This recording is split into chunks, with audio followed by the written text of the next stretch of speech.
shocking admissions. James Lipton. A pimp is somebody who exploits the women who work for him. I was a tour guide. I would say you want to see some sex.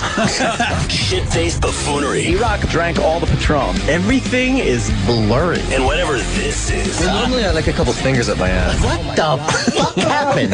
Relive 6 months of O&A in just one short week. Opie and Anthony's worst of 2013 so far. Yeah!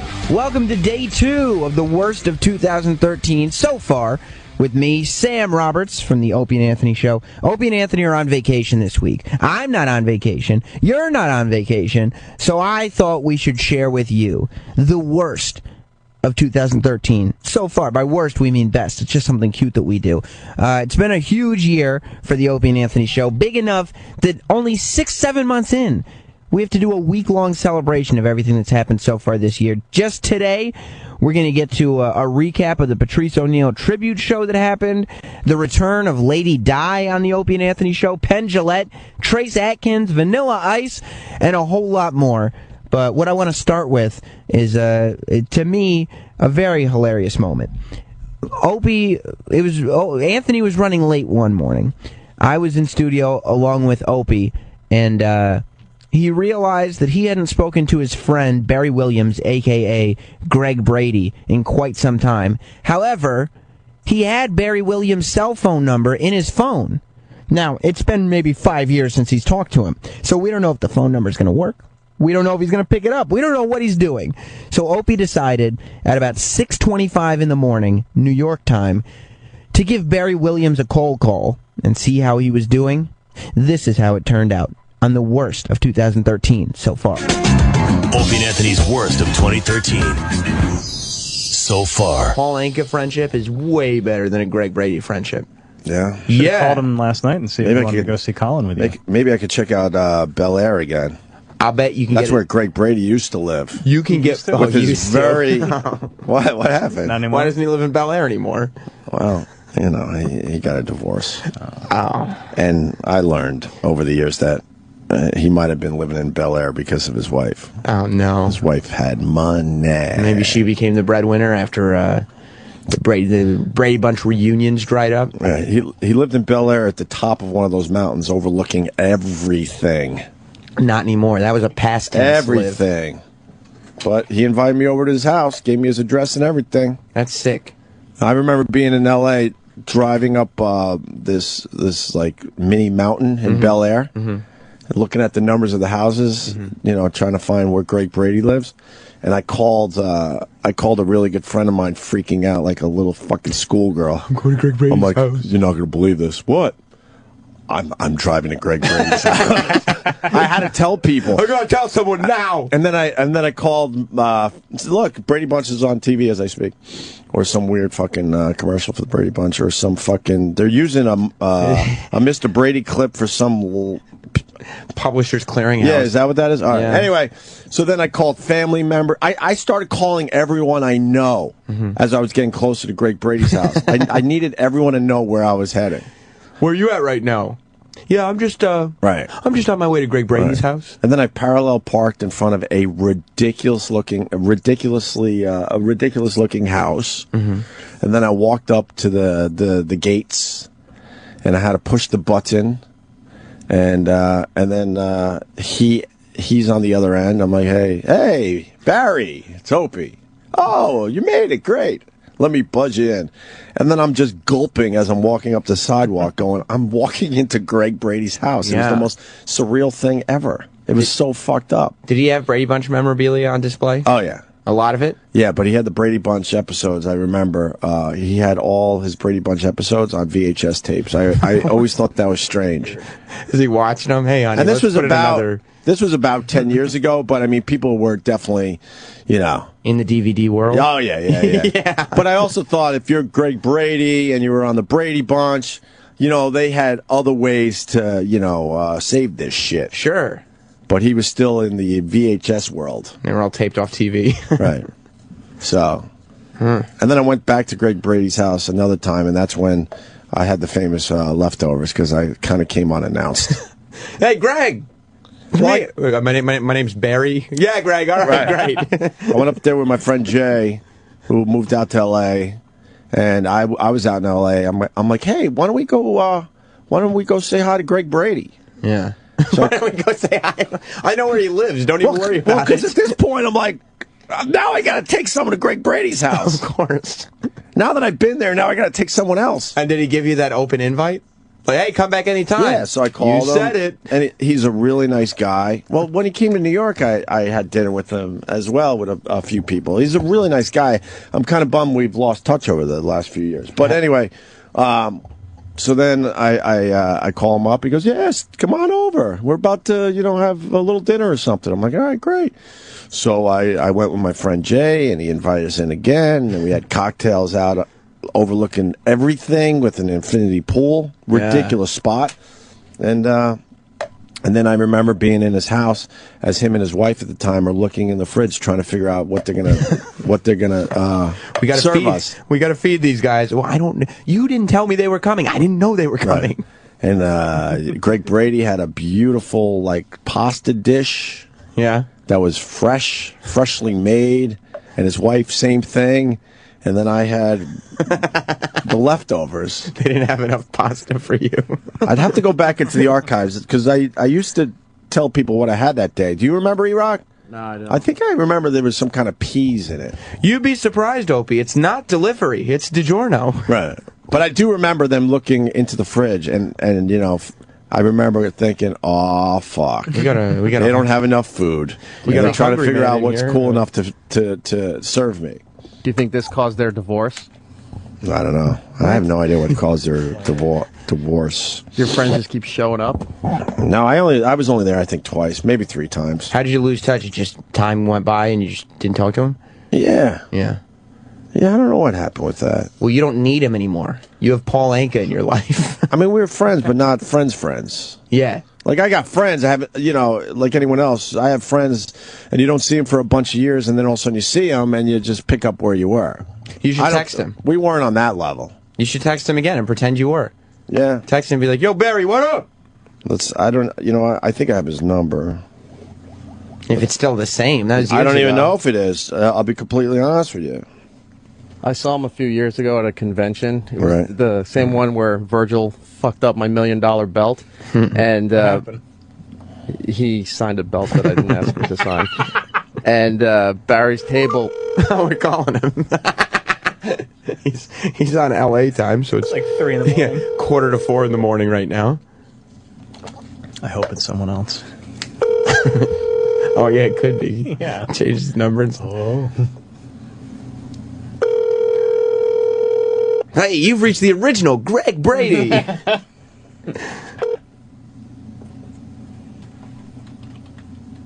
Say what? That's him. That sounds like him. I didn't hear beep. Where's the beep part? Where's the beep? Where's the beep? Unless maybe this is an answering machine. Yo, Barry! Barry! What is going on? What's up, Barry? It's not an answering machine. It's not an answer. I thought it was an answer machine. You what? Barry, this is Opie. How are you, sir? Where are you? You wouldn't know what time it is. I'm in New York City. It's nice and bright here. It's not. It's going to be 6 o'clock at some point. Where are you? Branson, Missouri. The Brady brunch. Yeah, you're still doing the Brady brunch, right? No, I'm not doing that anymore. So what are you doing? I've gone non-Brady. Oh, you're doing non-Brady in Branson. No, I've done. It's called 70s Music Explosion. No, 70s Music Celebration. Nice. Yeah, so it's all 70s music. It's all stuff before your time. I hear you. I was just reminiscing about you on the show this morning, and I said I'm going to call Barry Williams and see if his number still works. Yeah, you said to yourself, hey, let's give that guy the scare of his life and call him, wake him up, out of bed, and start razzing him. No, I'm not razzing you. I'm just saying hi. Very different. And I know you couldn't. Listen, I miss you guys. Things are going well. I got to come by the studio. Yeah, absolutely. I'm going to let you go back to sleep. I'm very happy that you haven't changed your number, and we're going to do this proper next time you're in New York City. Opie? Yeah. Do not be giving this number out to anyone. Have I ever? No, you haven't. You've been a good guardian of it for these many years. Yeah. If I start getting calls, no, you're not going to get calls. I'm going to come out there and get you. No, you're not going to get calls, sir. It's all good. Okay, great. All right, buddy. All right, man. We'll talk soon. We're in touch. All right. Bye. See? There you go. There you go. Friendship back on. There you go. That's wonderful. Yeah, what a moment. I think this makes the podcast. I really do, Sam. The Opie. This is strong. This is a strong segment for the podcast. The Opie Greg Brady friendship is back. He was so pissed, but he's also How great was he's it? also smart enough to know that he was on the air. He knew he was on the air. Oh yeah, that would be a very different conversation if he wasn't on the air. He wouldn't have answered if he was pissed. How funny was it? The realization that was not his voicemail. Say what? I totally thought it was. I thought it was the coolest voicemail ever. It's just say what? Like, where's the I thought he beep? finally figured out the voicemail thing. And then he's just on the phone not saying anything while we're all saying, where's the beep? Right. Oh, Anthony just wrote, hilarious, holy fuck. This is great. What a morning. What a morning for broadcasting. Anthony just wrote, hilarious, holy fuck. Let's see. And then Dr. Steve. Oh, and Dr. Steve is mad at my gift. And how I'm talking about his shitty gift. Well, his gifts are shitty, and Paul Anka's gifts are not. Step it up. He just wrote, I don't know, that decanter sounds perfect for some. Suck my Pinot Noir. Tell Dr. Steve you don't need him anymore. Greg Brady is back in your life. I'm not going to lie, I was a little scared there. I would imagine. I was a little scared. I thought he was going to get really fucking mad. Because I actually really do like the guy. He's a solid guy. He's all right, Barry Williams. Keep on, keep on! Yeah! We're gonna keep on, keep on, keep on doing it right. We're gonna keep on. Are you going to go visit his house in Branson? Holy shit. When we do the bus trip. Supposedly the bus trip is on. Yeah. I was given a date, actually, a couple days ago. I forgot to mention that on the air. Yeah. Did they want you to mention it on the air? Sometime in September, I can say that much. Okay. Yeah. But they asked if I'm going to be available. And I said, hell yeah. And if he's still in Branson, Missouri, we're going to hook up and become friends again. Not only are we going to hook up, we're doing a show from his driveway. How do you like that, Greg? That's right. That's right. How do you like that? You said anytime. We're doing a show from your driveway. Yeah, and Johnny Bravo is going to be... What's his name? Johnny Bravo? Johnny Bravo. Johnny Bravo is going to be performing. Tell him to get those tight bell-bottoms on. I'm sure he still fits into them. Now I'm going to have to call him wearing later. them right now. I'm going to have to call him later and apologize. But that whole say what thing, I'm waiting for the beep, and he's sitting there wondering what the fuck's going on. It's an hour ahead in Branson. Oh, that's not that bad. So it's like 5:45 when he picked up the phone. Oh, that's not bad. But if I haven't spoken to you in years, yeah, and it's 5:45 and my phone rings, I'm not picking up the phone. Yeah. It's a good thing you're increasing your friendship level then now. What do you mean? Well, now you got Greg Brady back in your life, so it's like... Do you think I got Greg Brady back in my life? 100%. Well, it's good to know that number still works. That's so funny that I'm sure the home number doesn't work anymore, if you know what I'm talking about. Somebody will pick it up. How great is that going to be when we pull up to Greg Brady's driveway and do the Opie and Anthony show in his driveway? And then we invite him on for a segment and then be like, they're telling us you got to go. That would be very nice. See, what would be great about that is you could just be totally pushy. Yeah. And like you're in the driveway and obviously you're going to do an interview with him. And then you go, why don't you show us around the house? And now he's got to show you around his house. He's got to bring you in the garage. Anthony's coming down the hall. He's got to be jealous. He's a big Brady Bunch guy. Wow, that sounded really shitty. I thought the record slowed down, but I think that's just how shitty the kids sounded back then. They were never strong singers. By the way, as Anthony's making his way in, don't forget my latest elevator show is up in all the usual places. You put it on the Facebook page, on D-Rock? Facebook, yeah. All right, cool. How great was that? He's so pissed. Did you hear this? You could tell he's so pissed. Of course, he was pissed.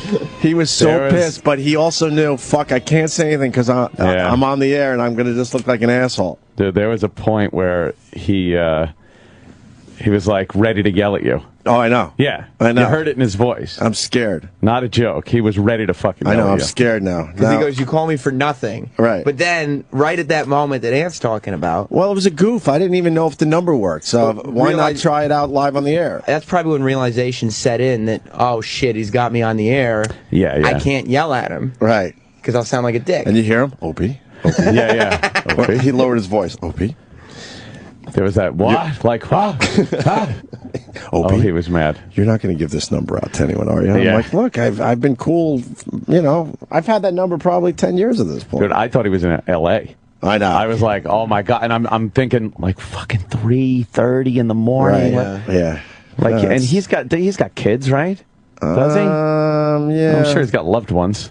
Yeah, he lives with somebody, Marsha, probably. Cindy, I said, because I think his kids would be, obviously a bit older now. I'm trying to figure out how old his kid or kids would be. But that early morning phone call is never good. It's never Greg Opie Hughes calling for the, I love radio show. But you hear I thought it was his voicemail. Yeah, I know. Yeah. That would have been a cool voicemail. Right. Say what? Say what? So then we're sitting there like, all right, where's the beep? I just want to quickly say, hey, it's Ope. I just want to see if this number still works. Call me later. And then all of a sudden it turns out it's him. Say what? You've reached the real Greg Brady. Oh, okay. All right. I love the Opie. Opie. I might be Greg Brady, but I will have you killed, okay? Yeah. I know people.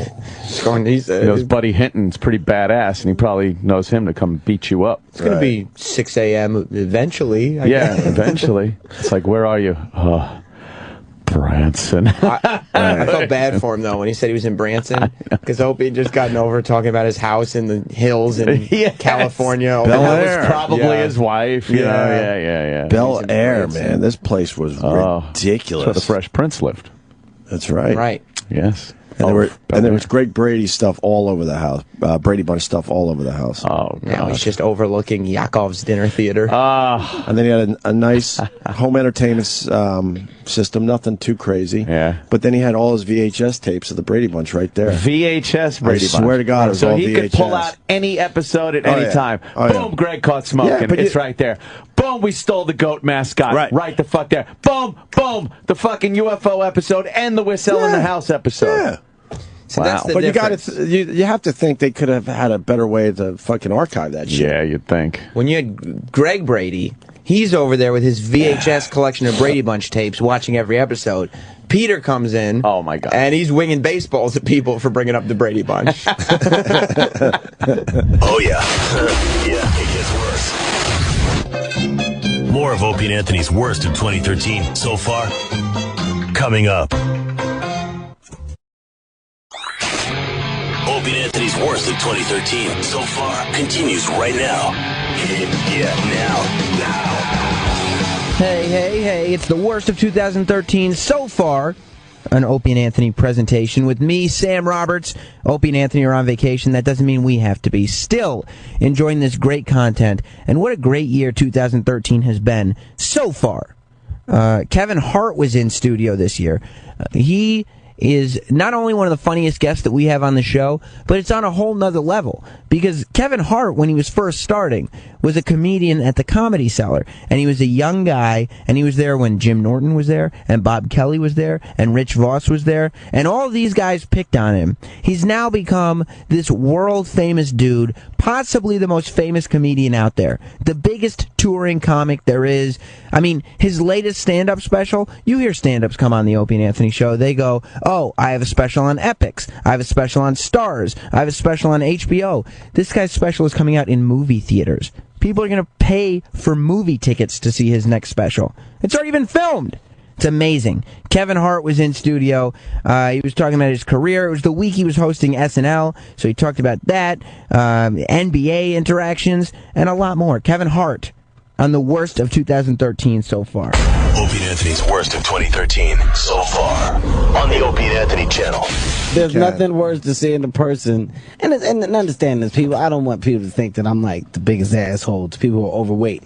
It's just my way of motivating my friends. At the end of the day, you can die. It's serious. That's the only reason. So I had to use money to entice him to change. So I had to give him a crazy amount of money as a goal. And now I accomplished that by making him work out and fall in love with somebody's change. But it's nothing funny to me. I want to know how much. Let's say I gave him 10 grand. 10 grand back. But then he got bonuses. I put bonuses in there. Holy shit. So if he got past, what was it? If you got 50 pounds? Yeah, it was 15 for 50 pounds. Yeah, if he got the 15, I had to give him an extra 5 grand. So it was 10 grand for 40. Wow, damn. If he got the 50, I had to give him an extra 5 grand. So he got to like 60 something. So I gave him 15 grand. And 6,000 back immediately. Yeah, and I told him to give me 6,000 back. We was in Vegas and I was losing. give me 6 grand back. Fuck that idea. I'll try to get it back to you eventually. Is that a demon for you, gambling? Is that a rough one? No. Yeah, you don't do it? No, I don't have the time. After you take a couple severe rapings out there, it's very hard to go, you know what, man, I want some more of this. After you leave the table scratching your head and thinking about what you could have did with that money. That's the car right there. Like, I was just talking about it. All right, well, thank you. And you get over the table, you still try to talk to the pit bosses because you feel like at any point they could say, do you want some of this back? You're just waiting for the segue into your money back. Right. So you guys, y'all here every day, right? This is cool. This is cool, man. Yeah. You guys are cool the whole time. You see, I'm not the guy that gets an attitude about losing either. I just sit down. I don't disrespect the dealers or nothing. You're saying everything nice, waiting for them to say something to you. Yeah, here's your money back. You've been cold. He's a psychopath when he gambles. He told me. Psychopath. Oh, yeah, he mental patient. It's fun. Blackjack. Love it. Is it blackjack for you, Kevin? Blackjack, yeah. I sat next to this Chinese lady one time. She was the angriest blackjack player I've ever seen. But everything was in Chinese. There was she never cussed or anything in American. It was all Chinese, but it was aggressive, like to the dealer. Like, to dealing with a lot of table slapping and fucking. Looking, she would point and smoke a cigarette. But she was betting like 5-10 grand a hand, just losing. Like, it got to the point where I was feeling bad, but I wasn't because I really didn't know what she was saying. I was like, I wanted somebody there to tell me, but she kept pointing to the dealer. The dealer was just the dealer didn't say anything. They're unflappable, those guys. Unflappable. They don't have fun gambling in general. I had a dealer talk trash to me one time. Really? Yep. I had a dealer. I had this black guy who looked like he could dance, and I just remember like I'm trying to like motivate myself. So I'm like, okay, you think I'm scared of you, man? Listen, ain't no fear in my heart. Okay, we both tie shoes the same way. Let's boogie, head up. So I'm playing. I'm like, just being personality. This guy is talking back. Oh yeah. Oh well, you think I don't want to take your money? Tooken. Shit. He's like tooken. Swiped it. Got you again. Oh just man, I'd lose my mind. Listen, he's like, bang! He's putting out sound effects, and I'm really like, he's really doing what he says he's going to do. It's the funniest thing ever. Would he have talked shit though if you weren't talking or no? Do you think that was no? He was just playing back with me. Okay. He knew I was, so he was just joking. Damn, it was all innocent. But the fact that what he was saying was becoming a reality started. My jokes just eventually just went away, and I got quiet. Yeah. All of a sudden, you're just like, no, this ain't fucking funny. Not at all. Yeah, I'll just sit there and go like, really? Really? I got 21, not even good enough at this table, right? I guess not. 21 against the 4, and then you just pull cards out where? Your ass? Where does it come? Sir, could you please, watch your language. Yeah, no, I'm not mad at the dealer, I'm mad at the cards, okay? Yeah, these cards are a real cunt. A real ugly fucking cunt. The cards. It's really nice to see alcoholism and gambling addiction flare up at the same time. Yeah, he has a pillow he could yell into. I think we might have told you all this last time. Yes, you told me about him gambling. He punches pillows, he bites pillows, he yells into pillows. It's like, bam! fuck. I saw Keith Robinson. We used to go to Atlantic City, so Keith would literally be betting like $10 or $15 a hand. So, on the way home, like I would have lost. Like at the time, I would lose like $800 or $1,000, which was a lot of money to me. So I was like, man, I can't believe I just did it. Oh, so Keith used to just laugh. Stupid. I only lost $75. I only played with $75. I love watching you lose all your little money. Stupid. Like he would purposely just not gamble a lot. Like he would win like $5, $50, but ow.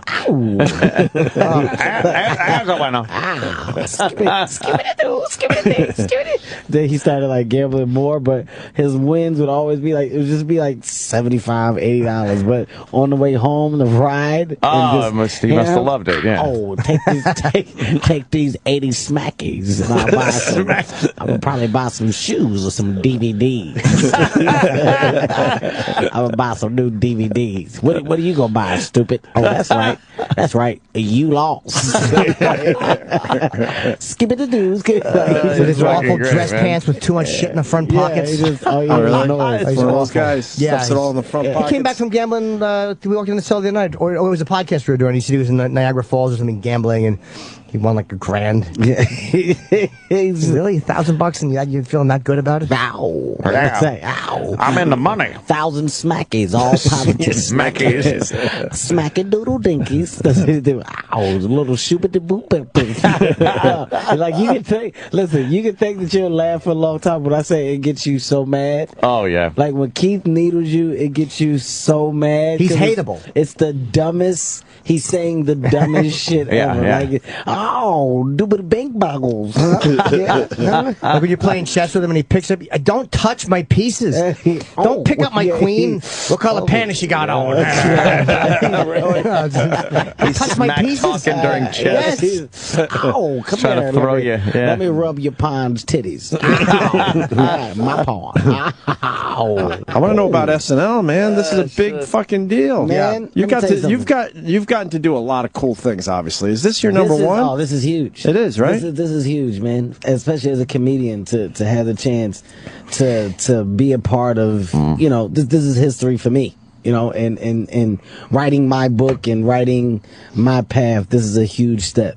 I talked to Lauren for like 2 hours last night. We go to dinner and literally just hearing the information, the stories, and really understanding the careers and lives that he's affected. Like this, when you think comedy, he's really been a part of putting today's names that are huge, monumental in a theatrical sense, comedic sense, improvisational sense. They came through him. So many people did. It's like just his eye for it and him understanding the process of why it takes so long. And he remembered that I auditioned and didn't get it. Like I didn't get it. Yeah, dude, it was the best. Why did he tell you didn't get it? I was awful. You bad? What characters did you do? Listen, I did. Okay, let me tell you something, and I'm gonna probably talk about this in my monologue. So, I go and I'm auditioning for SNL, and they're like, you got to do characters, but I'm like, I don't have any impressions. I don't know how to do anybody, but what characters do I do? I just didn't understand the sense of characters. Now I'm seasoned, so I know characters. I can be different people and joke, whatever. So I'm like, I guess I just got to figure out some impressions. So I did an impression of Avery Johnson, right? Which I soon learned that a lot of white people didn't know. I was just going to ask you, he's an actor, right? No, he's a coach. He's a basketball player now. He used to be, he's a basketball player, turned coach. So I found out nobody know who Avery Johnson was, which made me a little more angry because I'm like, if you knew who he was, you would know how good of an impression. How good this is, right? This is. But I'm doing an impression that nobody. They're like, no, we don't do it. So after that, I try to do like Denzel, but it sounded like me doing Denzel. So it was just bad. It was just bad. Maybe you should have started off a little less obscure than. But my energy was great. Yeah. My energy was good, and I didn't have stage fright. I was just awful. And then he said it's amazing basically to see me come as far as I've came and with so little to work with. Yeah. knowing that you have no talent at all, Kevin. It's amazing that you've gotten this far. So wait, what was your Denzel impression? Do you still do it? My Denzel impression was just bad. You don't do it anymore, huh? No, I told you, it's not even an impression. It's me saying, you remember when Denzel said this? That's in my voice. Oh, shit. Remember this moment from Denzel. Hey, here's Denzel Training Day. King Kong ain't got nothing on me. That sounded like you just saying what he said. No, that's Denzel. That's Denzel. What year did you audition? Oh man, this is like 2004, 2005. It came down between me and Dean Edwards, and Dean Edwards got it. They never used Dean right either, because Dean did an amazing Rock. He did a great Denzel Washington. He had some great impressions. Fantastic, and I think that they did not use him properly, or he didn't do a great, like a legit Michael Jackson too. He didn't do a hacky Michael Jackson. He did a great one. Here's my my funny Dean Edwards story. So the night that he gets SNL, he gets a call, and it was down to me and him, right? So I'm like, oh man, I might get it. This is crazy. Oh, like, shit. You know, like Dave, my manager, was like, yeah, Kevin, there was something about you they like. So, you know, your impressions weren't great, but you did a good job. There is between you and Dean Edwards. I'm like, oh, this is. Oh, and then you're thinking like, this could happen. This is gonna happen. This is gonna be the biggest thing ever. So Dean Edwards gets the call. He pulls me to the side. He's like, yo, man, he just called me. I got it. Now Dean is a friend of mine, so I'm happy. Like, man, congratulations, Dean. This is huge for you, man. This is gonna be great, dude. So we go into the cellar. So me, Dean, Tracy Morgan, Big J, and I think Keith might have been there too. We're all at the table. We're all eating. Dean just told everybody, man, congratulations, this is great. Chris Rock walks in. Chris comes in. Dean, man, I just heard you got SNL. Man, this is great. Congratulations, man. You got to work hard, though. You got to write. Make sure you come in there and you really put forth the effort. Tracy Morgan is at the other end of the table. He's eating. All you hear is Tracy's fork. It drops like bangs against his plate, right? So Tracy goes, I wish I had somebody to tell me shit like that. so Chris doesn't say anything. He just looks at Tracy, right? Tracy says, and this is word for word, he says, I got blood on my knife and shit on my walls. What the fuck? Picks up his food and start eating again. And Chris goes, stay away from him. Another good piece of advice. And just walks out. But after Tracy said, I got blood on my knife and shit on my walls, he said nothing else. Just continued eating. That was Dean Edwards' advice. He speaks in these weird metaphors, Tracy, and they make sense to him. They make sense to him, yeah. I was walking in the cellar one night, and Tracy's there, and I said hello to him, and he goes, he goes, got to get that lunch pail, go to work. Like, where do you want me to go with that? Where do I go with that? Yeah, you do. Hi, Tracy, good to see you again. What's the schedule for us now? Is it as brutal as they say, where you guys are just serious. Up all the time, just serious. Trying to get it all together? It's late nights. You got late nights. So you start, mid-afternoon, and then you're going to about 1 a.m. Wow. 12 a.m. But the good thing is, it's just creative. It's nonstop ideas. Everybody's pitching. Everybody's coming. Because, it's everybody has an equal chance to get their sketches on. So there's a process, you can't just go and yours is going to be picked. You got to do it and write it and get it up. And then there's a room where we see what's good, what's not good. And then there's a chopping board, and some things make it, some things don't. Then last minute changes. It's constant. Is it up to you to pick some of them, or? I'm not. I can go in and say what I like the most, but I think the strongest overall sketches for that particular episode of that night are the ones that. You ever hear somebody go like, "Oh man"? I'm gonna tell you what's funny. So the first day, I go in the room and I sit down and I'm there with Lauren, and all of the cast, all of the writers all come around the room, and everybody tells you the ideas they have for you. So you got to sit there. It's about 40 people. Wow. But everybody's going through the process, and it's funny because some people's pitches are bombing, but the thing is, they let each other know, like just like comedians, like somebody's like, yeah, you can see people get nervous in the middle when they see it's not going well. So and that's when you'll you'll do it and then come in and then somebody yell out, should have reversed it, should have went with the other one first and closed with that. That shouldn't have been your closer. And they don't fake laugh though. No. That's better. It's all real. Good. All real, no fake laughter. Like when an idea is genuinely funny, it's funny, but they're all just rough ideas. And literally, like all the people, you can tell who are the writers and who are the personalities because the writers are very bland. Well, it's you're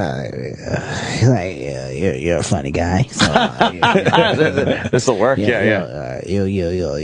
go into a little bar and you'll talk, right? But you're the guy who just repeats what the other person says, and you do it louder than them, and then you get mad, and maybe it's whatever. It's just an idea. So. that's how it is. Have you pitched any? Like one you thought like, hey, this would be kind of funny? Yeah, I had a couple that I pitched out. Did it bomb or did it do okay? Nah, I'm pretty fucking amazing, Jim. Well, I think you'll be a good host. I think Kevin will be a really good host. No, it's going to be fun. This is going to be fun. Christoph Waltz, Bieber, like they're not stand-ups. I mean, have a stand-up. This is going to be a lot of fun, and it's my element. Like, this is what I love to do. So from the improv, from the sketches, from literally creating these environments, and we're all, we can be who we want to be, and they allow me to bring what I want to bring to the table. And the live doesn't get you. Oh, no, that makes it more exciting. Right. That makes it more exciting. Yeah, and it's not at all physically nauseating to hear him saying, "This is my element. This is where I." Jimmy. I do think Kevin. I think he'll be a great host, man. And I think that you'll pull a sketch if a sketch isn't work. Because sometimes, man, one thing they never do on that show, and I admire it, is they never wreck the sketch when it's bombing, which as a stand-up is so hard to not acknowledge the bomb. And you know how we will get out of a bomb by just acknowledging it and mocking it. They stay in it. Fucking full steam ahead. They never break. Sudeikis is really funny. He's been having me on the floor. Seth is smart, man. Like, he's really good. He's one of the head writers, but he's great. Like, literally, I respect his work ethic. Keenan has had me laughing a lot, and Bobby's funny. But it's like literally when you just see the cast members, I had no idea they create just as much as the writers, just as much as the other showrunners, the producers. Everybody is involved in the creative process, which I think is smart because it makes everybody work hard because everybody's motivated to get to you have a piece of it. It's pretty insane. Yeah. I heard they're pretty welcoming there too because you're really going into a club where everybody's a member but you. And it's like I hear they're very good at making you comfortable and feel welcome. The way that I feel now, I feel like they're excited. I feel like they're excited that I'm there, and there's like an energy. There's a great energy around, and nobody's been afraid to present things to me. But what did catch me off guard is like at one point you're really questioning your talent because when they sit you in the room, they're like, hey Kevin, so real quick, we just want to know some things. Do you sing? I'm like, no, I don't sing. Do you do any impersonations? No, I don't have any impersonations. You dance? Nah. Really good dance. And you see him checking things off. Oh, man. We're going to save some skits for next week. I have no talent. Hey, after talking this, what do you do? I'm funny. I know how to do that. I think that's pretty much it. Okay, yeah. Well, we got some things we'll figure it out. And then you see them writing on a notebook as they walk out. Oh boy, this is going to be a tough one. You just hear mutter. If you would have gotten it years ago when you auditioned for it, do you think you'd have done well, or like even at that time, not with knowing what you know now in hindsight, but then, do you think you'd have fit in or been able to that competitive? Because I've heard it's very competitive with sketches and stuff. I think.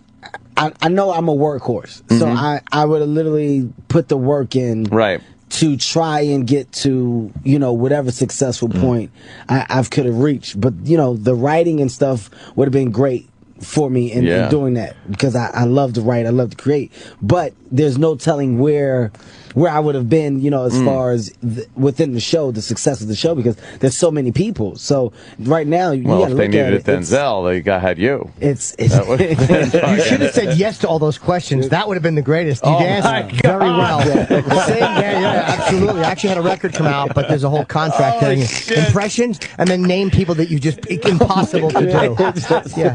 the greatest obscure person. I like do Rosemary Clooney. How embarrassing would that have been, man? And they write a big Denzel sketch or a big. I got nothing. No, nothing. Nothing at all. Somewhere around Friday morning, they knew they were in deep trouble. Thinking all of it. I've been avoiding the rehearsals all week. Yeah. Hey, Kev, so you want to do the Denzel thing? I just kind of rather wait to do it on the day. Yeah. I think to really give it up now Spontaneous. is better. Yeah, I like Because being I want y'all to laugh and like you just seen it for the first time. Oh, I don't want to. Trust me on this. Yeah, trust me, guys. Right. All right, Kev, you want to read the cue cards or anything now? Let's just save it for the day. On a day, it's just a train wreck. I got nothing. Nothing at all. My Denzel is horrible. That'll be fucking King great. Kong ain't got nothing on me. Who is that? What's he doing? Why is he yelling? Asking me to dance. I'm tap dancing. I got on tap dance shoes. Just bad. This is awful. That would be terrible. I'm doing noises. I'd watch. Kevin, what's he doing up there? We're all watching this Saturday. Yeah, this is one one we're watching. I never watch SNL, but No, I'll be watching. I think you'll do great. We watched Louis. Louis was very funny, and I'm sure that you'll be great at it. Yep. I can't wait. Fuck the cue cards. Are you worried about the cue cards or no? No, you don't care. No, I don't care. Because a lot of times you'll see them look up, but again, they're pretty good at not.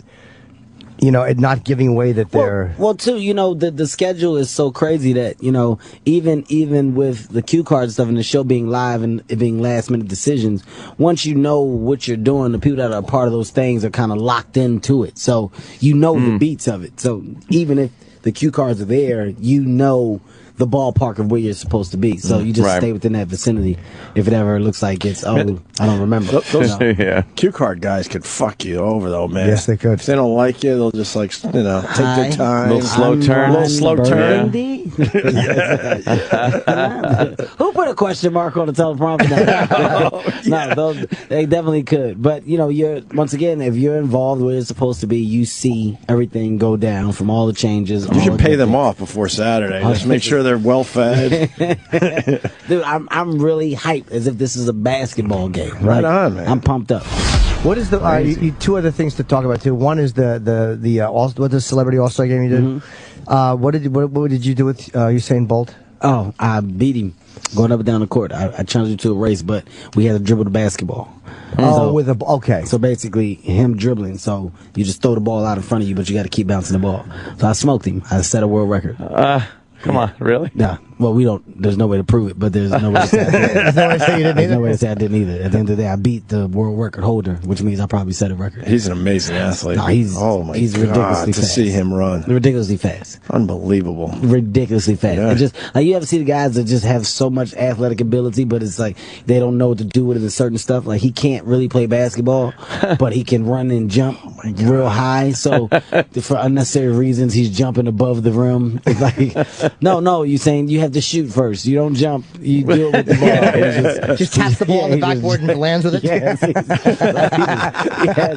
has no idea about the game, but then he just dunks. Like it was crazy. He's an athlete. Wow. And here's the thing: it's a 2-time MVP. I'm not sure if you're aware of this. I was not aware of that, but I'm happy to hear it. Yeah, it's just whatever. What were you the MVP in? Oh, the Celebrity All-Star game. Sure, It's never been done. Whatever. 2 times. You're the first one to get 2 times. Yeah, it's never been done. They didn't think it could be done. No. I think after achieving such an accomplishment, they're like, well, do you want to come back next year? And it's like, well, how much better can it get? I've won twice the most valuable player. I have 2 amazing trophies.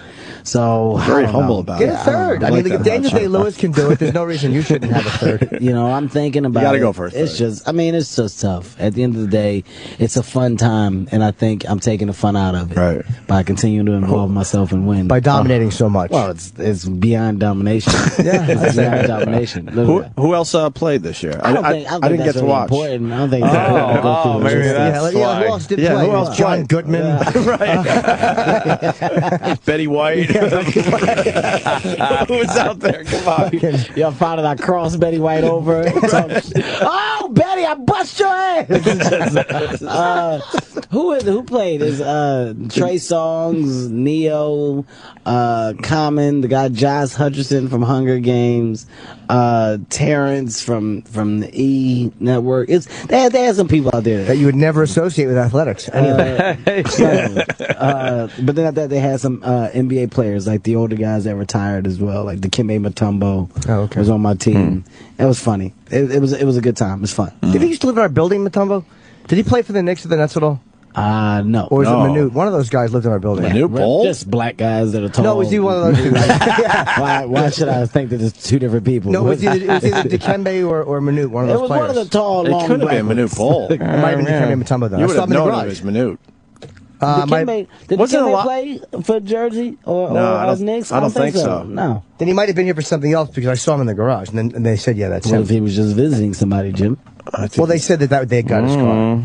There's a chance that he could have just been making the stop. I met Manute Bol once. It was unbelievable how fucking tall this guy was and how thin at the same time. It's weird. It was ridiculous. Like the Close Encounters alien that came out of the ship at the end of it, right? Yeah. He had the longest. These arms were like toothpicks and ridiculously long. It is really long and past me. I met Dikembe's son. His son was 13. His son is 6 feet. Wow. Does he have skills? I'll tell you that's because of his dad, though. Guy who's he probably inherited that.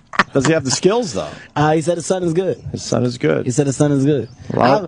I've now thought my son is at the age where he can play. He can play basketball. So because of where I live, I can get my son into like the great programs, basketball programs. So you get there, it's all these NBA players and their kids. But these guys, their kids have natural talent. So at the age 5, you're looking and you're like, wow. And then my son, he's out there and he's got two left feet on, like he's not even putting his sneakers on right. He doesn't bounce the ball. He's just messing up the game. My son is just literally destroying the fundamentals of the game. Like, there's you can totally look out there and see who my son is every time. And these other kids are really amazing at age 5. But a lot of the sons don't make it to the NBA. I'm surprised by that. Dude, a lot of them don't, but a lot of them go far in the sport. A lot of them at least get to college for free. Right. A lot of these guys get scholarships for colleges. Yeah, Rick Barry had a bunch of sons, obviously. I can't think of many guys that had their sons in the NBA.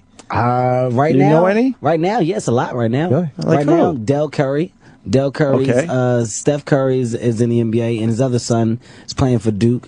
Who else is really, really good? That's playing. My friend that plays for Syracuse with Wayne left out. Meeks, I forgot Meeks' last name. I know about a good five black guys whose kids are in the NBA. They're doing well. Kyrie Irving's dad played too, I believe. Yeah, I'm a sports guy. I don't expect you guys. Kobe Bryant. Kobe Bryant. We forgot about the big Jelly one. Bean. Jelly Bean was in the NBA. He was in the NBA. Yeah, but he had more success in Europe. Yeah. He was more. He was wasn't. overseas. I went to basketball camp with Kobe. Did you really? Yes, I did. Wow. LaSalle basketball camp. Kobe played the whole camp left-handed. Shit, really? I'm very serious. What year was this? This is my junior year, so probably 1996. So he was just a young guy. Yeah. That much better than everybody. Oh my God, he dominated the whole camp left-handed. Literally, he worked on his left hand the whole hand. Didn't shoot with his right hand. Is that what he was trying to do? Just work on his left? Working on his left hand. He had specific instructions to work on your left hand. Wow. So he played the whole basketball camp. MVP of the camp, averaged 27 points a game, something like that. He shoot left-handed? Everything left-handed. Jump shots, layups. So do you know him now? What do you remember you from that? Oh, yeah. okay. Yeah, we laugh about it. LaSalle basketball camp, overnight basketball camp. And that's when I thought I was going to the NBA. Wow, shit. That's what? I had a basketball dream. Muggsy Bogues really, really deluded a lot of fucking small people. Did. Yeah, I had a real basketball dream. Like I'm not. I wish I could sit up here and say that I'm not one of those people. That used to be my speech. Kevin, you sure you gonna go to the NBA? Let me tell you something. You think that they told Muggsy Bogues that he wasn't gonna make it? I had every small person's biography. I knew everything. Spud Webb, Earl Boykins. I knew them all. How far did you get? to my senior year in high school, and that letter from community college kind of set me straight. Yeah, I'm gonna probably get recruited by Duke and a bunch of people. Community college sent me a letter after I figured out I got a 600 on my SAT. Oh shit! Wow. After I did abracadabra for my SAT, ABA,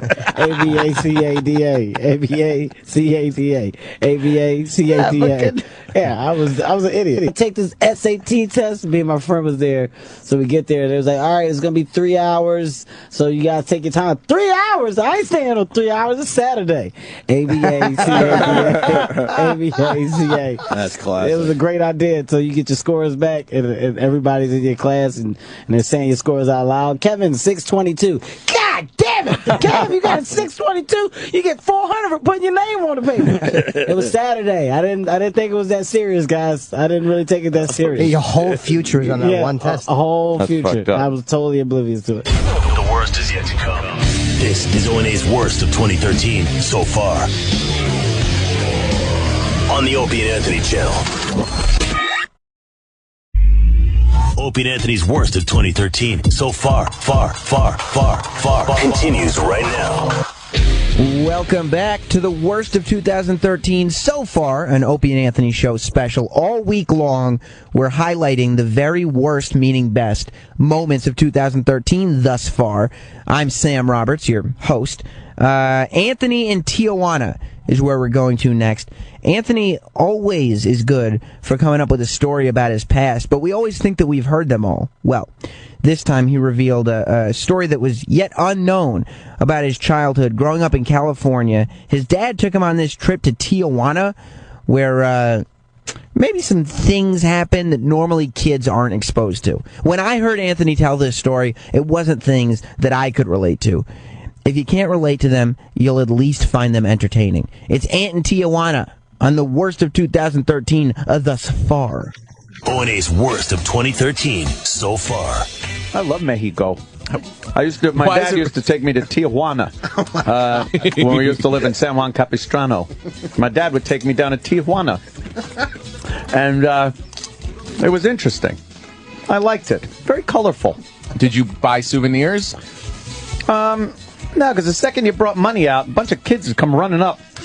And they asked love you for it there. And then there were horses painted like zebras. It was cool, though. I bought a big ceramic bull and brought it across the border. The border guy wanted to know what was in it. I was like, it's a piggy bank. I just paid more attention to my dad. He's hammered. Would he drink in Tijuana? Oh, would he ever? Tequila. Wow.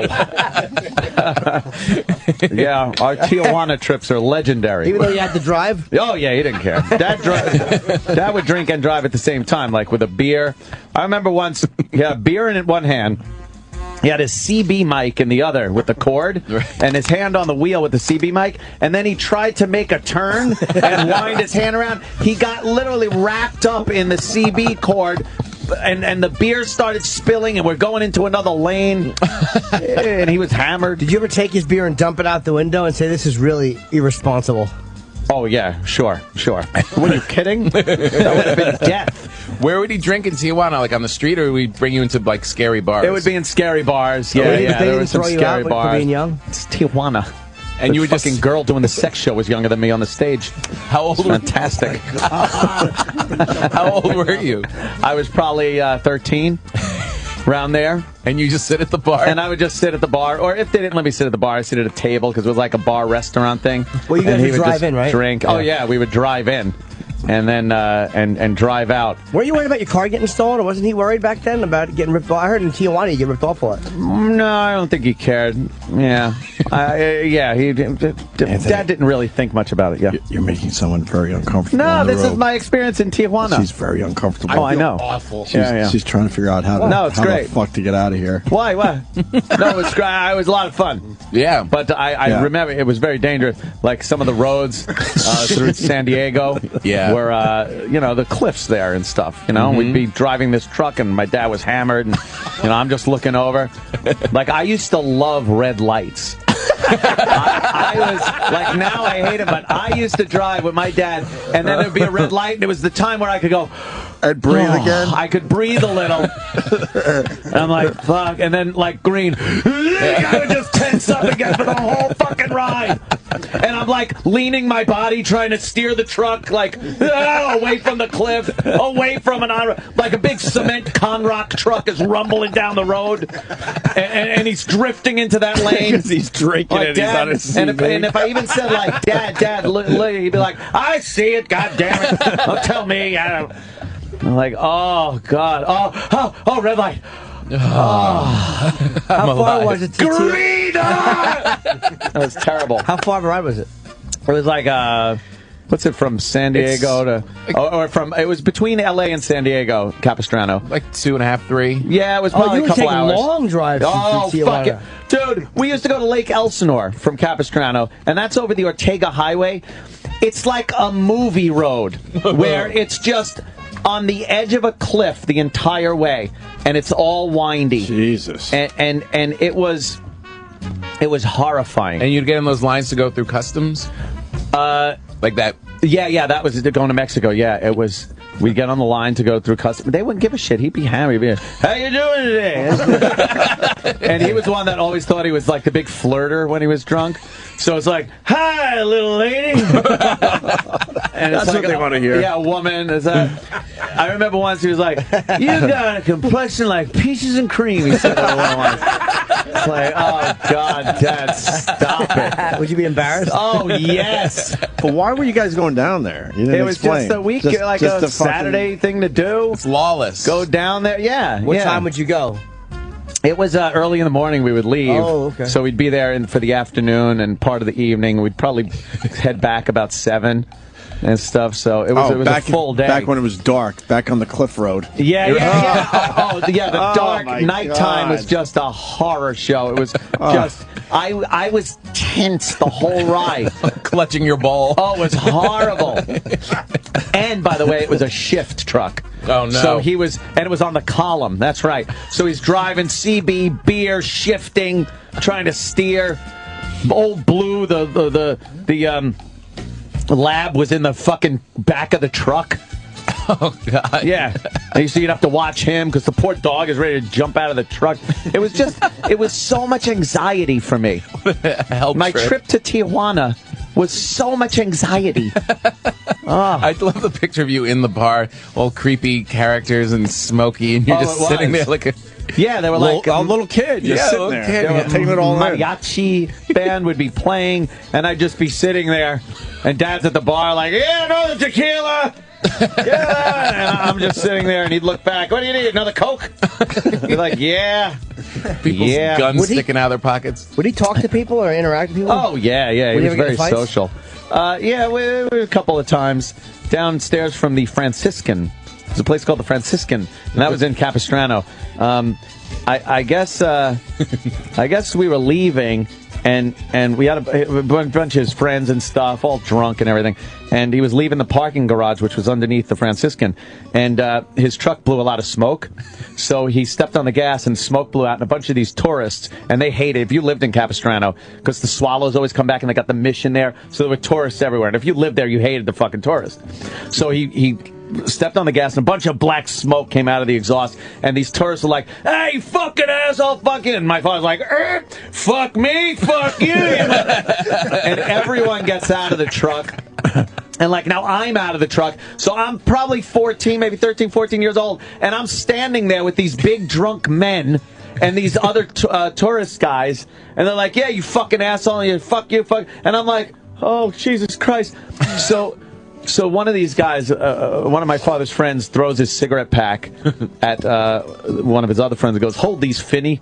And he goes to hold him because he's going to clock this guy in the head, and the tourist just pounded him in the face. And one of my father's friends down already. You saw your dad get beat up? No, it was one of my father's friends. Got beat up. He got beat up. So then it was on. And at that point, 2 guys come running after me because I'm the little fucking guy. Oh, no. So I'm like, whoa, I'm hightailing it. You didn't fight? Why would I fight? I didn't even want to be there. There's grown-ups coming for me. Yeah, it was 2 of them. Well, my dad turned around and grabbed one of them, And then the other guy, like, I guess I ran up the stairs and that was it. But then I went back downstairs and the cops are there and they put everybody against the wall. So we're all just kind of leaning against the wall. And I'm looking over and my father's there and there's Hal Finney with his fucking eye all bloody. And I'm like, oh, this was a great night. We were leaving. Hal Finney. It was Hal Finney. The Cutters. Yeah. The Cutters are in trouble again. Oh, it was crazy. Yeah. Hal Finney's Taco Shop. That ain't the name of Hal Finney Taco Hut. I haven't even thought of Hal Finney in years. I love the fact that Hal Finney got clocked in the eye. Hal Finney was a little bloodied. I don't know, but it sounds like he deserved it a little bit. Yeah, all of them did. Yeah. That's for sure. Like his fighting prep is hold these. I saw my dad brawl a few times. He always did pretty good for himself. Yeah, he never got his ass kicked. I remember when he beat up a Mexican guy for trying to pick me up at a party. No. Yeah, I was hanging out at a party, and it was an outdoor at the stables and stuff, and we were hanging out, and I was drinking some of this homebrew that they used to make, and everybody else was, so they were pretty hammered. So I was hanging out, and my dad was talking to his friends. I was probably same age, like 13, 14. Adorable. And, yeah, I was adorable, very molestable. And there was this Mexican guy, and he was all kind of drunk, and he came over near me, but within earshot of my dad. He goes, "Hey, how are you doing?" I'm like, "Oh, good. He's like, "Well, me and you, why don't we go into the bushes over here?" Oh, my God. And my dad came flying across the hood of a truck that we were standing next to and just grabbed the guy and started just pounding his face in. Wow. And then the rest of the guys were like, because obviously he was an uncle or cousin of somebody's, he's like, Joey, wait, hold on. He's like, this motherfucker thing. And he's pounding. And I'm there. But what was he going to do to me in the bushes? Yeah. Hey, Dad, you cock blocker. Yeah, exactly. I was this close to being in the bushes. Yeah, but Dad didn't want him fucking tapping into his supply. I love that all your dad's stories is he's always very close to the truck. Yes, he's right there. Well, how could you drunk drive if you don't have something to drive? Right. So he's very close to the obvious truck. your dad loved you, though. Oh, he would not fucking. What the fuck? He wouldn't or he play. loved fighting, or hated Exactly. gays. Or he just didn't like that guy. There's a lot of options there. Or he was very scared you were going to take the Mexican up on Oh yeah. He didn't want to. He didn't want to wait and hear if I said yes. Right. Get that off of the path. Not on my watch. Right. That's not exactly a good, inspiring tale of fatherly love. You mean he didn't want you to get fucked in the mouth in the shrubs? Dear old dad. He rolled. I had a lot of fun out there. See, we got a lot of fucking Mexican stories. And the party, by the way, at the stable, it was at Juan Reyes' stable. You might remember Juan Reyes. Juan. His son was Charlie Reyes, who was shot in the Mojave Desert when we were all hanging out partying and had to be driven to Arizona from the Mojave Desert. You saw his friend get shot. Oh, it was amazing. Yeah. Wow. By his father. Wow. We were all camping out at some mining shack out in the Mojave Desert, and the father went to load his gun. He had a .22, and it was an old style one where you had to have it half cocked to spin the cylinder. So he lifted it up before he put the hammer down on an empty cylinder. It was a live cylinder, and the bullet went off. Shot his 10-year-old son Charlie right through the shoulder. It went right in, like over his heart, and then out the back. Jesus. And I was looking at Charlie right at the time, and he just went, and it looked like a water fountain of blood pumped out, and he just went down to his knees and then down to his face. And I'm like, oh my God. Holy fuck, I just saw someone get shot. Wow. This is crazy. And then they all packed him into a pickup truck, and we were in between Barstow and Needles, Arizona, somewhere, and like 50 miles off the main road. We had doom buggies and guns and fucking whiskey. It was crazy. Desert. See, guns are bad, Ant. See? No, they were guns great. Are bad. Guns are bad. See? We were like again, 14 years old, and we would take these doom buggies out and have two people in the back, one driving and one in the passenger seat, all with rifles, and we're just shooting anything like from Mad moving Max. doom buggies. Yeah, it was like fucking Mad Max, the children's version. We'd shoot any poor living thing that came across us was dead. Jesus, I think I shot a lizard. I never thought the taco show would turn into this. Oh, this is all about, all Southern California and me hanging out with the Mexican people. Yeah, it's where tacos come from. Arizona. It was the Old Woman Mountains, and it was a big old silver and turquoise mine with a little mining shack, and we used to just camp there. It was great. That sounds awesome. Disneyland like everybody else? Disneyland? You can't drink in the Magic Kingdom. Are you crazy? You can't watch your friend Charlie get shot? Right. I'm going to see Charlie get shot in the Magic Kingdom? It's a small world. Fuck that. What a disaster of a childhood. It was fantastical. It sounds fun. It was magical, really, when I think about it. I finally came to my senses and was like, I got to go back home to my mom in New York because this is going really poorly. That's fun, but this is wrong. It was like fun, but even I at that young age realized, wow, I'm really headed down a weird road here. I just pictured me driving the pickup truck with a fucking Budweiser between my legs, that CB in my hand, with my little boy fucking tensed up with anxiety and palpitations. Or some little boy. More awkward moments. Can you turn your head and cough? Epic fails. That was a shitty joke that bombed. And foul-mouthed rants. Why don't you shut the fuck up? Coming up, Opie and Anthony's worst of 2013 so far. Continues next. This is Opie and Anthony's worst of 2013 so far. Highlighting everything great that has happened this year on the Opie and Anthony show so far. This is the worst of 2013 so far. With me, Sam Roberts. Now keep in mind, we call things the worst, but we mean best. That way, it's just a little something that makes us different. Vanilla Ice was in studio, and I have to tell you, sometimes with guests on the Opie and Anthony show, we see someone on paper that we think this is not going to go well. Either he's a cornball, or he's a little washed up, or he's going to have an attitude. We don't know a lot of things. With Vanilla Ice, when we saw it on paper, very unsure. I remember before he came in, there were questions going around the room. I don't know if this is going to go well. Do you think this will go well? Well, as it turned out, it did. It went very well. Vanilla Ice is an interesting guy. He's always got new projects he's working on. Just because you haven't heard about them doesn't mean he's not working on them. He tells us about his new project, the Vanilla Ice Project. Apparently he's doing home improvements now, but he's doing them with style. Stop, collaborate, and listen to Vanilla Ice on the worst of 2013 so far. O&A's worst of 2013 so far. All right, we pulled Who Kid out of the bullpen for this. We went with the, are you a righty or a lefty there, sir? I'm cool. I'm gay, so I'm bi. I'm both. Man, well, what happened? At the right time. Yeah. At the wrong time. Vanilla Ice, what's up, brother? Sorry, Ice. How are you, I'm man? not gay. I'm just like, you know. Y'all getting a little friendly up in here. I don't know where I just stepped into. Up in here. What up, Ice? See, I got my icy watch. No, today. you didn't hear me. I said we're going to the bullpen for this interview, and we're bringing a Who Kid in to help out. Not that we need the help, but I thought it'd be kind of nice. It's kind of cool, yeah. Thanks, man. And we got Vanilla Ice in studio, and someone just told me you remember being on our show back in the day. Back in the day, man. I mean, I had a weekend that lasted a few years, but I remember that one. Did we give you a little? Did we give you a little of this? No. Okay. Why didn't you? Oh, really? We had a guy that was getting a lot of the Not guests. anymore, but back then it would have been great. All right, yeah, no, we had a guy that would bring a lot of you guys to the stairwell and give you a little taste. Yeah, I didn't get that. A little taste of the reefer. You got some? Yeah. No. Now it's piss tests everywhere, but what are you going to do? Yeah, what are you going to do? Is right. You don't use Molly and then like there's all this Molly stuff going on around. Yeah, what's here. that? Yeah, what is a Molly? It's ecstasy. Oh, that's what they just call Molly's? Molly's, yeah. Molly. Man, y'all are teaching me something. Is this a New York thing? What is this? I don't know. No, it's like cocaine and heroin mixed, right? Molly, it's ecstasy. Oh, okay. Man, I've been away from the game too long, man. I saw it on Twitter. People all of a sudden talking about Molly and Molly's. Rappers love ecstasy. Literally now. yesterday, I we learned know about you guys Molly's. ain't on any of that because you wouldn't be up this early in the morning if you were.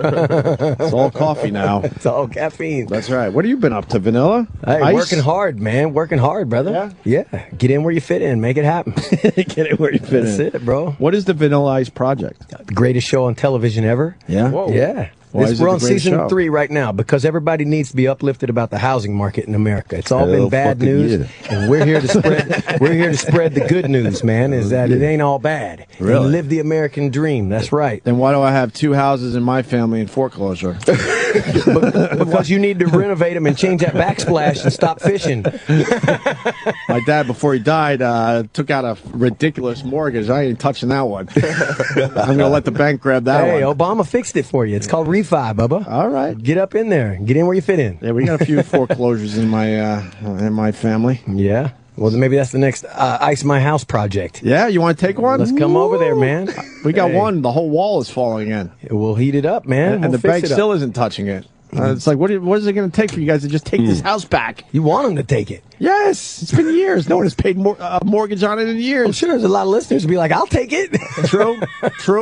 If you're giving homes away, I guess I did come in at the right time. Hell yeah. You making money in real estate? Yeah, lots. Yeah? It's good. Got some tips for us? I got lots of tips. Yeah, but I get paid money for in that. the real estate. How much you got? That's Anthony, of course. Oi. Oh, good, man. Nice. Yeah, making money in real estate, is that it? He's talking about the Vanilla Ice project. Better than ever right now. And what, wow. I don't know. I think that's kind of a different industry from music to real estate. Well, it didn't happen overnight like that. I didn't think so. Yeah. That was I could see you on a real estate card. 15 years I've been doing it. On a real estate. I haven't yet to get my card, but that's a good idea. Thanks for that. That's funny. I think he's doing it. I get your card. Are you building the houses like Jimmy love Carter? I'm still confused about this show. I build the homes and everything, and man, I found another passion. Yes, wow. I use my own money. I do it all, and I've gone up to the mansions now and everything. But been doing it 18 years, and had great success with it. Now I got my own TV show. Like you're swinging a hammer and shit? Yeah, I get in there and mix it up, man. Yeah. I'm not afraid. Yeah. Wait, explain this show. I'm still confused. This show showcases all the new state-of-the-art and home features and everything. And I took this season 3. Right. It airs this Sunday. Okay. This house was set in for 7 years. 10,000 square foot mansion set in 7 years. A lot of them seen them in the neighborhoods, especially in Florida. You got a beautiful neighborhood, and then you got this one eyesore.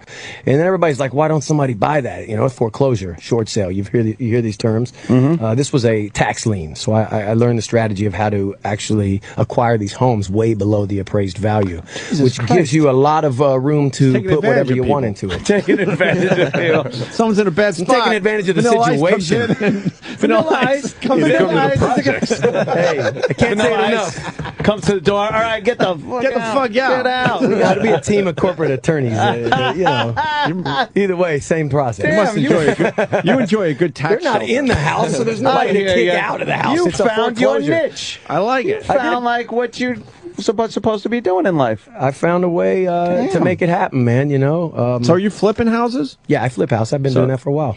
Yep. There's a lot of money in flipping houses. There sure is. It's better than ever. I mean, you can't buy a house cheaper than you can build it right now, so it's it's the way to do it. So you buy a house and then you especially in do Florida a couple things and then you sell that shit. Well, we do a lot more than a couple things. Yeah. The thing is, we don't just put carpet and paint and flip it. Those days are gone. Those days were good. They were high here. teching these houses out. We're high teching them out. We're making a smart house, man. In what way? I love that shit. Well, in season 2, I put in a lazy river. It takes you down through a vast landscaping of 2 acres, and it goes underneath a bridge, through a cave. Got fiber optic lights in the cave, and really cool stuff. You sit there with your raft and you marinate, man.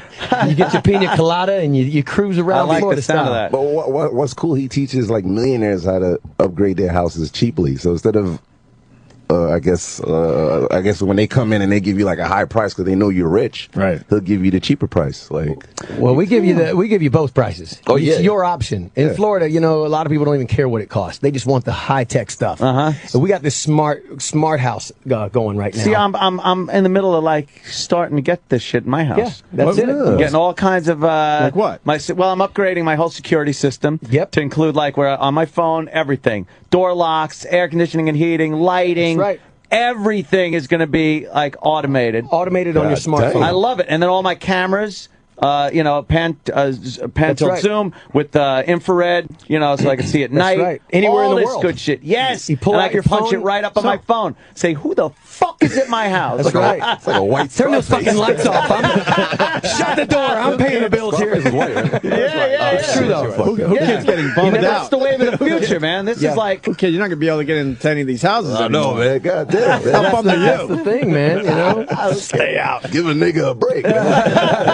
Jesus, give me a shot. Give me a chance at this shit. Man. Vanilla Ice, you're coming over after this show and you're gonna take a look at my place and tell me what to do. Yeah. What you need. For free, by the way. Give you some ice knowledge. That's great stuff. That's like everybody wants this. It's available now. It's something that's not really like you don't have to be completely super rich and crazy to have this shit. And I gotta say, That's right. Prices have come down. I gotta say, it's brilliant because you take your piece of shit house and you make it just cool. Yeah. You know what I mean? Cool shit house. Instead of having some new construction somewhere where they got all those features, It's true. Ice comes in and goes, yeah. no, I'll give you the lazy river. That's it. That's it, man. I mean, we rebuy the whole house too. All the smart stuff. We got electric drapes. Got pneumatic automatic elevator. You've got everything. You never have to look for another remote control. You know how you have like 5 different remotes? You're going to put the DVR on the DVD, and you know, which one is it? You know, you never anymore. You throw all those remotes away. It's your phone, your smartphone. Everything's your phone. Everything. Boom, you punch that up. Now you got your whole remote right there. Thermostat. Doing that for my home theater. So I want to do this. I want to put everything on my phone. We'll hook you up. Yeah, that's crazy. That way, when you We'll lose ice you out, man. That way, when you lose your phone, you're completely fucked. It's like, is there a oh, backup? shit. Is there a backup in case you lose your phone? Yeah, iCloud.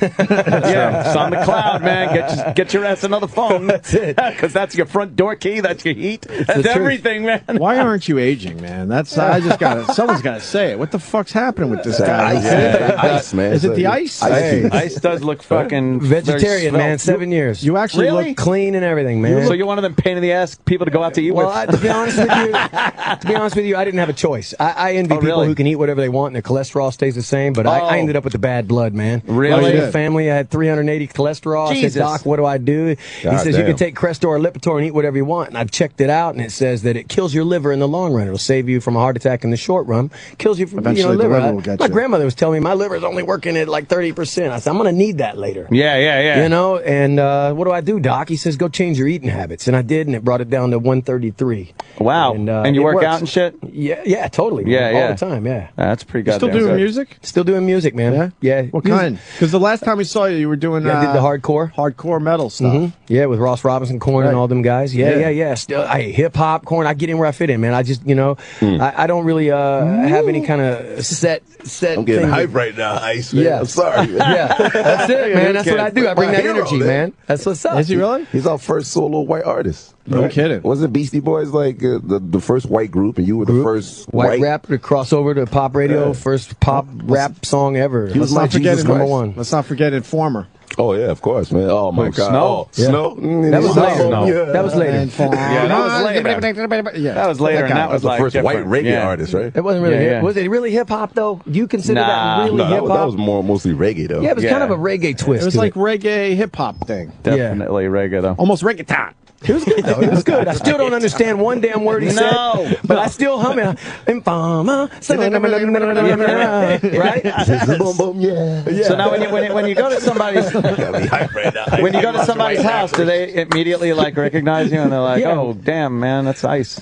Yeah, of course. Yeah. Hey, I shake a hand, make a friend, man. It Yeah. doesn't bother me. And then they're like, "God damn, now he's all informed about this." But were you always into the housing thing? No, man, I just stumbled up on it. I was when I was young. I did Ice Ice Baby when I was 16, man. And, Wow. You were 16 when that came out? 16, 160 Remember, million dun, records. dun, dun, dun, dun, dun. A little different. No, it was dun dun dun dun dun dun dun dun instead of dun That was dun it. dun dun Well, that dun was- dun. It changed during the middle of the lawsuit. David Bowie was like, fuck that shit. It changed in the middle of the lawsuit. We're not going to lie to you, man. We've had fun with that clip over the years. Yeah, bro. You're trying to explain that. It's like, what's he doing here? That is a great clip, man. No, that one goes dun dun dun dun dun dun. Mine goes dun dun dun dun dun dun. Just a little bit. That extra dun. Yes. The one when I went up. Dun, dun, dun, dun, dun. It's hilarious. Forgot about that shit. Oh yeah. Oh yeah. People weren't man. sampling as much back then, I guess, huh? Well, it was around. It's just nobody really sold any records. You know what I'm saying? So there they wasn't left any. you alone. And it was weird that it was looked at like, oh, what's he doing? Yeah. Now, of course, you sample shit. But back then, it was like, oh, you're ripping off that song. It's like, no, man. I remember after my record was out, I mean, there was like no real sample clearances. There was no organization, no company, nothing. Now there's like, right across the street here, Avenue of Americas, there's a huge building, sample clearances, you know? Really? And, I mean, sampling was done way before I came along. Well, but that's my question. I want a history lesson. What was the first sample that everyone knows? first samples. Does anyone know? EPMD, maybe? I think maybe Stetsasonic might have sampled some stuff, but it was really covered up. But what song did they sample? There had to be the first It one. was that usually everyone probably would Roger acknowledge. Troutman or Zapp or something like in that era, right? Yeah, like I mean, that's a lot. A lot of rock dudes got sampled, and they woke up like, uh-oh. Yeah. Niggas are making money. We gotta get that. That's what happened, you know. Fuck that. But until they made, like, there was some, you know, in the hip hop community, you know, there was a lot of successful records, but they didn't sell a lot. So the team of lawyers, they didn't really, you know, Understand. go after it until it really sold. The laws were probably created after he came out. Yeah, it's like, wait, how much money? How many records did he sell? Yeah. What? There's money there. He's using. Wait, sounds like Queen to me. I mean, you sold like 15 million though, one record though, like what? You know, to date, 160 million. God damn. What? You know, Ice Ice Baby, To the Extreme, sold almost 3 million copies just last year alone. I mean, it helps with the TV show and being on the Adam Sandler movie and all these different things. You get a taste of that? A good taste? I bought all my publishing back, man. So you get a nice taste. I get the biggest taste. Wow, nice. It's that's how I'm able to do what I do in real estate. You know, One song. I don't know if you want to answer. 2 songs. You know, I got a song that's catching that big time. Which one? The Teenage Mutant Ninja Turtles. Okay, right. The Ninja Rap. It's so big right now, I can't even explain it to you. Everybody knows Ice Ice Baby, but I'm telling you, the generation that's out there right now running this world grew up to the Turtles, man. Yep. Right. And they are into it. I mean, it is huge. They got signs. They come dressed to my concerts like Ninja Turtles. They jump on stage. What? Oh, yeah, man. They're buck wild. How much has the Ice Ice Baby made you over the years? Do you ever good. say? I'm good. Lots. I'm good. I'm financially like a I'm good. ridiculous number? Ridiculous. But one song. You know, it's not about money, man. It's all about family and friends. I can't tell you. Listen, you ain't born with it. You're not going to buy with it. Well, that's the thing. Is that if you got no family and friends to share it with, you would trade it for the family. No, you and just friends. stay home and watch TV and your Not own really. movie theater and screeners and you drink a lot. And oh shit, that's me. Wait a minute. Hilarious. Oh wait. Oh God. You never and met who wants to be like that? Exactly. Wow, man. One fucking you never you never met David Bowie though? David, you and them never interacted? Yeah, man. I had to pay after the lawsuit. The lawsuit worked out in my favor because I ended up buying their song. Wow. It was $4 million, and it was one of the best investments. I didn't know it at the time. But you own Under Pressure now? Yeah. Get the fuck out. It was cheaper than. It was cheaper than you know. What? Yeah. Wait, so you own Under Pressure? How Well, you know how Michael. Well, the same way Michael You're Jackson. brilliant. Michael Jackson bought the Beatles. How did that work out? You know, Yeah, people can yeah, buy yeah. publishing. Most people don't buy the publishing because after 7 years they'll take the advance towards their publishing for another 7 years, and then you have the option to buy it right so you then said, and there. all right, I'll give you the $4 million for Under Pressure. Take it. And it was a great investment. That is brilliant. It was better than keep paying the you know. Because I've seen that royalties. show up in commercials and stuff. I've Everywhere. Seen that. Yeah, and you yeah, get yeah. that every time now. Yeah. Damn. Yeah. So it doesn't matter. Dun, dun, dun, dun, dun, dun, dun, dun, dun, dun, dun. It's all cha-ching, cha-ching now. It's it. It's Yeah. changed to ding, How ding, does ding, that part go? ching, ching. Cha-ching, cha-ching, cha-ching, cha-ching, cha-ching, cha-ching, cha-ching, cha-ching. That's what it sounds like now, motherfuckers. I love it. Holy Jesus. I know, Brilliant. I know why you're sleeping. Like the ghost of, like the gay ghost of Queen is like looking at you, like motherfucker. Right? I know Queen is watching you right they now. have plenty of songs of their own to hang on to. Wow, who made You that? never met Queen. The gay brilliant. ghost. Why'd they have to be the gay ghost? I guess Freddie Mercury. Yeah, of course. I mean, you have to bring the gay You in. know, All of them were gay. African He's just feeling that Americans. today. African Americans aren't very tolerant of gay lifestyle. We all know Why that. is that? They have to be down on the DL. No, we're cool now. I got a gay hat on today. Oh, yeah, it's pretty gay. Super kind of gay. And I'll be gay and warm today. and even Obama came out and said, you know, no, well, he didn't come What did out. he come out and but say? he didn't come out. Drum roll, You know, please. supporting gay rights and stuff. Sure, man. Keep banging. But you got keep the fucking Biggie out. shirt on. That's cool. Yeah, you know, I keep You it represented. keep it, it's like gangster and gay. GG, you know what I'm saying? Double G'd out, man. It's like ding, ding, ding, ding, ding, ding. So you now officially own that. That's great. Officially. And I'm not embarrassed to blown say away. I copied his dance moves. I think every black kid copied your dance moves. You know that, right? What's up, Wow, Brian? really? Every black kid copied like Yeah, the yeah. whole You still remember him? what? The back and forth. Oh, that was like, yeah, that shit was fucking righteous. That's the way hard right there. What was O&A doing when this song was out? What were y'all doing? What year is that now? 91. No, I'm trying to remember. I'm not even being a dick. Yeah, 91. Wow. 91. 91 already. Doing That's drugs over and 20 years. bad mouthing your country. I was doing radio in where the fuck? Buffalo, I guess. I was working construction on Long Island. I didn't play your Jesus. record. I was at a rock station. You guys were, I remember, and then you came to New York right NEW. shortly after. Yeah. Wow. And then Well, not I shortly came in after. there, and then I think you had some issues, legal issues yourself. Yeah, there were a couple of things. That happens. I remember some stuff. Yeah, It happens, you know. Yeah, we got Made us fucking- bigger. That's it, though. The lawyers told us, fucking, dun, dun, dun, dun, dun, your ass out the fucking door. That's it. You ain't Don't buying let shit. Dun, dun, dun, dun, dun, dun, hit your ass on the way out. Yeah, you ain't buying shit. I love it. Yeah, you ain't buying your way out of this Nope. one.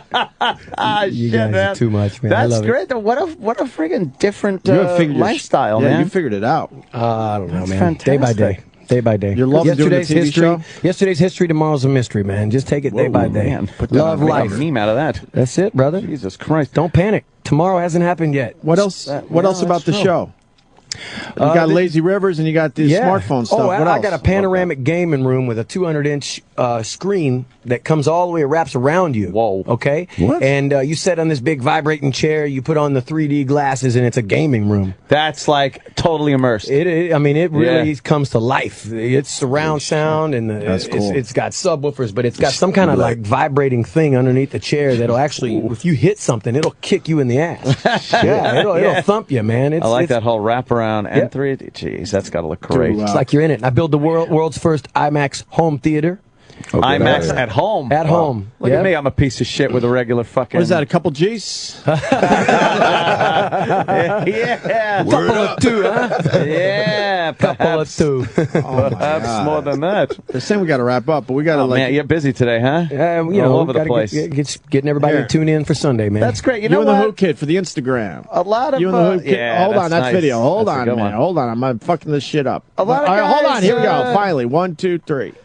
You know, a lot of guys would have rested on their laurels there.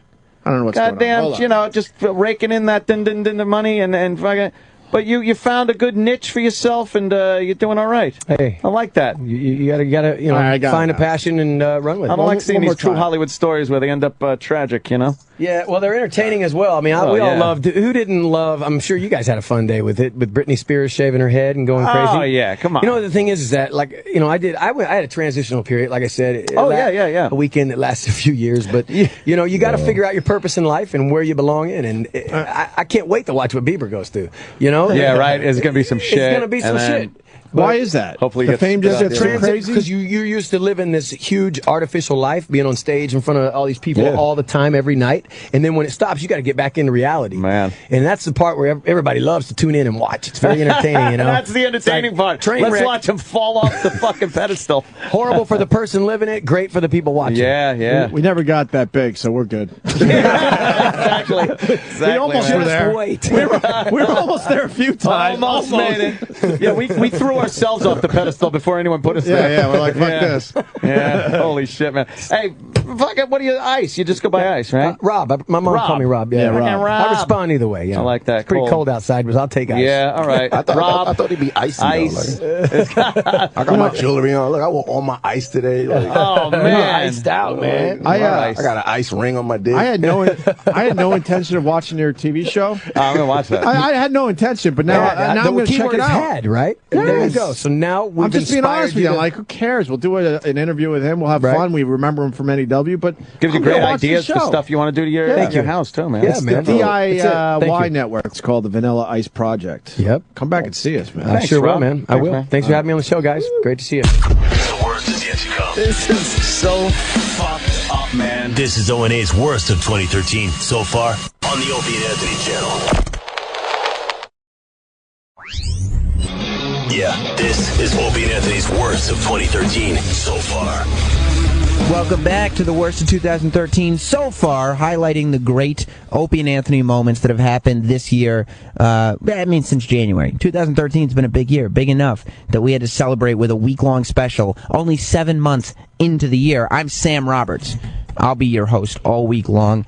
Let's move on to the Patrice O'Neal tribute show. This year, we were able, Bill Burr really was able to put together an amazing tribute show to me, maybe the greatest comedian of our time, the late, great Patrice O'Neal. And we had a whole bunch of the comedians come by the day after the event to talk about everything that had happened and their memories of Patrice. You're talking about Bill Burr, Colin Quinn, Bobby Kelly, Dave Attell. You're not going to find a show like this anywhere else, but right here on the Opie and Anthony show's worst of 2013 so far. This is O&A's worst of 2013 so far.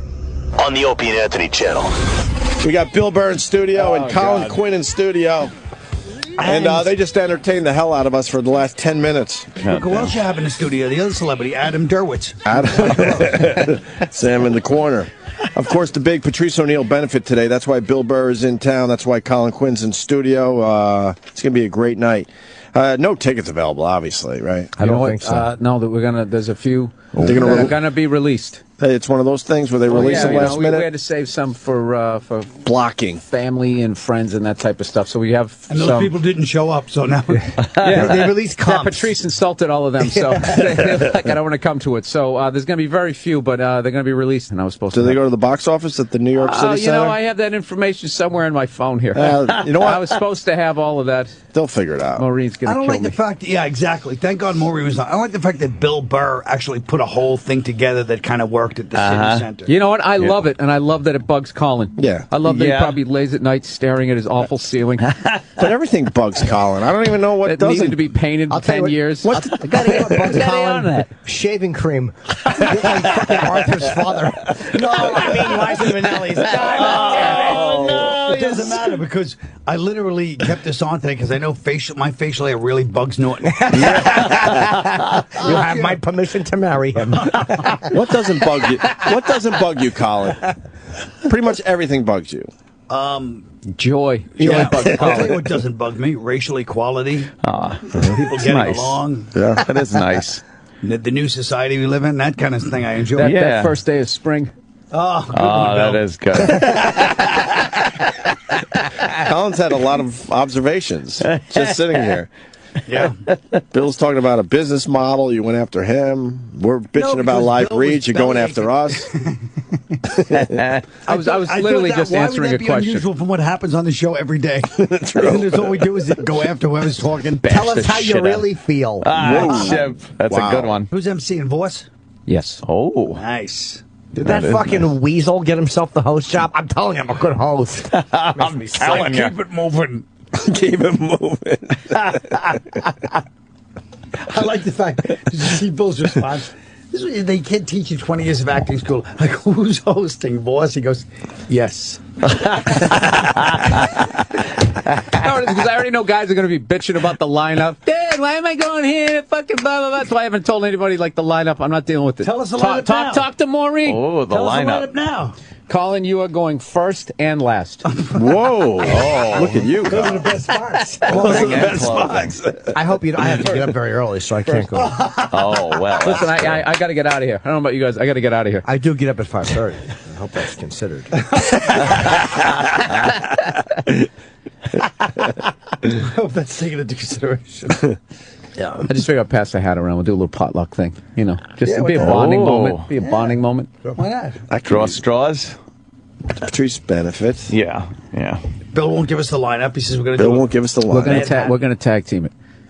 That's what we're Tag gonna do. team. Just boom, boom, boom, boom, boom, all the way I down. thought Voice is hosting. We're gonna start. No, maybe he is. I can't remember. Oh. I'll speak to Maureen. You speak to Maureen. That's the way to go. Yeah, you better talk to her. Maureen Bill put it together, but then he needed Maureen to bring it home. Yeah, it's called. Comedians Yeah. can't do this kind of stuff on our own. He just can't stand it. He just can't stand that I did something good. I don't know what it is. Yeah, what's wrong with you, My Colin? heart was in the right place.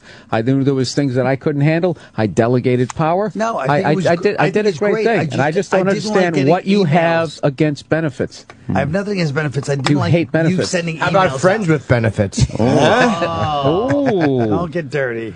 Come on. He has a problem with this bill. Colin? nobody wants to get an email from me.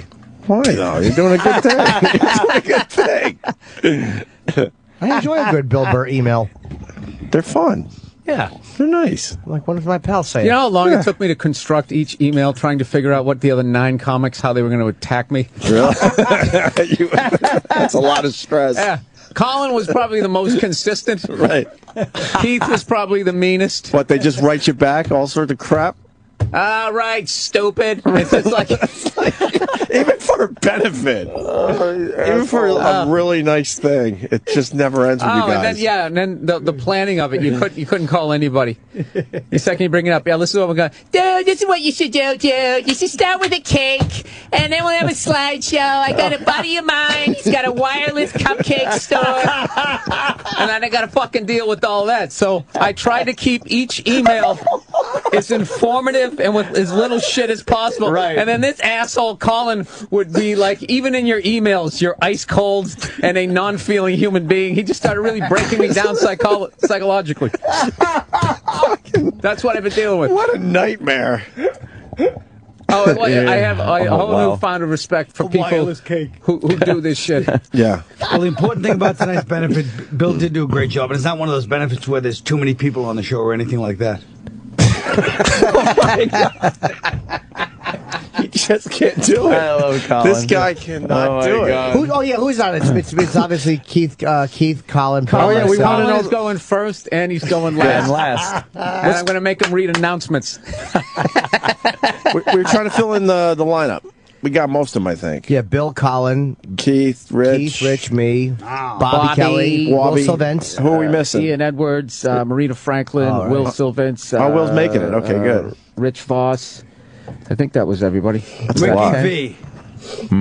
I think you should make Voice MC. You know what? We will take that into consideration. I'll speak to Maureen. I've got her email. Absolutely. There's another thing, too, trying to get photos from these jackasses. We're such morons. We all knew each other 20 years. Yeah. Oh, you get some blurry photo from, like, fucking 1998 with half a face on it. Sorry, dude, this is all I got. Trying to put this thing. I will never fucking do something like this again. Fucking... But it makes Colin happy. Who was it? Keith Robinson sent a photo in. It looked like somebody had poured milk on it. Like fucking 20 years ago. And I just wrote back, I'm like, really? Player. I don't know. That's all I got. I don't know. Who was the most responsible with the pics? Huh? Did I not get you photos immediately? Jim Norton. The photo. Superstar, right? Yeah. Superstar Jim I Norton. have not said one negative thing about Jim. Bob Kelly got some really good pictures of us from Brazil. He has a bunch that he showed. Yeah, man. He sent me a couple recently. You got to do a benefit every year just to make Colin happy. Because it seems to make him very happy. I'd love to do it. I'll do it every year and a half. And it'll give him yet another reason to trash me. It'll be like your sort of second Christmas every Why are you year. trashing? Why are you trashing Bill, Colin? No, I think. Look, I wouldn't be able to do that. I couldn't believe he was doing false modesty. Yeah, I couldn't believe I was getting emails from Bill going, "Okay, guys, this is really happening. We're doing it this way." I was kind of impressed, but it was still funny because I knew what he was dealing with. Because I knew he was dealing with me. I knew everybody else was an asshole, so it wasn't really kind of a hassle.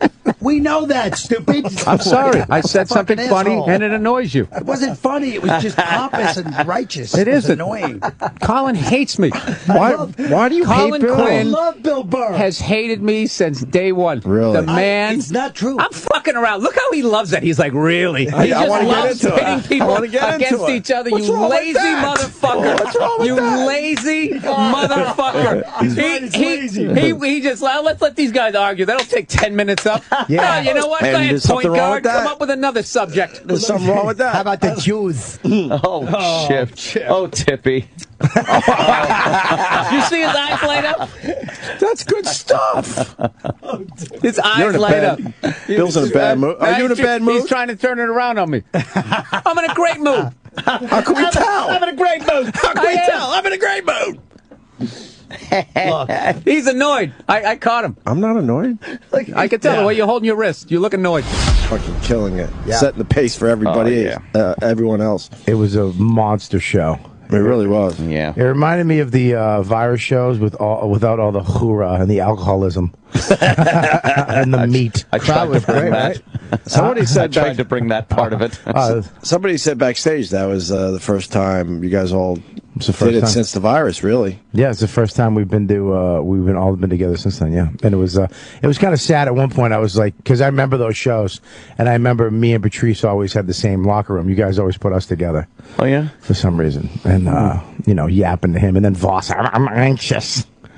I think it's going to be good. Yeah. I didn't take my anxiety medicine. Told It was everyone. last night, 8 o'clock. Everybody kept saying how he was suffering from anxiety, and then he's telling me and Ant to give him a really nice intro, and then he proceeds to trash us. I'm like, really? Because it's Voss. I know, but he wanted desperately the real nice intro. Oh, you gave him the line? I gave him the line. What was it, the lesbian and the lesbo and the doomsday prepper.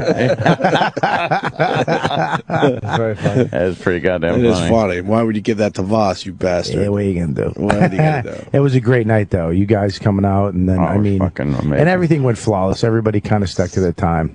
And the other thing sucked about going up front is that they were really on me. Fucking, do your time. And I was panicking. I was just panicking. I was just watching fucking, all right, I got fuck. Because what happens is when you get to your time, it switches, turns red. We were talking about this. That's the I have been an asshole for 2.5 minutes. Yeah, it's just red and it's going 1, dickhead, 2, fuck off, 3, get off, you piece of shit. Yep. 5, Patrice is dead and you're fucking his memory. But it was great. Yeah, it was a great night, and everybody killed too. It always sucks when no one had a bad set. Not one person had a bad set. Really was hoping Keith Robinson would take a hot one just to teach him a lesson. Damn it. No, God damn it. He killed it. He did. I haven't seen Ian Edwards in so killed it. long. He was really funny. And then, I've seen Bill and Bobby a million times, but Ian I don't see anymore because he lives out in L.A. And we used to work together all the time at the Boston Comedy Club. He used to have dreads. He's bald now. Did you know Ian before? Or? Yeah, I know him from back in the day. Okay. One of the best Pete Correale stories ever with Ian Edwards. Yeah. What? Yeah, he was on stage talking about his dowry. How, African couples have a dowry, and they were like, yeah, you got to give them cattle, and Pete Correale went, cattle. It just came out, and he heard him, but he thought it was an audience member at the old Boston. And he went, yeah, motherfucker. What do you think they used before they had money? And Pete went, you. That's fucking good. Yeah, it was a great show, man. Everybody killed it. It was. What's up with the posters that everyone's talking about? Oh, yeah, they sold great. First of all, Can you guys print more or no? Limited run, huh? Limited run because it's a work of art. It's not just a poster. We went to Staples or Kinko's and we had the artist Tyler Stout donated the image. He made the image. He's a fan of Patrice. He came up with 2 versions, and then they hand silkscreen each one. And then he signs them and he numbers them. So there's only 300 of the purple. There was 100 of the gold. We sold a lot of the gold. We sold a lot of them last night, but we also signed 5 each.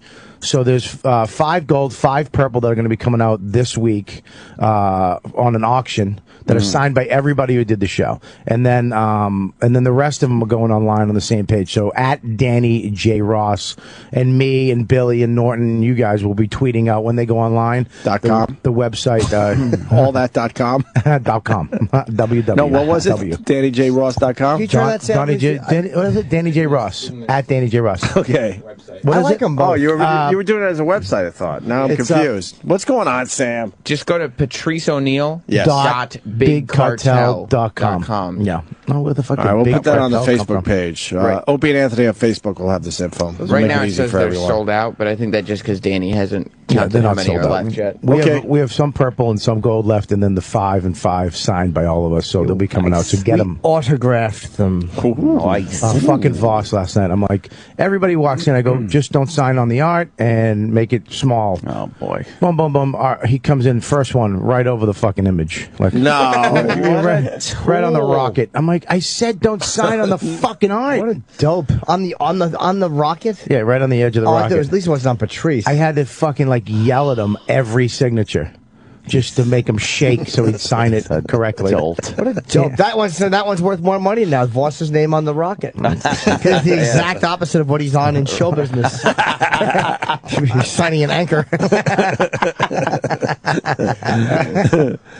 Shit. Yeah, those images were really fucking well made, man. I like them a lot. It's real artwork, yes. Absolutely. Yeah. Yes, indeedy.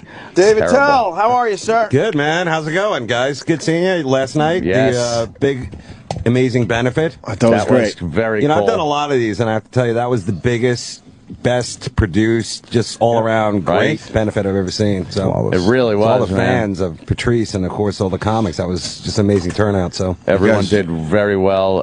There wasn't one bomb. Nope. I was a little sappy, but I thought it was all pretty straight up, and it was a long show too. You know, it didn't feel like a long show, except for Will's poem.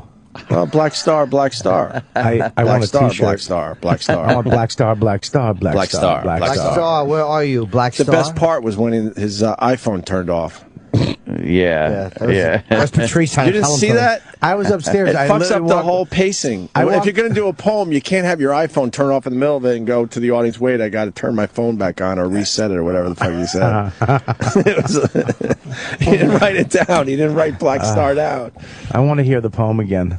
Black Star, Black Star. Oh, God. I was walking. I wasn't even in the show. I was upstairs, and I just walked by a speaker and heard Black Star, Black. I was like, what the fuck? Stop me in my tracks. What? Yeah. What the fuck is he doing? Well, at the end of his set, and he had a great set too, he decided he needed to read something for Patrice that he wrote. Shout out. A little shout out. To was was Patrice the Black Star? Mm-hmm. Yeah. Okay. All right. We That's got what that I- much because that's what I it got a little confusing there. Now, I wonder if we could get Will in to do that as those two guys go down on each other.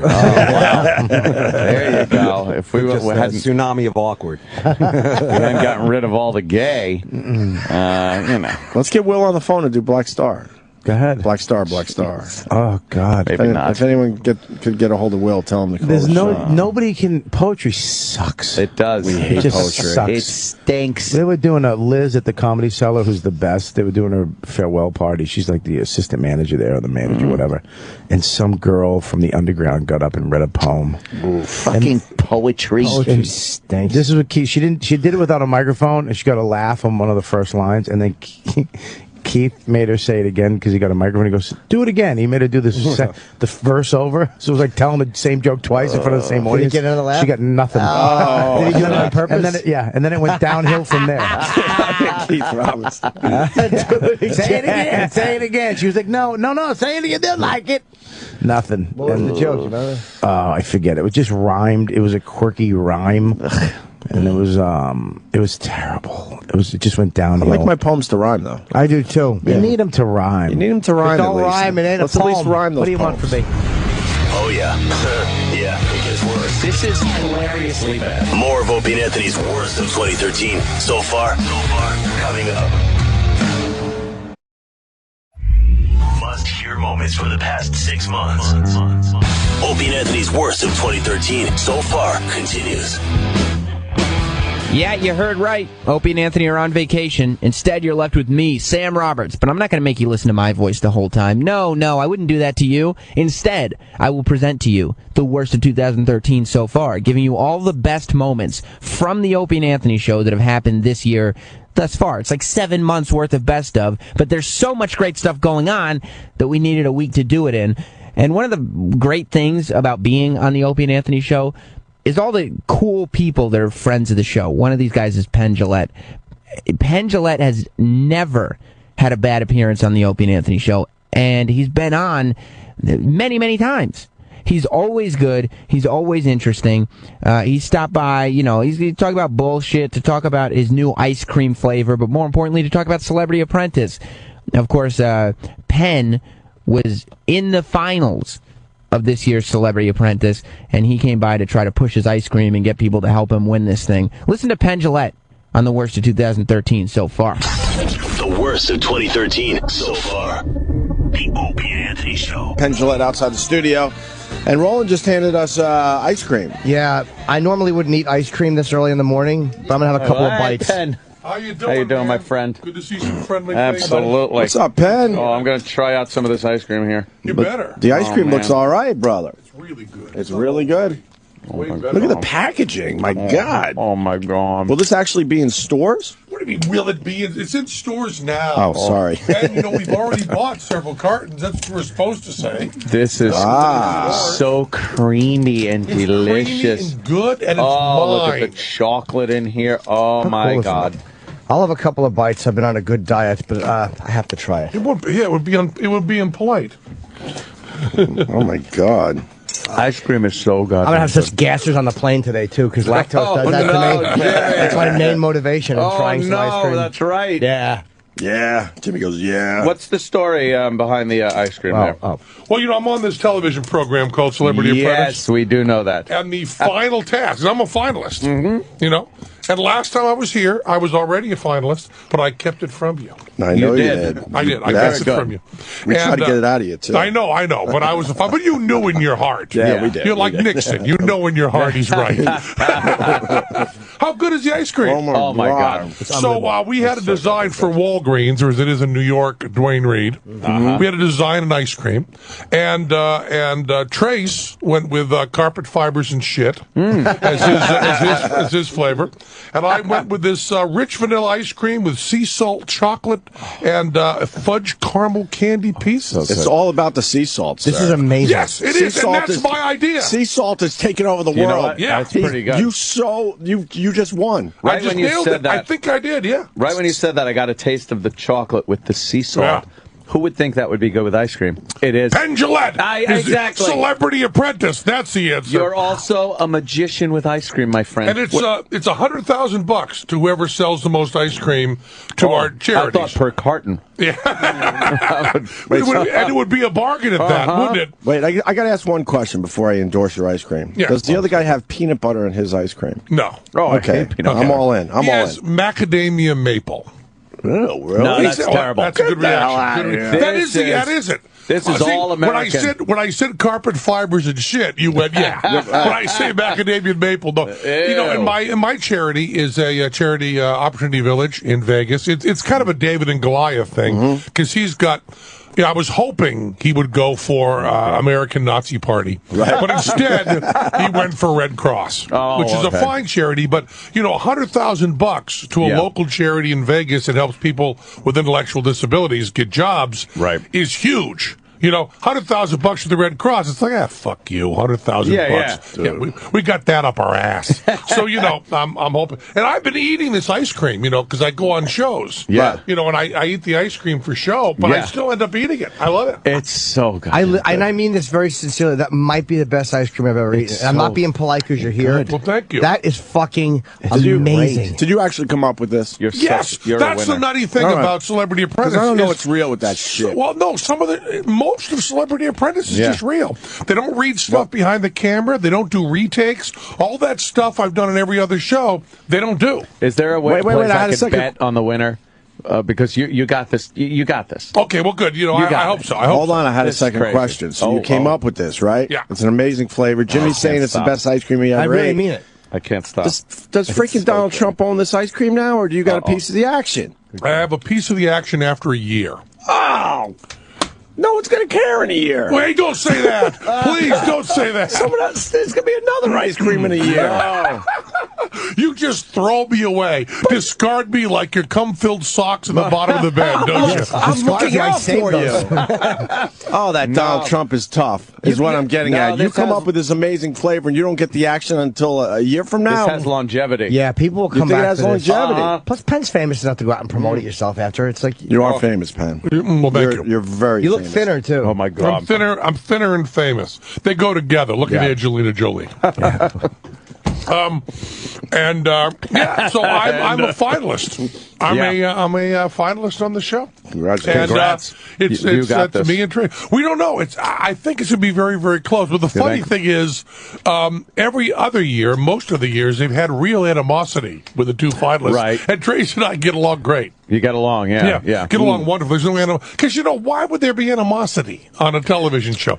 But there sometimes is. Yeah, well, people get very competitive. Right? Sometimes we're competitive. We're doing the best drama. we can. I think sometimes they make drama, You guys get along, though? Very well. You're performers. Yeah. This ice cream's ridiculous. Fucking, I gave mine to Sam. I ate like fucking 5 bites and it's crazy. You're not going to get mad if I throw this away because I can't eat this whole fucking thing. Give it to like Roland. It's too good. Give it Roland to eat it. So goddamn good. Wow. And it's only until Saturday that it counts. I've gotten to the salt part. There's a bunch of there's every Walgreens, every Dwayne Reed has it. I suggest very strongly you not even try his flavor. Yeah. If you try his flavor, it doesn't help me at all. Let me tell you something. Don't try his flavor because the guy hasn't come on our show. He doesn't come on your show? No, it's all about Penn Gillette. Good. Don't even try the other flavor. Just buy That Penn's ice friggin' cream. macadamia maple. Maple. It sounds terrible. Yeah, well, I don't care for it, but some Maple's people do. only good on pancakes. That's a niche. That's it. That's a niche flavor. This is a flavor for the people. Is universal. This is the people's flavor. You got your vanilla and your chocolate right in there. It's all American. You are. It's. Dude, I'm like goddamn good. I'm tempted to just keep eating. I never really eat ice cream. I'm sea salting my ass off right now. Fucking amazing. Look at this shit. One more. All right, one more big fucking. How does he spoonful. compete? That other one sounds awful. Yeah, Oh, well, you know, sounds terrible. It would be nice to win. If I do not win, if I do not bring home the bacon for O&A, will you still love me? Yeah. I like you more if you lose because I'll relate to you. Oh, by the way, on Penn Sunday School, for those who listen, this Sunday is Jim's show. Oh, good. Because I'll be here doing Celebrity Apprentice. We're rolling that in now. So you'll be on. That was a really good show. You know, I understand why you have him on here. He's good all the time. Finally. Thank you. Jimmy's great. Finally have an understanding Yes. of why we have this guy on here. Sam, you're enjoying your ice cream? It's delicious. When is the finale for Celebrity Apprentice? This weekend? Sunday, yeah. Okay, so we're right there now. Yeah. And that's live? Yeah. It is, okay. Well, they do. They roll in about. It's a 2-hour show. They roll in about an hour, and then we come out and they try to get us to, I guess, arm wrestlers. How hard is it not to tell people you're a finalist? You know, you had to keep that quiet for how long now? 4 or 5 months? What of my skill set, keeping secrets is there. He's a fucking magician. That is true. Oh, fuck me, You know, man. I could deliberately mislead you if I want. I didn't even have to do that. This What is you like, did. you know, What you did. and the NBC says to me, this is very important that you keep. I go, yeah, we catch bullets in our teeth. I think I can handle this. Yeah, I talk an awful lot, but you'd be surprised at how much I'm shutting How up. little you say. Yes. I don't give you the hints when I'm not supposed to. No idea. And I do want to say, 'cause this is something is that my charity, Opportunity Village, which is what you'll be buying the ice cream for at Walgreens, Dwayne Reed, it was Elvis's favorite charity. Oh, really? Yeah, you know the scarves that Elvis used to take off his neck and wipe his brow and kiss? Every single one of those was made at Opportunity Village. Opportunity Village, people with intellectual disabilities, gives them jobs, helps them get jobs in the community, but they also had a workshop that just made Elvis scarves. Jeez. So, as I said to Mr. Trump, and I will say again on the finale, I said, if you're not for me, you're against my charity. And if you're against my charity, you're against Elvis. And if you're against Elvis, sir, fuck you. I mean, what else can he say? Yeah, he used to, every one of the scarves that he would take. And I have one of the scarves, And the women would go one of the real crazy. Elvis ones. Oh, you do? Yeah. The guy would put, who is that would put it on his back? Elvis would throw one out, and then someone would drape one on his back. Put a new one on. I forget the guy's name. That's the thing with women would Elvis. go wild. With the Beatles, everybody in the band, George Martin, everything. With Elvis, there's just Elvis. Just Maybe Scotty Moore. Maybe the guitar player. But if you say to somebody, who's Elvis's favorite drummer, no idea. So the guy that put the scarves on, not a chance. He's way out of the mix. Yeah. I met his best friend at Darcy's wedding, Jerry. Okay, I'm getting close to you there. Yeah, Jerry. 'Cause you got that Elvis connection. A man. little bit, man. Is that the brother of the guy who put the scarves on Elvis? I don't know what he did. Jerry something. I don't know what it is. But he's saying he was best friends with Elvis? No, Would Elvis he's in say all the the same videos. thing if he was alive? Yeah, he's in all the fucking Elvis videos and all I know. I walking. keep dipping into the damn ice cream. I'm actually staring at Penn's ice cream like it's tits. Because I don't want to throw it away in front of him. That's not the reason. You're actually enjoying it, aren't you? I already said I'm enjoying it, but I'm enjoying it so much I don't want to eat the whole damn thing. I just gave mine to fucking Sam. good. I'd save it for later, but it's going to melt all over the place. I would never have thought that's sea salt. You taste it in the chocolate. Sea it's like, salt's there's a little, the shit. little salt in there. Yeah, it's good ice With cream. the We sweet get the dark and chocolate with the It's sea also- salt at home. God, we got it's so to good. Little caramel. we got to go into a lab, like a food lab, and I'm thinking they're putting us in the coats and shit. I'm thinking, this is wanky. This is just your fucking TV. And then you go in there, and there's actually a person whose life is making ice cream, and they get all this stuff, and she goes, well, what do you like? And I started telling her, I was thinking like a turtle type thing, some sea salt, some chocolate. And she said, can't use the word turtle. It's trademarked.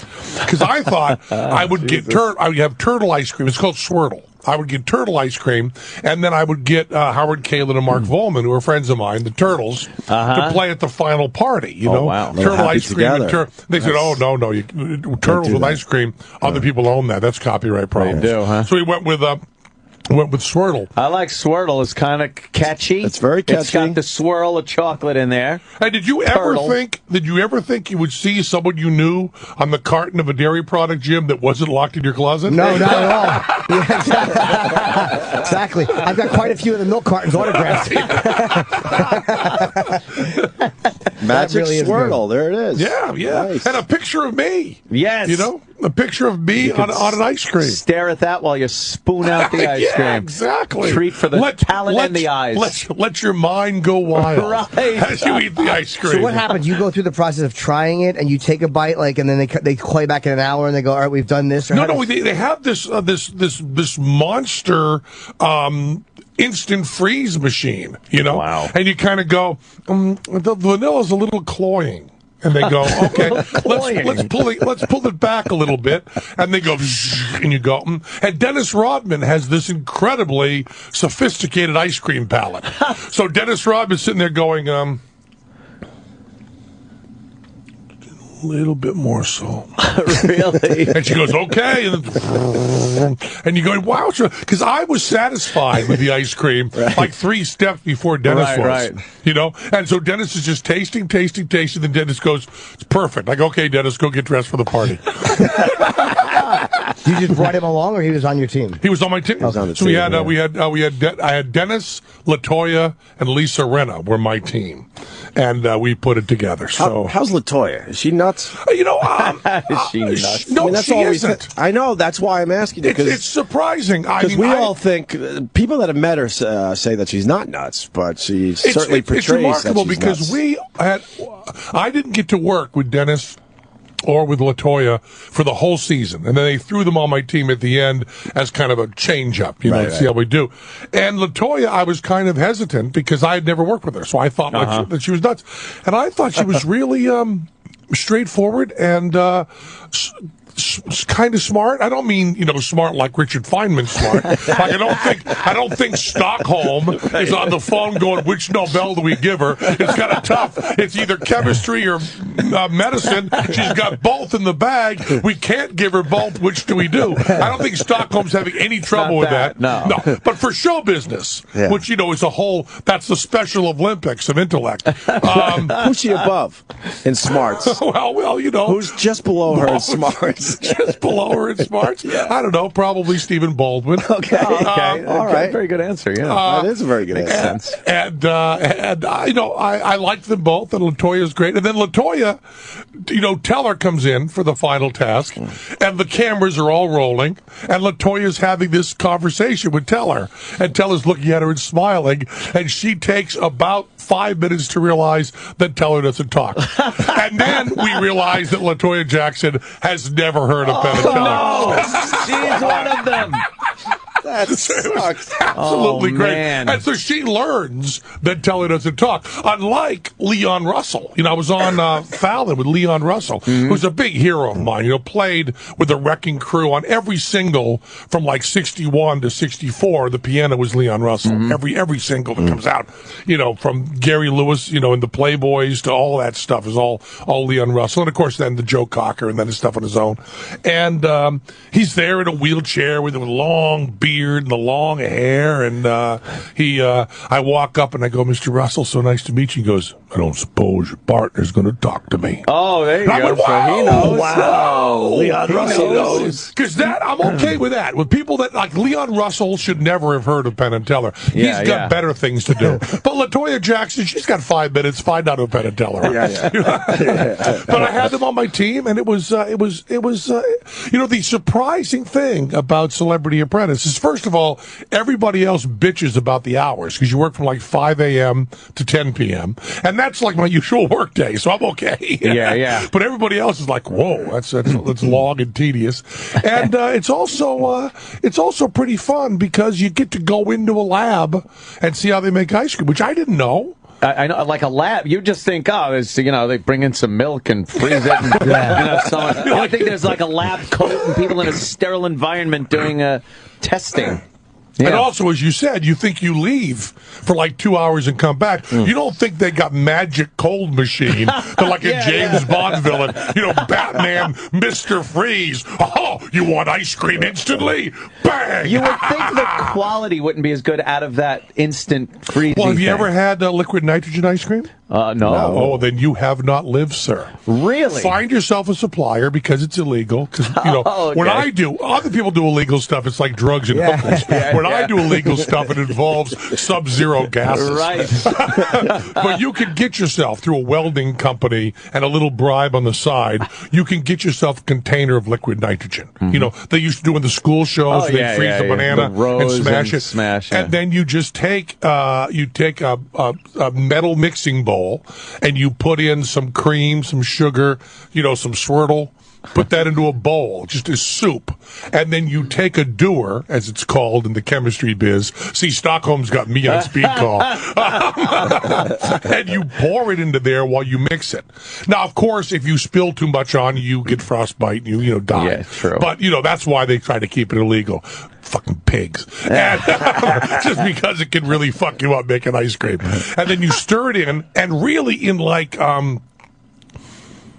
6 seconds, it makes a whole batch of ice cream. And, of course, it's liquid nitrogen, so it goes right into the air. It's gone. There are no bubbles in it, no nothing. Just this really smooth, beautiful ice cream made really, really wicked fast. Why isn't that supplied to the people, like in stores? Well, because making it with liquid nitrogen is really dangerous. See, I'm suggesting when you do stuff that's dangerous, it's like heroin, which there's a really strong upside to. Right.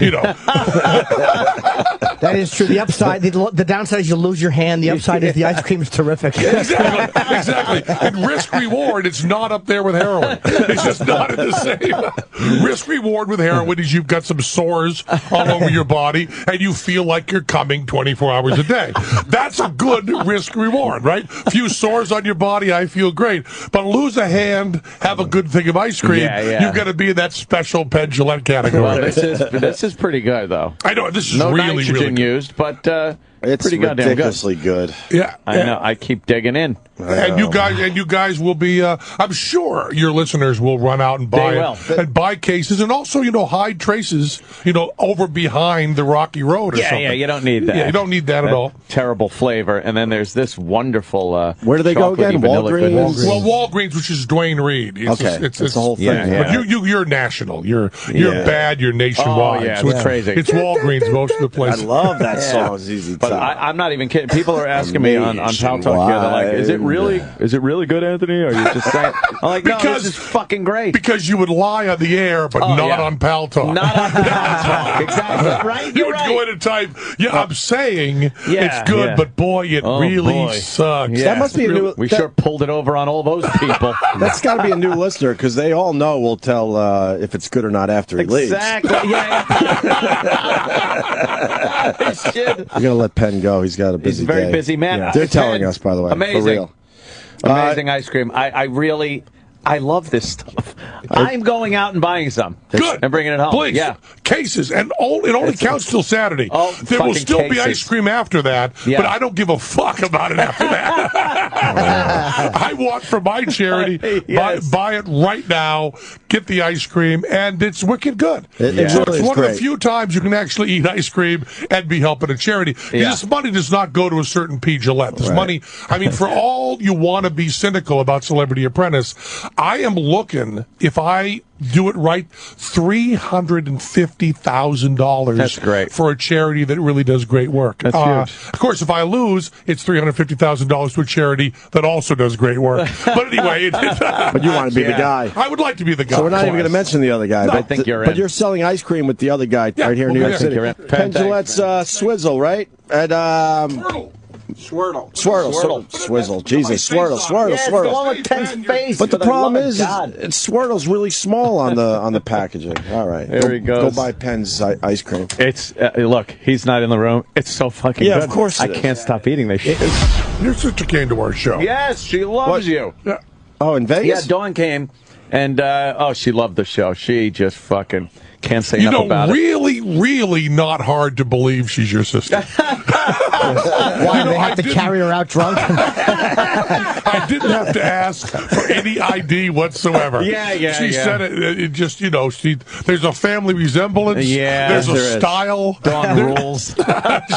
She was great. She had such a great time. She was thrilled to death to meet you. And people were thrilled she was in the audience because she came up and after the show and announced pretty clearly who she was. She's hilarious. And people around were like, "Oh yeah, O&A, yeah, What a yap that's on a sister, her. yeah. That's great." What a yap on And her. she was posing for pictures of us together, but then also for other people. Oh, that's hilarious. She's great. she's a pisser. She had such a great time though. Yes. She loves your show. Yeah, we had a wonderful. We didn't know she was there. You should have let us know. We would have set you up and stuff. But she just came like a regular punter. Yeah, like a regular person. Yeah, Yeah, we didn't she's give her good like fancy O&A Nothing. nepotism seats. We have the O&A nepotism section, but that was empty that night. And there she was. So. Yeah, it's a great show, man. It's just what a blast. Well, thank you. Yeah, it's great. Yeah. And we're doing. I got to tell you, Celebrity Apprentice sure moves tickets. I mean, we're filled up all the time now. It opens you up to people that probably normally wouldn't. It's amazing, and forgive me if this sounds unpleasant, but I thought that there were a lot of people who didn't like Penn and Teller, but I didn't know there were that many people who had never heard of Penn and Teller. No idea. People that come to the show and go, "I never heard of you guys until Celebrity Apprentice." I've been around for That's unbelievable. Yeah. And you just, and I say, yeah, and they love the show. And now they're new fans. And now I say, well, in terms of economics, the people you want coming to your show are people that have never heard of you before, because then you're starting a whole new market. But I just go, man, I thought you all made your decision on us a long time about ago. 93. Right. About 93, you decided they suck or I like them. The battle lines were drawn, and you moved on through your life. Who are these? I don't even know who they are. People. No Penn and Teller, right? No clue. And really, they would come in after the show. They go, "I didn't know you did a magic show." Oh my God! I signed a Celebrity Apprentice. And we just did one of the Indian casinos somewhere, Biloxi or something, Yeah. And this guy comes up to me. I'm on my way to the steakhouse before the show, and he says to me, "Watch your Celebrity Apprentice. No idea what you do, but I'm coming to see you tonight." Wow. I mean, now that's a great deal of support. Yeah. That's really great. I just kind of go, wow, no idea what I do.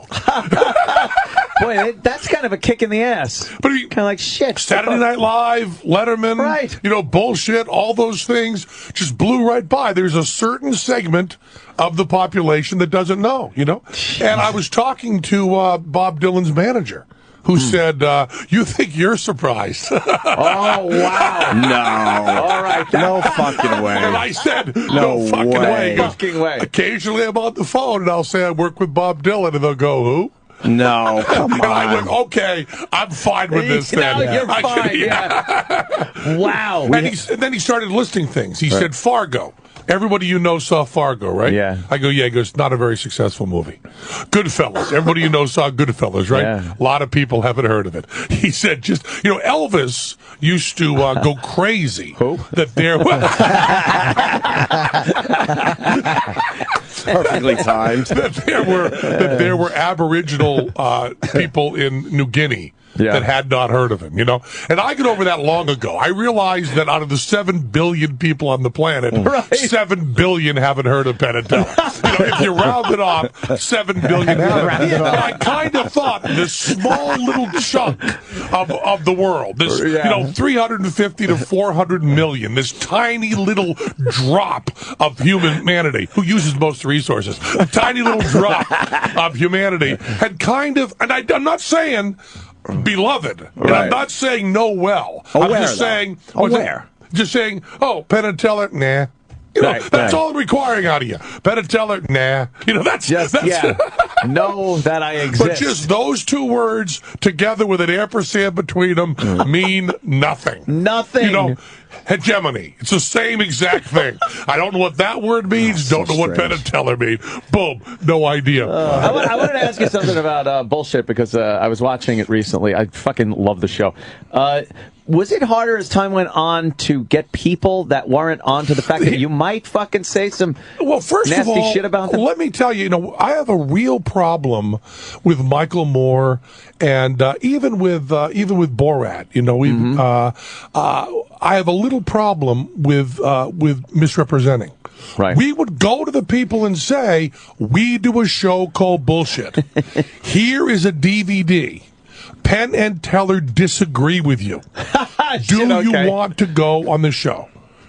That's what we would say. Next thing you say, I'm Dr. Maury Smith, and I think, And we had all sorts of video of people like picking their nose and all this stuff. We would never use it. We tried to attack ideas. As a matter of fact, as the years went on, I kept saying, well, we can be mean to the guys on our side. Yeah. So we actually would have more trouble getting people to agree with us because they'd go, I've been noticing the show. Yeah, I see a trend. Yeah, you attack our ties and how we look and our hair. Yeah. Like, well, that's because we agree with you. We don't want to make it too easy for you. So like the guys from Reason Magazine, like Nick Gillespie, those like the libertarian guys, right? Who we would call up like every 3 shows and have the same people on, people from the Cato Institute and stuff. We'd have them on. They go, well, last time you had me on, you like really fucked with me. We go, yeah, we agree with everything you said. They said, yeah, but what's wrong with my suit jacket? Or hair or something. You're constantly bad. But, we would have, and there's a sad side of this too, which is that everybody that we would have on and bash and tear to pieces, just rip a new asshole, they would do better after they were on the show. Oh, man. Yeah, well. Yeah. So they all knew that, and they all knew they would go through that. They also knew that we would attack their ideas, but not there. We did one thing on the show which I thought was really funny. I did this thing where I said, people think we take people out of context. They think that we pull out the stupidest thing they say. We would like to show you a minute and a half of what we get as raw material, not out of context. And we had one of the, I think it was on the Bible show, the creationism show. We had a guy do his full hunk without editing. And it was really funny. Because we would do our editing to make them look better because, if you're doing drama, your hero is only as strong as your villain. Right? Yes. So if you have people that are too... James Bond wants to have a really, really good villain. Yeah. You don't want James Bond going up against a 16-year-old shoplifter. Yes, So it's easy to discredit somebody if their argument sucks or they're stupid or they come up looking ridiculous. We would spend all this time making the enemies look really, really good and concise so that I could come in and they go, man, Ben just took that fucker apart. Yes. Whereas in reality, if you saw the full hour and a half, a 6-year-old could have taken them apart. So we would be buoying people up. Yeah. But they always knew. And the amazing thing, I'll tell you, we did, 8 years of bullshit. 8 years, like something like almost 90 shows, I think, and not one lawsuit that stuck at all. I mean, one person threatened, 2 people threatened, but never took legal action. And that's as close as they came. So we were really careful, and you would love, and I told you this last time, but it's worth repeating, the lawyers, we worked with the same lawyers for 8 years, and they would get really good at giving notes, the notes of the script, and we really should have these up on the web or something, because in this very, very legal hand of a $600 an hour lawyer, they would say, not sure about this wording. Could you call him cocksucker instead? Not sure if this is actionable. Maybe pull out cunt pickle. Pull out that. Would that be better? And then circled. And then you also see stuff you never thought you'd see. You never saw in your high school paper, which is cunt pickle circled next to it. Good. We're really safe. Because, after 8 years, you really run out of obscenity. Oh, true. You say the same old thing over and over. We've used motherfucker 8 times in this show. Yeah. And we need something else. And when they told us, I was really proud of this. They told us for the chiropractor show. that absolutely nowhere in the show, any place, could I even hint at the word quack. Quack. They said, you say the word quack, I'm telling you, you lose your house. It's that simple. They're all listening. Their lawyers are all on. Keep that away. And by the way, for those listening now, I'm not saying chiropractors are quacks. Course. I'm just saying we couldn't say those two things. So I'm going, I just feel like such a pussy not being able to use the word the whole show. So I said for the shoot, I wrote in the script, for the call sheet, I wrote, we want 100 ducks. Yes. 100 ducks. And we just dumped ducks all over the set. And I was just going, sue them. Just sue them all you want. So I'd be going, we're talking about chiropractic. Yeah, that was brilliant. And I never said it, and the ducks are all over, and we never even explained. Yeah. We never said, they're speaking for us. Oh, you didn't never have to. underlined and nothing. Just all, and we did the multi-level marketing. I loved that one. The word you can't use is pyramid. Right. So we had a blue screen of Gaza behind us with the pyramids, and we were in Egyptian outfits, and no mention of pyramid scheme. You couldn't say that word? No. No. Wait, are you worried too when you say they're all watching? Like if you say so and so's a quack or this profession's a quack, that people watching in that profession can sue because you're hurting them, or just people? It's very, very difficult if we say chiropractic in general.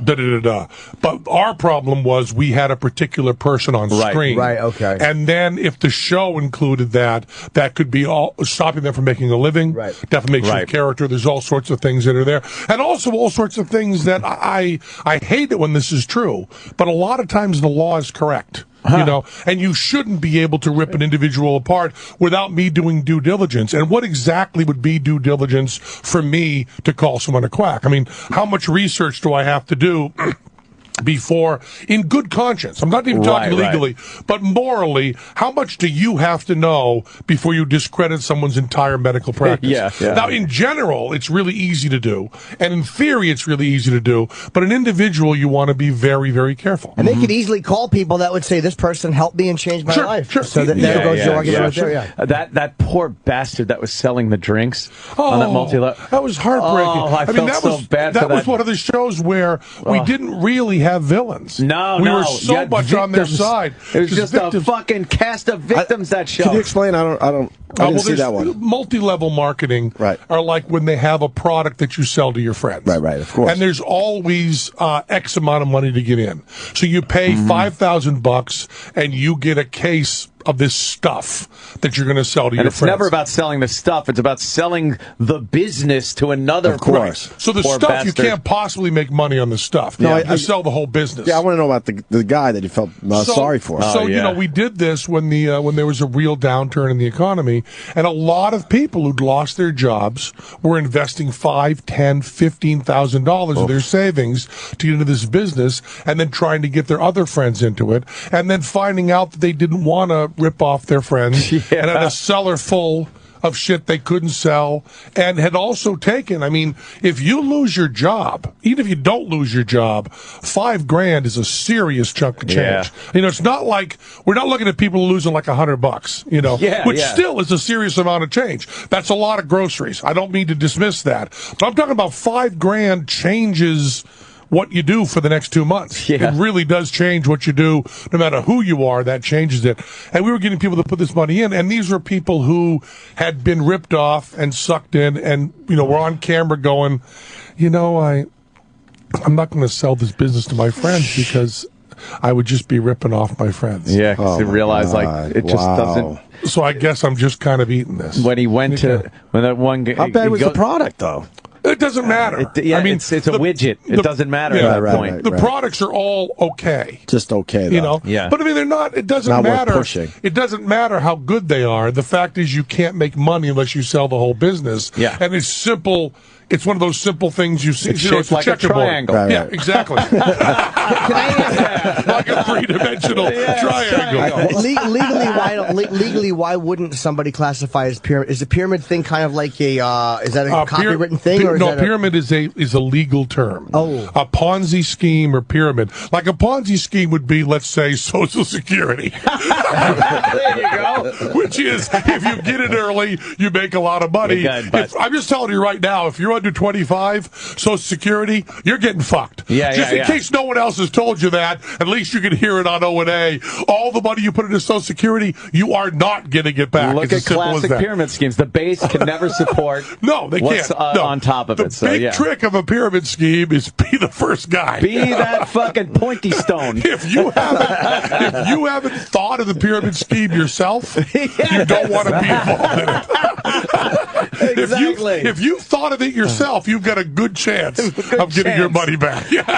I went to one of those. I remember the company name and everything. When I was newly sober, a guy in the program took me, and I was probably like 1988 or something like that, and he took me to one of these companies, and I was like, oh, God, this sounds good. And then something inside me went, shit. Well, I got taken to an Amway. It was Amway meeting. Yeah. And no one, it's very vague. No one wants to tell you what it is. Like, just come. It's a great opportunity. And you're like, what is it? No, it's got to be presented. The whole thing's got to be presented. They never tell you first. You can't. So I sit there, and there's a woman, and she's got a chalkboard, and she's writing, and she's making a big triangle. And she's going and going and going. Yeah. And I'm sitting there going like, what the fuck is this? And she goes, well, this was known as, and she writes on the blackboard. She's like, the American way.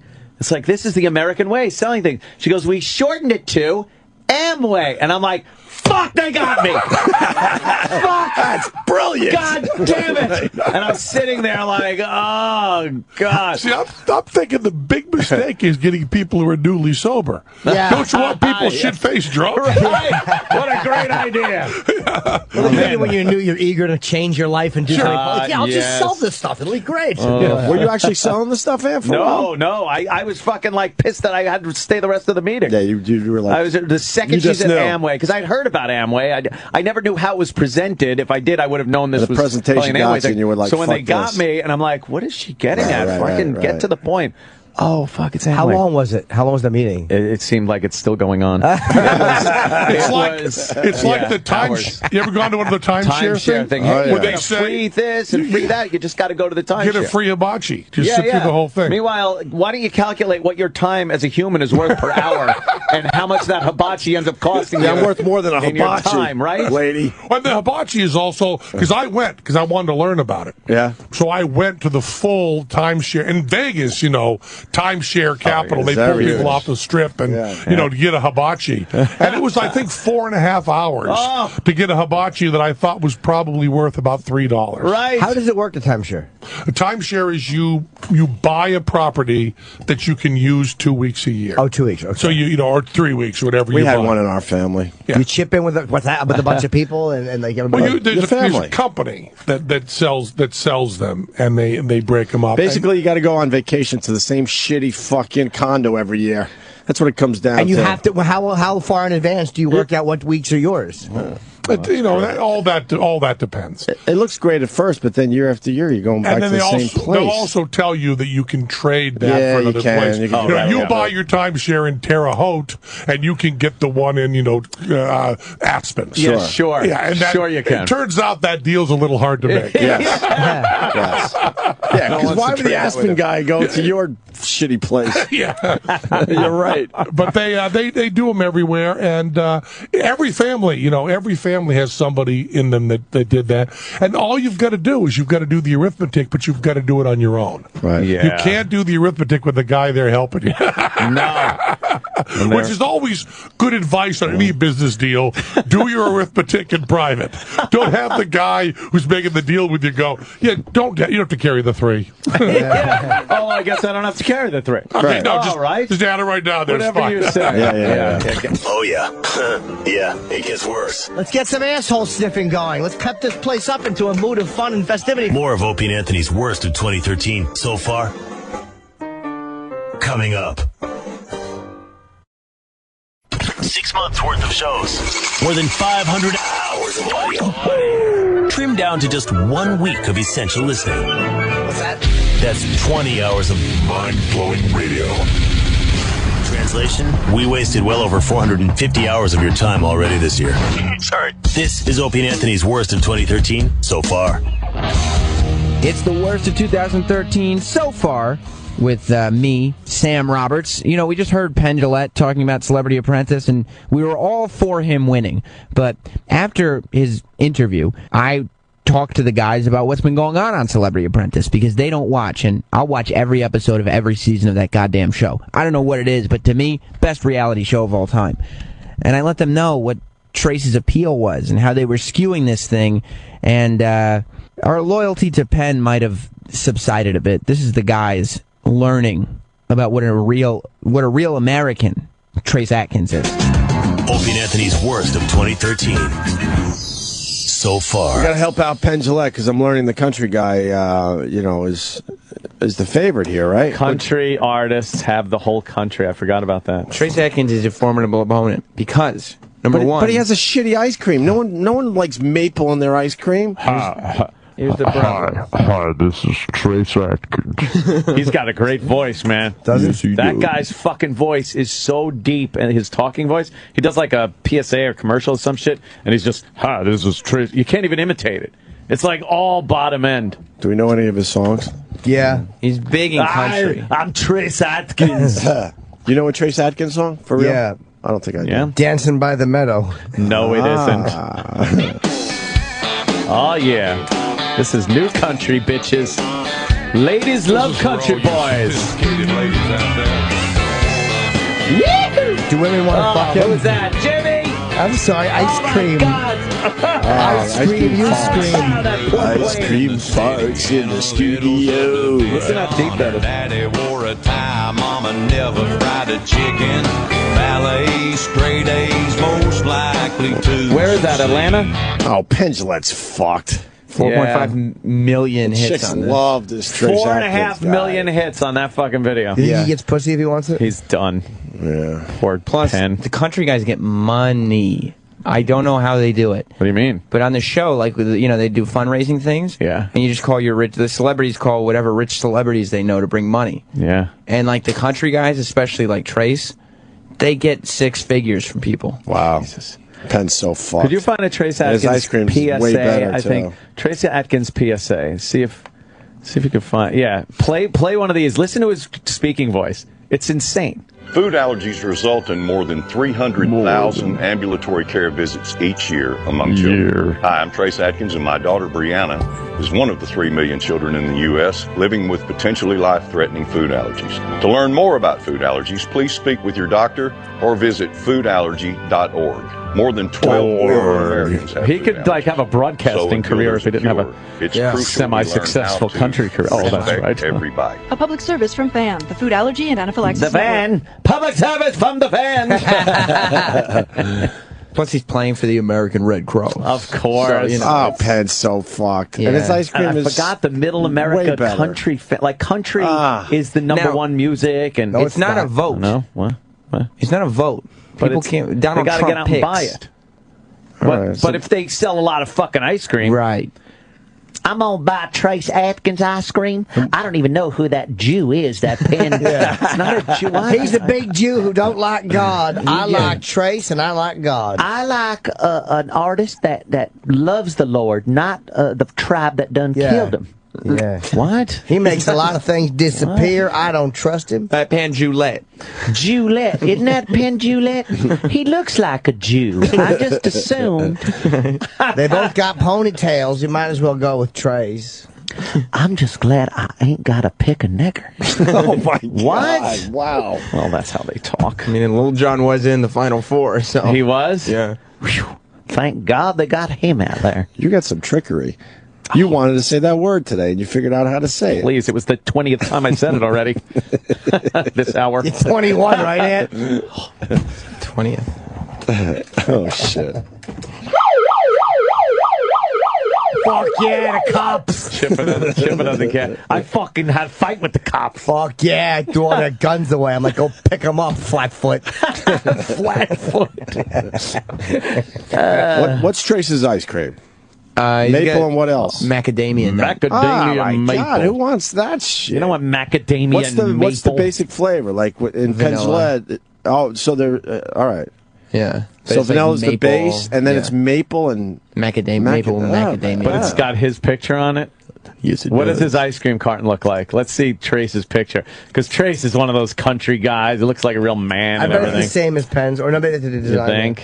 Oh my God! Yeah, Oh, same as man, yeah. look with the cowboy hat though. He's like, "Hi, I'm Trace Atkins." Exactly, and who's a little more sexy? Let's be honest. Trace has his shirt unbuttoned a little bit up top. Penn looks like our a pal fucking. is Penn fucked. looks like someone that worked on the fucking Manhattan Project. Right. Yeah. Oh, our pal's fucked. Penn Jillette looks like he could be Jewish. And He does. And Trace looks like a good time party fucking country boy. I know. Why didn't Penn Jew it down a little bit? I know. Fuck. They actually have him standing in front of a bank with his fist raised. Oh my God! You had to go less Jewy. I know. For Middle America. Look, they actually made the lid of the ice cream a yarmulke. You just pull it off. This payas coming down the side. You're not supposed to write buy this and God dies a slow death. That's not going to sell. there's a dude with a goatee and a cowboy hat and the American Red Cross logo next to God. him. It couldn't be Why more not- American. Why No. not support the troops? Right. I know. Penn's got a yarmulke with an Al Qaeda thing. Support Penn's ice cream. That's the point we're making. You just see American flag when you look at Trace's ice cream. That's it. God. I don't care what I thought flavor. Penn had I this. thought Penn had it in the bag too, and then I realized, you know.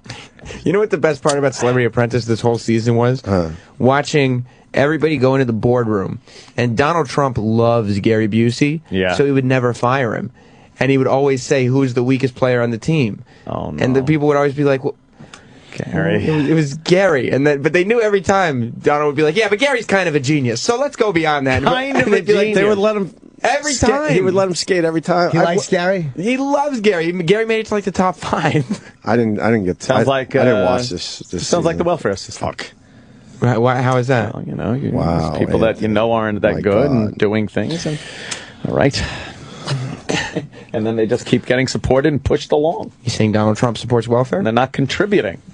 Hey, why don't we get Trump Gary on? For the Busey big is a finale? burden to that show, and he should be removed and sent back to where he came No, from. because it's all ratings, and he's good for the ratings. Oh. Could we get Donald Trump on the phone? Busey, right? Yeah. Oh yeah. Yeah. Can we get Donald Trump on the phone? We can work on that, I think. We got to help our pal out, Penn Jillette. How are we going to do that though? We'll We got this talk to country Donald guy. himself. We're going to make sure we understand that Trace is an all-American guy, but Penn deserves this. One for the Jews. We need to. Now, what happens? What happens? Let's say Trace sells more ice cream. He's going now, to. does it? But okay, does it now instantly that Donald Trump is going to pick him? There are multiple tasks to this task.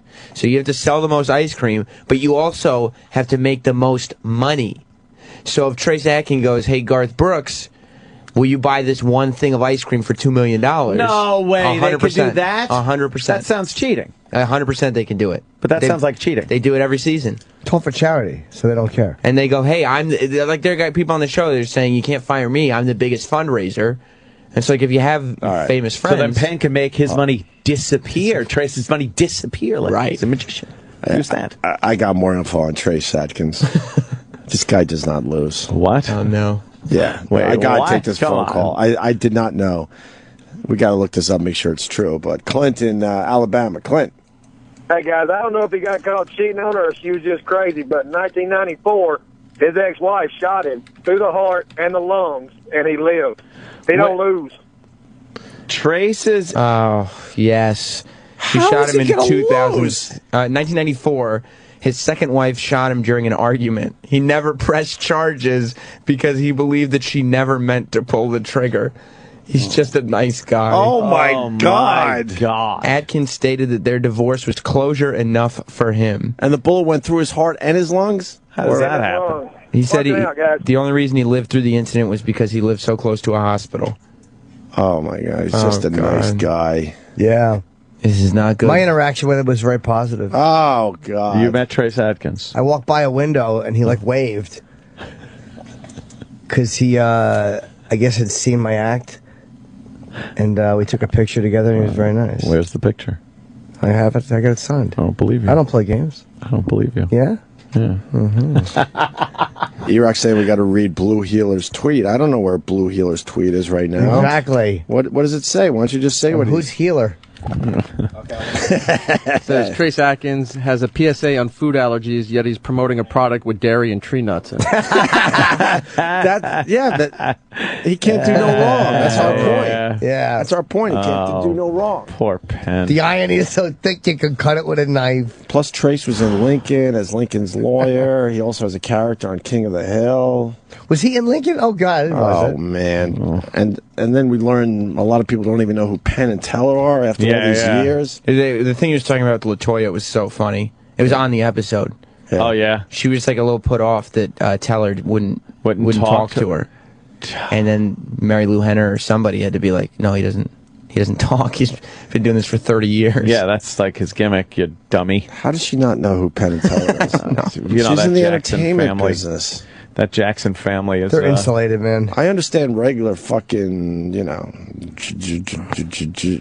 Joes. Yeah. Why not know who Penn and Teller are? But if you're in the business, how do you not know? Yeah. Let's say hi to Luke in Austin, Texas. Luke?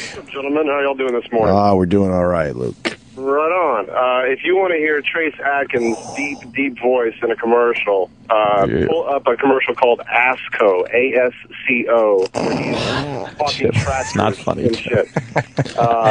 Dude's voice on this commercial is... Wait, what's it called? ASCO, A-S-C-O.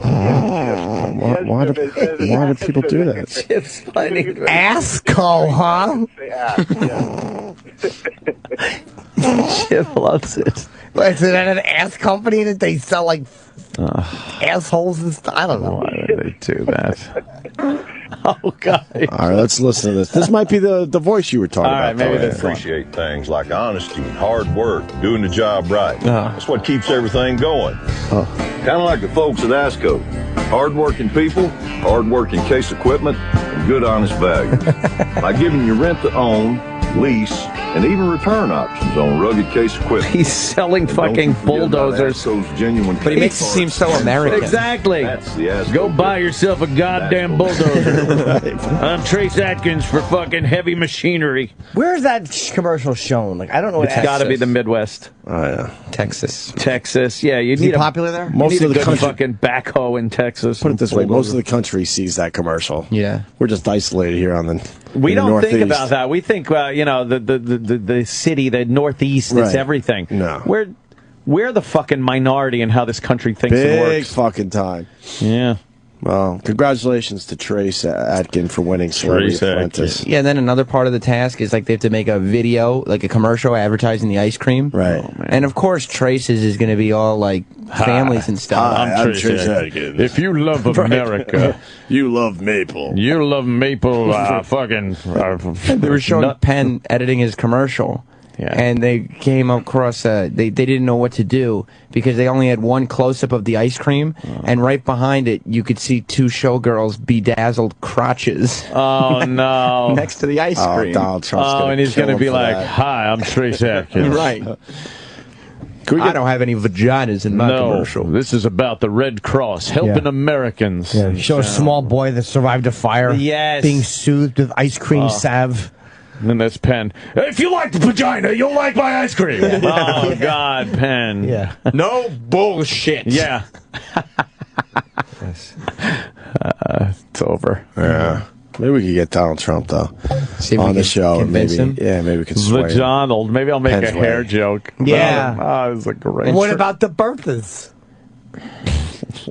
Trace is the underdog because he can't. Last time he was on Celebrity Apprentice, he made it to the finals. Piers Morgan beat him. Then again, fucking Piers. Penn Jillette is very liked, and he has well over 1 million on Twitter. So Trace Atkins only has 208,000.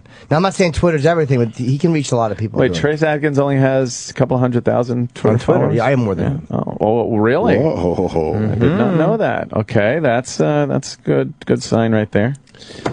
Yeah, all right. We'll see what happens. So I'll look See, at like, these two. Come on, who are you going to vote for? I go with Penn Jillette. I go with the more normal, relatable guy.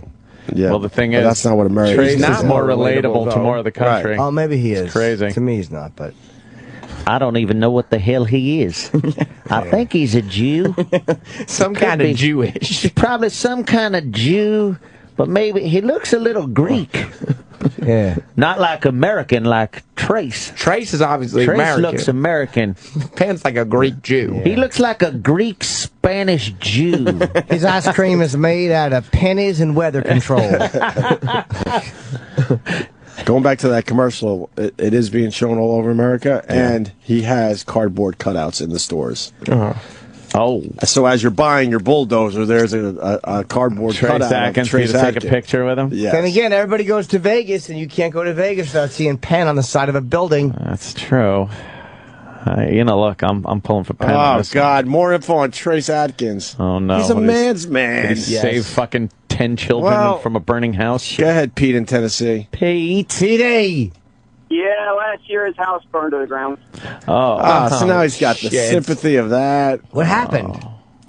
I don't know. He was away doing a concert, I think, in Vegas, and flew home, house burned to the ground. At least we survived. Everyone's all right. No one got hurt. I want to thank the firemen, the brave firemen that came to put the fire out. But look, he had a safety plan in place that saved his kids and wife. Trace Atkins loses his house on fire, but safety plan saves kids. This guy's a miracle. He's very thoughtful. So all he's got to do when he's up there, if he sees Donald going like, well, Penn, you did raise the most money. I was shot by my wife. I'll go, I know when I was shot. When I was shot. I know when my house burned down. I'm going to choose who wins this year. Well, did I tell you my house burnt down?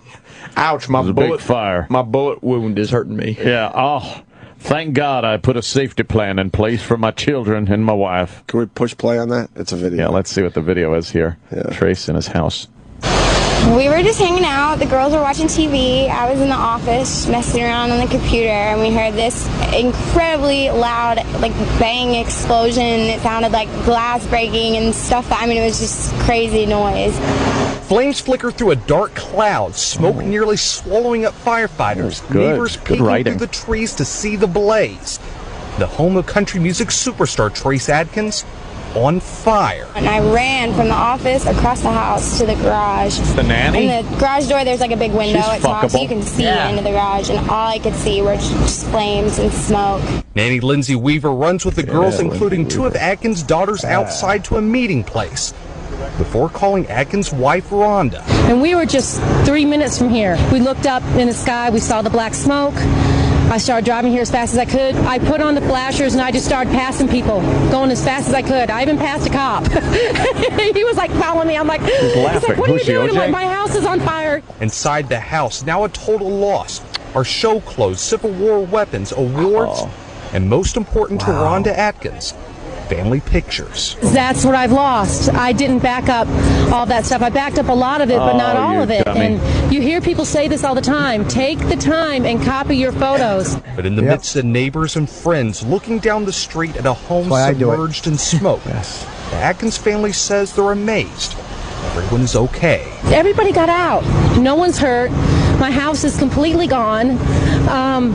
But at the end of the day, it's okay. Yeah. Oh, brother. If you have kids, I guess that when you realize your kids are alive, what else, Can I, we have more info on Trace Atkins. Oh, okay. Unless he started that fire, Penn's in trouble. And I want Sam to back all this shit up. Okay. I don't want any of these fuckers sneaking one past us today, Sam. Okay. All right, but Greg in Jersey has another fact about Trace Atkins. Yes, Greg. Hey, what's up, guys? Hey. Greggy. Hey, what's up? A couple years ago, Trace has a funky finger because he had his finger amputated in an accident, and he had it reattached in a position so he could play his guitar. Wait. What's with this guy? He has his finger? But they didn't put it back normally because that would fuck up his guitar playing, so they put it back in a weird way so he could play guitar. Oh, God. What was the accident? Hold on. I just found another fact while I was looking for the finger thing. All right, but can we do the finger thing first, or I'm no? gonna confirm the finger thing. Okay, but you want to add the other fact? Let me add a fine. little known fact. Okay, about singer Trace Atkins. Yes, is that his debut album "Dreamin' Out Loud" was dedicated to his brother Scott. Scott was 21 years old when he was killed in a truck accident. Oh, Jesus! His brother was killed in a truck accident. This is just an all-American way to die. enough. Now, what about his finger? Yeah, a little known fact about country God. singer Trace Atkins is that his left little finger was cut off in a work accident. Just a working Joe. Doctors reattached it, but his finger is permanently bent at an angle. Because of this, Trace can't play many chords on a guitar anymore. Can't. When he does play, he does the best that he can. He's just doing the best he can with a missing finger and shot through the heart. And he Jesus. Says he would love to learn the piano, but he realizes his deformed finger makes that an impossibility. Who has There you Penn? go, guys. I gotta go. Thank you. Who has Penn's number? Penn. I don't think he Penn is realizes. sunk. He's in a lot of trouble. He should just skate today. He shouldn't try at all. No, forget the ice Not cream. worth it. Fuck that he has the greatest ice cream. Doesn't matter. So you got to go out and buy Penn ice cream. Wait, can you make a... You know we're all about having a nice list on the show, Sam. Yeah. I'm losing track. Yeah, what the I'm fuck? losing track of how great this guy is. Fucking... Do you think we like lists on this show? Yes, I We love love a good them. list. Maybe can we do a side-by-side list? What do we know about Penn Jillette? We Penn can has figure had this some out. tragedy, though. The mother, father, and sister That's true. have died. His mom made it to 95, I think. Yeah, I know, but it's never easy. Oh, let's make the list. Oh, man. Okay, I'm making the choice. Trace Atkins is... You start with Trace Adkins, has deformed finger. Penn Jillette has masterful use of his hands. I got another Trace Atkins fact coming in. Oh, what do you got? It just doesn't end. Chris in Colorado. Chris. Hey, Trace is also a spokesman for the Wounded Warrior Project. Yes, I've heard those. One of the PSAs. top charities. Yeah. And Penn wants In to sue America. the Army every time an IED is destroyed. Oh, shit. It's not looking good for Penn. Yeah. Oh, my God. Oh, Trace brought up a soldier in a wheelchair at the Academy of Country Music Award. What? A soldier in a wheelchair. When it was supposed to be about him that night, he decided. Enormously He's got by no an organization legs. called the Wounded Warrior Project. Tonight, the Academy of Country Music's charity, Lifting Lives, Trace Atkins, and the West Point Glee Club are helping people like me through the performance you're about to see. As you listen to this song, please consider that it's not about the war. It's about the warrior. Oh. And now Let's hear the Trace song. gets out and... It's a great charity. Yeah. Oh, it's Penn fucked. Now he's going to sing something real nice.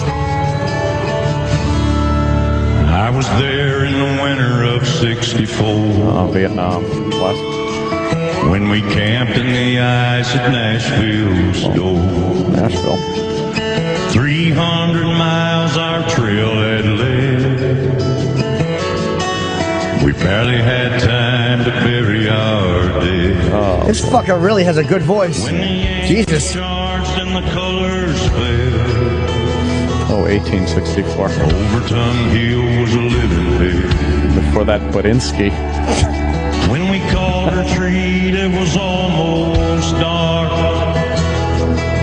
I died with a grape shot in my heart. Oh, almost dead when his wife shot him. Say a prayer for peace. Oh, it's to say a forget prayer it. for peace commercial. And What a good song. by the way, he was an oil rig worker before he was a country singer. Really? Yeah. Of course he was doing man's work. A wildcat? What do they call him? And we have more facts coming in. A roughneck? Brian in Pittsburgh. Brian. How you doing? Hey. Hey, I was a couple years ago down in Nashville at the Country Music Fest, and he was performing along with a lot of other people, and this was right after his house had burned down. Apparently there were a lot of charities that popped up online, people putting together, donating money to him and his family to help rebuild and all that stuff. He announced at that concert that, he was taking all that money and donating it because he flat out said, hey, guys, I don't need it. Help out people that need the help. And asked anybody that donated money at that concert to give it to the homeless and stuff like that.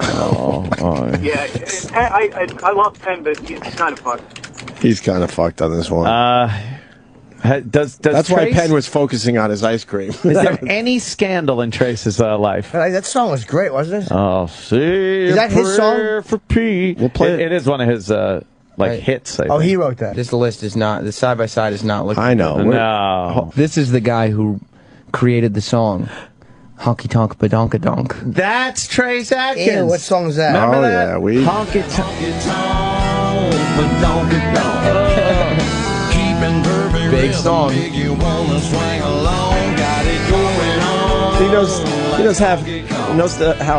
knows to have fun too. Yeah. We went over this song with Patrice, didn't we? Yes, we did. Yes.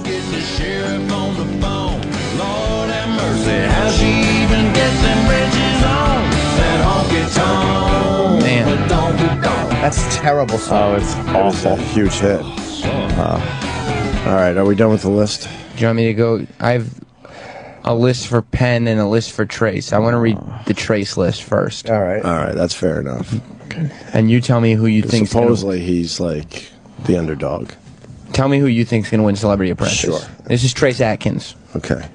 He was shot in the heart, but didn't press charges against his ex-wife for doing it. Okay. His house burned down, but his kids survived because they had a fire plan. He helps the Wounded Warriors Project. He sells bulldozers. His finger's been amputated, but he keeps trying. He has a wonderful voice. He's selling ice cream for the Red Cross. He used to be an oil rig worker. He gave money given to him for a new house to charity. He has billionaire friends, and he's not afraid to have a little fun. Did you get his dead brother in there? Yeah, what about the dead brothers? Fuck, Sam? how did I forget? Sam, how you forget that one? And I'm also hearing about a car accident. I found a site here that talks about country music, and it just lists a couple of Trace's injuries. Yeah. This one says here, in 1982, a bulldozer accident resulted in deep cuts to Trace's hindquarters. He thought he was fixing to lose both his legs. Fixing. It was it has a quote to from lose his him. legs, yeah. Yes. And then he was in an oil tank explosion in 1983. This guy's... While he was trying to repair a leak, crushing his left leg. Damn. What was Penn thinking? This guy's the Terminator. Oh, no, on Twitter it's coming in. Yeah. Little known fact, Trace Atkins donated both kidneys to a kitten with leukemia. What a guy. I added, his brother died when he was 21, so Trace dedicated his first album to him. Yeah. What was that song you were singing that I really liked? Honky Tonk Badonka Donk? No! Say a Prayer for Peace. I can't find that on iTunes. Two people were killed in a collision with his tour bus. Oh, my God. And then he was in an accident as a teenager. What? Come on. This guy's just all tragedy. Let's say hi to Jason in Detroit. Are you just fucking with us? No, I actually looked it up on Wikipedia, so you want to take that as a source. Okay. He was driving his 1955 pickup truck as a teenager, and he hit a bus head-on, broke both his legs and his arm. He survives a head-on collision with a bus? God wants those legs of his, but he ain't giving them up that easy. No, he's not. Should we go to Wikipedia before we real quick finalize the list? Or yes, Eric. When you were talking about his finger being cut, I'm trying to remember, did you explain what he was doing and how he did it? No, I don't think so. All right. This says in 1989, he nearly cut off his finger trying to open a can of pipe dope with a 6-inch buck knife. Oh, ow! Wow. Oh, that'll hurt. Is that what somebody says when they want you to hand them a pipe?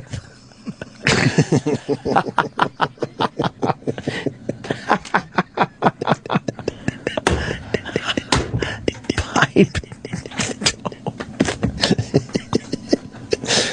Oh, my God. Oh, do you have the Pendulette list all set? Just trying to help. Yeah, I have the Pendulette list. All right, you guys ready for the Pendulette list? Oh, yeah. Okay, enough about Trace Atkins. All right, the Pendulette list. Here's the Pendulette list. Okay.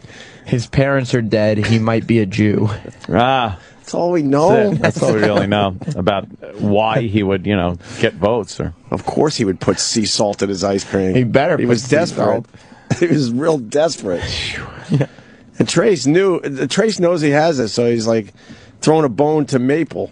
Yeah. He's like, there's not enough macadamia nut awareness. He knows right. People don't fucking give a shit about Maple. He's trying to help out the Maple people. Yeah. I'm helping the maple industry. Right. because I already know I got this in the bag. Hi, I'm Trace Atkins for the American Maple Association. Yeah. Let's play some Trace Atkins into break. You want to play the one we started? Someone is saying we should play Arlington. We'll do honky tonk but donka donk. Arlington. Honky donk but donka donk. I don't know what that means. It's a honky tonk but donka donk. Wait. You like that? No, it's terrible. Bruce has something on Penn Jillette. Hi, Bruce. I mean, we got to be fair. We're trying to build the Penn Jillette list. Yes, Bruce. Hey, boys. Hey. Calling from the highway in Maryland. Good for you. And I got something on Penn Jillette's side of the list. Yeah. Well, a few years ago on a television show, they did a walkthrough of Penn Jillette's home, and he's got his own personal sex dungeon. Oh, God. You know what? Add it to the list, Sam. You never know what America's into. Trace's house burned down. That's not good. And Penn has a sex dungeon. Middle America will not appreciate. He plays in a jazz trio. Oh, jazz. God, I know. That's right, he does. Before he shows. He plays the stand-up He warms up bass, his own right? fucking show with a three-piece. Yep. Let's say hi to Ron in Wisconsin. Ron. Yeah, you need to listen to the song Arlington. It's a real support for the troops and a tearjerker. Check that out. Like a good dick jerker. Should we go with Arlington or the one we were playing? Let's try Arlington. No, not that one, Sam. Let's try Arlington going into break. Fuck it. You got that, E-Rock? Yeah, I have that one. Do you want me to give you the updated Penn Jillette list? Yes, please, Sam. He might be a Jew. His parents are dead. He has a sex dungeon. Yes. He's sunk. He is so sunk. Where can we bet on this? This is an easy win. Yeah. He might be a Jew. He might be a Jew. And I believe we're friends with Penn Jillette officially. Oh, Very yeah. good friends. But we Great have to bet against him. He was very nice to my sister Dawny. And he remembered. Yes. We want Penn Jillette to win. We do. But We're just looking at the facts. Honky tonk. What? You know, the one thing we got to add to the Penn Jillette list that certainly is not going to help him. He's an outspoken atheist. Yeah, he thinks gods are clear. My God. He's so done. Trace Atkins is all about, God and country. God and country. God and country. And here's an atheist with a sex dungeon. Oh, God damn it. I don't think nail polish, whatever as sweet as the reason may be, is going to help him. Nail polish on his pinky. That's not going to help him. Let's add that to the list. Ring finger. Which finger is it? Ring finger. Ring finger. That's And for, most people don't That's know for his that. mom, though. That's a cool But thing. people I don't know but that. they don't People know don't that. They just see some fruity Jew with a fucking Yeah, sex dungeon who dressing hates up like a God. girl. A 6'8" Jew with nail polish on one finger. I don't even know what Penn is. I assume He's a Jew, Is he obviously. Jewish? I don't know if he's Jewish. I No, don't- he's atheist. He couldn't be Jewish. Yeah, I don't know what he was born. I forgot. I'm quite sure he was not born Jewish. He might be a Jew. Should we change it to might be a Jew, just to be Yeah, might fair? be- No, that's what the list is. He might be a Jew. Okay. Might be. He's just, this is what the American public sees. Yes, And the American public is thinking that he's probably a Jew. Probably. All right, let's do the final list. Okay. Go with Trace Atkins first. Trace Atkins. He was shot in the heart, but he didn't press charges against his ex-wife who shot him. Does anyone else understand how fucking cool that is? That's crazy. Yeah. His house burned down, Right. but his kids survived because they had a fire plan. Yeah. He helps the Wounded Warrior Project. He sells bulldozers. Yeah, it's American. His finger's been amputated, but he keeps trying. Yeah. He has a wonderful voice. It does. He's selling ice cream for the American Red Cross. Nice. He used to be an oil rig worker. Don't forget about the explosion. He gave. What was? Survived In 1983. Yeah. He survived an oil tank explosion Okay. while Oh, forget- trying to repair a leak. Don't forget to put that in. Who survives? And how did he hurt his finger, E-Rock? I don't know. We'll have to listen later. Okay, I have something for Penn's list, too. You have something for Penn's list. Penn doesn't drink. He's not a beer drinker. That's not boy. good. Yeah, America respects that, right? Love a good drinker. Holy fuck. Okay, he used to be an oil rig worker. He survived an oil rig explosion in 1983. He gave money given to him for a new house to charity. Right. He has billionaire friends. Right. He's not afraid to have a little fun. Right. And his brother died when his brother was 21, and so Trace dedicated his first album to him. You forgot about the head-on collision with a bus. Head-on collision. As a teenager. With a bus, as a teen. Teen. And what about the thing with his legs? I thought some of that stuff started to get undocumented. The bulldozer almost taking his ass cheeks off? Right. Oh, right. Yeah, it was his ass cheeks, officially, right? Yeah. Unofficially, because I don't think we have any proof. But of I that. will add that when he was a teen, he was in a head-on collision with a bus. Yeah. Oh no! And Right here, survived. fact coming in. Yeah. Trace Adkins is actually the Navy SEAL who killed Bin Laden. Oh, man. No. Who knew that? All right, and then do you want to hear the Penn final list? Yes, please. Okay. The final list for Penn. He might be a Jew. His parents are dead. He has a sex dungeon. And he's an outspoken atheist who wears nail polish. Oh, God. The country is not going to take No. Middle America does not fucking relate to this. No. Hold on. I am trying to move on here, but there's an actual website. Oh. Yeah, it's real. Okay. 13 country artists with bad luck, and one of them is Trace Adkins. He's 1 through 9. It's on a website called tasteofcountry.com, and then you'll get to the Trace Adkins, I guess. I want to thank Quick RNU on Twitter for sending us this. There it is. What does it say? All right. Do we have there might be some more nuggets in here. There actually are a couple more nuggets. Okay. Trace Adkins has been shot by his wife. Okay. He had his pinky finger cut off. Had his nose ripped off in a car accident. It was sewn back on. Oh, we didn't hear about that. Had his house burned down. His nose was ripped off? Yeah. Hoo-hoo. And been involved... So was mine by Pinocchio, Robin. Get it? I have a big nose. Yeah. And been involved in multiple tractor accidents. Multiple. Who gets in one tractor accident? Who gets back in a tractor after being in a tractor accident? Okay, I gotta add the nose thing. Yeah, his nose was ripped off. You don't leave out having your nose ripped off. How do you keep a fish from smelling? How? Cut off his nose. It's not funny, Chip. It's a terrible old joke that children tell. Let's play Arlington into break. It's about the Arlington Cemetery by Trace Atkins. Not a good joke. No. I think we made our point here today. Trace Atkins sings songs about the Arlington Cemetery. Right. And Penn Jillette does the bullet trick. Yeah. But the bullet trick is very It's impressive. impressive. It is impressive. It's not exactly a tearjerker. Trace Adkins never fucking took a picture of my sister. He had his nose ripped off. True. That's, yeah. Is it true Penn was in a Run DMC video? That's not bad. Yeah, the Middle America was Oh, like they that. love The that. interaction with the blacks. Oh, yeah.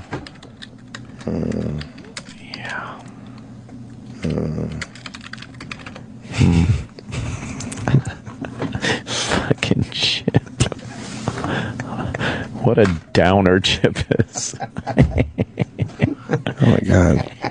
Penn's creepy. I didn't know this about Penn. Rick in El Paso. Rick?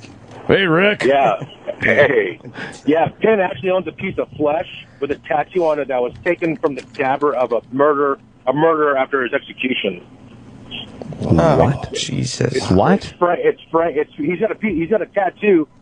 He's got a piece of flesh that has a tattoo on it from a murderer after his execution. It was basically filleted off him and put in a frame. Why did he want that? Get that? Well, it's fucking Penn Jillette. Come on, he's a fucking kind of a freaky dude. But was it a famous murderer? I'm not sure. During the interview, he wasn't even sure he was supposed to have it. But he said, "Look what I got." Yeah, it doesn't sound like something you should be allowed to have. Right. But all right, we could add it to the list, though. That's for sure. Wow, that's not good for him. Yes. I even know the case of the killer. Actually, it was a murderer. Too far over here. No, but it was a very famous serial killer. Yeah. Who was it? His name was the Jocularity Killer. He would laugh. OJ killed his victims. All right, we're done. Trace Atkins, not done with the show. Done with this, I guess. Yeah. Good luck to you. I hope people vote for Penn Jillette, but There's no voting. oh yeah, that's true. Just buy his fucking ice cream. He needs all the help he can get. He's got a sex dungeon. True. Yeah, me too. Oh yeah. Yeah, it gets worse. More of Opie and Anthony's worst of 2013 so far. Coming up. Opie and Anthony's worst of 2013 so far continues right now. Yes, sir. Worst of 2013 so far. While Opie and Anthony are on vacation, I, Sam Roberts, will spend the week bringing you the best moments the Opie and Anthony show has had this year. Now, we've been following the Penn Jillette Trace Atkins thing going on. We were able to have Trace Atkins in studio after we had Penn. After we broke down what the two were doing and who was really more likely to win, Trace Atkins stopped by. And you know what? Penn Jillette is a friend of the Opie and Anthony show.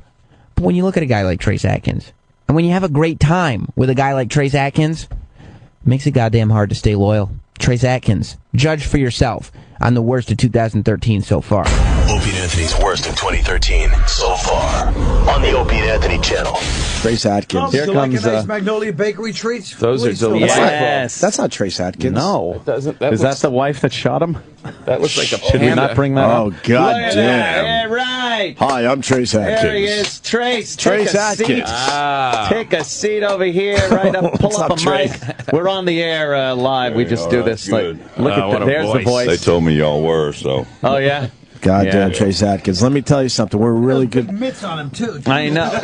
Do you know Colin Quinn? Stop holding my hand, Quinn. How you doing? A few people knows. Good to see you. Back in the day. Yeah. You guys know each other? Trace? No. No, but I'm a fan. You're a fan of Colin Quinn? And Tom Papa to your right. Hey, Trace. He's good friends with Jerry Seinfeld. That's his claim. No, I mean, he's acting with Michael Douglas in a new movie. In that the Liberace movie. The Liberace movie. That's right. Oh, yeah, really? I'll brag for my pal Tom Papa. Indeed. So, Thank you. Do you want to think Trace or any of his buddies down there are going to go see that Liberace movie? Hell no. Hells no. I'm probably not. Trace, we had a Penn Jillette in here yesterday. Oh, yeah? And he was pitching his ice cream, apprentice, a celebrity all-star, friggin' amazing apprentice this season. Yeah. You guys are head-to-head now. Yeah. So much. now the object is to sell this ice cream. Yes. At this point. Right. How do you feel you're doing?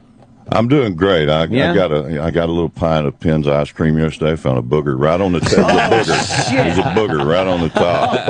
There's a booger on the top of it. So his ice cream has boogers in it. I'm just telling you. That could be detrimental to ice cream sales. At least I tried to disguise mine with macadamia nuts. So if something falls in there during production, people think it's a macadamia. Right. I got you. Good strategy. But his just has boogers. But we got to explain to Trace, we're really good friends with Penn Jillette. He does the show a lot.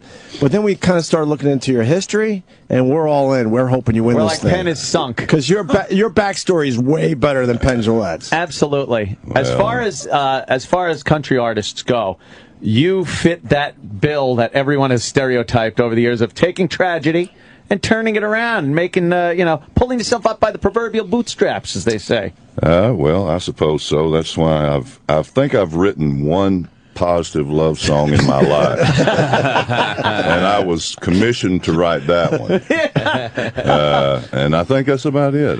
You came up as a working guy. You worked in real... I worked in oil field for 10 years. Oil field? I worked offshore on a drilling rig for 6 years, roughneck, worked derricks. Jesus. Wow. So that's a real job. That's how I cut my finger off. Yeah. You apparently we read you cut your finger off. Yeah, I cut that one off. It was then off. It's permanently at 90 degree angle. They put it back on, but it's bent like that. The doctor asked me. He said, "It's not going to work anymore. I think I can save it, but how do you want? You want it straight?" And I said, "No." I said, "Put it in the sus position."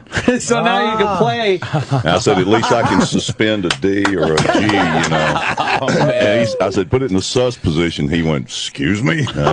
I showed him with my other hand. I said, "Do it like that." That's having some forethought. Wow. Well, dude, no, not really, because I mean, the second that I cut it, that was the first thing I thought. Well, there goes my guitar playing. You know, I knew it was pretty much over at that point. Wow. There's no way he's seeing Liberace. No, it's not. No. But wait, you worked in those oil rigs like off the coast and stuff? Yeah. Wow. That's where the offshore ones Yeah, I are, worked Colin. in the Gulf. Jesus Christ. yeah. Oh, no, I hung you out to dry there. I'm sorry, Colin. I didn't mean to. I told Colin I'd be nice to him when another guest was in. And by the way, as Bobby Kelly pointed out to me, it was always funny to me when it was Voss or Bobby Kelly. Then it was me. Then I was like, oh, this is not funny at all. Right. That's true. Man, that thing you and Seinfeld did a while back was brilliant. Oh, thanks. That Damn. was absolutely brilliant. The one-man show? That was brilliant. He's got a new one that we saw last night. That was great. Great. I'll bust it out. I want to. Yeah, it's great. I'm all over it. I'm in. He does do a great thing. What are Barrow Street Theater. What are your? I could probably guess, but your political affiliations as far as that things that are going on in the news these days. The what I say is the dismantling of the Constitution. Do you get involved in much of that? Well, I don't get involved in it. I don't. And people know that too. They come to my shows and they're not going to get beat over the head with any. That's good. I don't do that, and I never have. You know what? And I don't like people that do. Mm-hmm. But at least some of the ones that do it, they're right up front with it, and you know that going in that you're going to get that. I don't like to be ambushed by somebody. Right. But anyway, I'm a pretty conservative guy, sure. And what's going on right now, I believe that when the government starts using agencies to persecute people that they have political and philosophical differences with, that's tyranny, my friend. Thank you. Absolutely. God damn, I got to agree. And with that fucking voice singing it like that? Yep. That means business. It makes you believe. I agree. No kidding. God, it's so nice. It's so refreshing to see somebody in the business that we call show. Right. Well, I'm sure you heard something similar to that from Penn yesterday. Well, yeah, a little bit. Penn again also doesn't really put himself out there politically that much. Yeah, he is a libertarian and an atheist. He's sort of a libertarian. Yeah. He's a quasi-libertarian. And a libertarian is just a Republican who smokes dope. That's true. That's really true. Do you go shooting and stuff? Yeah, if there's something needs shooting. No, very good. Yeah. I mean, I enjoy a little gunfire. But I go to the range. There's not much going on. Well, I do appreciate my Second Amendment right. I've got a lot of guns. I got a lot of guns. Yeah. As many guns as he does. I got a lot. It's very difficult in New York too. Predator drones. Well, I don't have a Predator drone. I want one of those. I want a drone, man. Well, no, I got a pretty big one with the cameras on it and stuff. I could send it up autonomously to patrol the neighborhood. Awesome. That's great. I monitored some people getting a pizza delivery the other day. It was very exciting, very compelling video I got from that one. But no, I really do. And in New York, it's very difficult, as you probably know, to even say that you own guns. But no, I love it. I picked up a Barrett 50 cal. Man, they make those just right down the road from where I live in Murfreesboro, Tennessee. Oh, isn't that fantastic? Yeah. You ever fire one of those? They're I have. a lot of fun. I don't have one yet. I'm about to get one. Yeah. I just got a Desert Eagle 50 caliber. I got one of those too. Oh, wow. What a treat. You take that down to the indoor range and they fire. They won't. At my indoor range, they won't let me shoot it. They won't? No. Over here in Nassau, they let me. But you watch everybody from all the other slots. They peek their head around like, what the hell somebody's got a camera. Is he firing there? It's a 50 caliber pistol. Yeah. It's the Arnold Schwarzenegger one from that. From the guy that I got it from, he said, dude, don't ever shoot anybody in your house with this. It's not the most practical Wait till gun. they go outside because it will make a mess. It's not the most practical gun to have, but it is a lot of fun. Yeah, I'm not worried about the killing. I'm worried about the cleanup. Right. The mess. You shoot a melon with that thing, and it just can't find much of it. Explodes. Yeah. It's fantastic. Wow. Yeah. It's fun to shoot. Yeah, it is. Is it heavy? Yeah, it's very. heavy. Yeah. Very. You put a full magazine in there because the shells are really, really big. Really big. You could bludgeon, so you could do some damage with just beating someone. Yeah, with you it. don't have to shoot You don't have anybody. to shoot the damn thing. We got to ask you, man. Speaking of shooting, when we learned about you yesterday, you got shot in the heart. Yeah. Jesus. Holy fuck. How'd that happen? The stories are insane. Really mad woman. Wow. Really? Yeah. And she had the pistol, and it was. I learned a very good life lesson from that. I held my hand out like this, and I said, "Give me that pistol, or I'm going to take it away from you and beat your goddamn brains out with it." Oh. And she stuck it under my arm and pulled the trigger. The bullet went in here and came out here. Wow. I mean, it went straight across the chest cavity. Went through both my lungs. Did you think that was it? Was it right in your chest? You know, right when something like that happens, you just, you don't think. I just remember thinking that it was brand new Berber carpet, and I thought, if I bleed on this carpet, she's going to shoot me again. So I went to a room that had tile floor and laid down there to die. It's amazing what you think. Oh, my God. Wow. How close were you to dying? Huh? How close were you? I don't know. They life flighted me to the trauma center at Vanderbilt University Medical Center, and they saved my life. Yeah. It was. Had it not been for that trauma center there, I wouldn't be here. Did she call 911? She did. Yeah, she did. That's and he never pressed charges. Well, I got a good clean divorce out of the deal. Now we understand. After my divorce, went through one I of would those. rather have been shot. I think it would have been less painful. Now we understand. Financially viable. Because we're like, how do you not press charges? Well, he answered that question. That is a good. It was cheaper. That's a good chip to bring into the courtroom with you. Well, and by the way, right. Let's not forget. Yeah. Wow. No, it didn't go to court. Yeah. Wow. Wow. That is something. You must have really pissed her off. Yeah, I did. I really did. Tom's taking her side. I love it. It's like, hey, Trace, what'd you do? Right. Trace, I'd be remiss if I said just enjoy my a body muffin is from covered Magnolia. with scars, and I deserved every one of them. Every one of them, I'm huh? not going to sit here and try to say anything. An oil rig accident is rarely just, hey, someone got a Band-Aid over there. It usually ends up being pretty... I got a scar here. I busted my ribs, and, my elbows I've had to operate on because jacking the pipe in the derrick, and I wore my elbows out. So, I'm all used up, but, Was that good money at the time? Yeah. Yeah? Good money. Yeah. Better than what I make now. Jesus. I make hundreds of dollars a year now.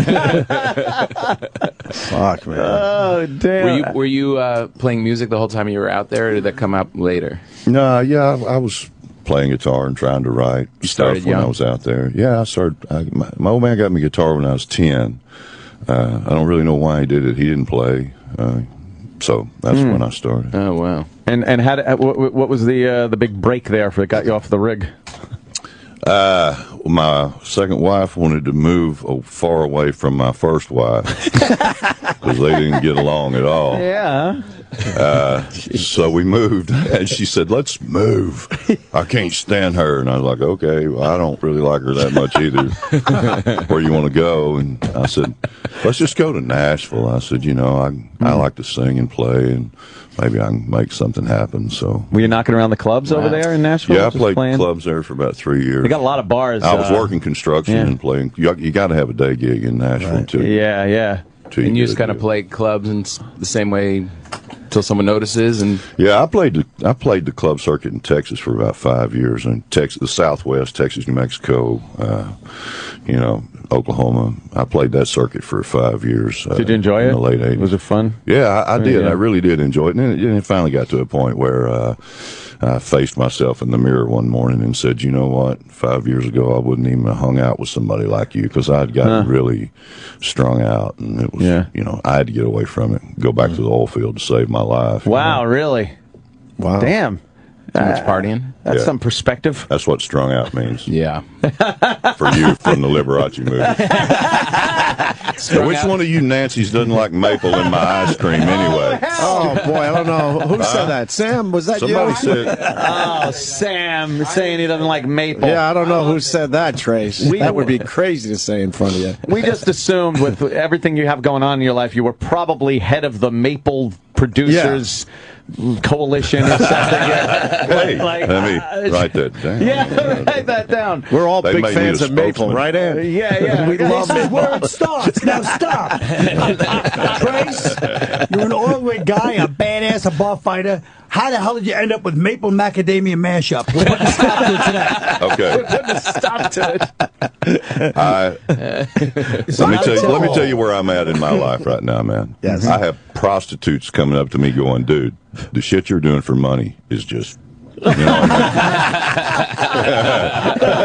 How can you live with yourself? And I don't disagree with him. I have no pride anymore. You know what, though? I'm just like Quinn. We sold our dignity a long time ago, and I sold mine cheap. I don't know about him. I gotta say though, the All-Star Apprentice ice cream here from Trace, the Maple Macadamia mashup.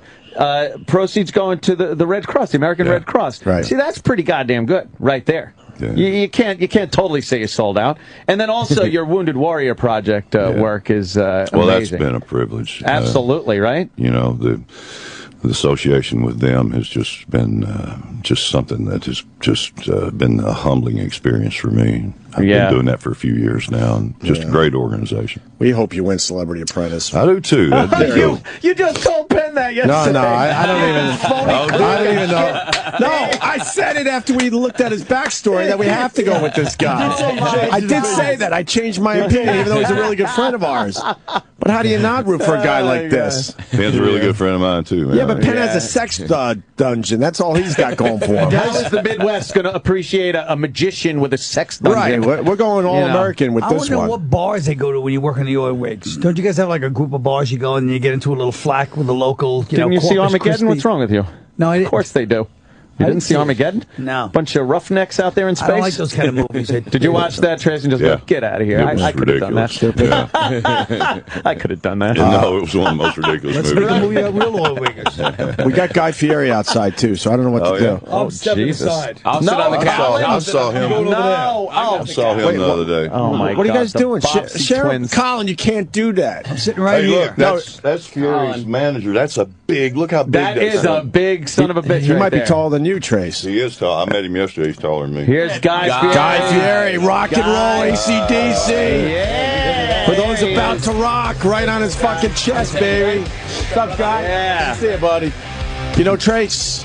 I just met him the other day. God, is he tall? Yeah, he's tall. Your manager. Yeah, your manager's pretty goddamn tall. But he's not rocking a cowboy hat and boots. Yeah, he's in Nikes and a golf shirt. Yeah. No, I saw him. We met the other day, and what a great guy. And you hit the tour, man. You've been all over. Well, that's what they make you do when you have a new album come out. They make you go dance for Granny. The girls were going nuts at that show the other day. I can imagine. Like, hey, I'm here. I'm cooking. I'm making some food. You were cooking at one of his shows?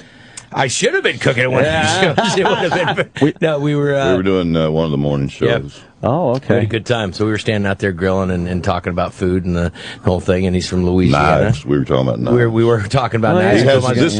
You got to respect the guy that's got his own line of cutlery. Yeah. We were just looking at that. Knuckle sandwich knives. Yeah, that's all right. Crazy. What a great name. Flames on them. Big sharp blade. Right, Kyle? Great name for his knives. Yes, indeed. Guy, do you remember we met?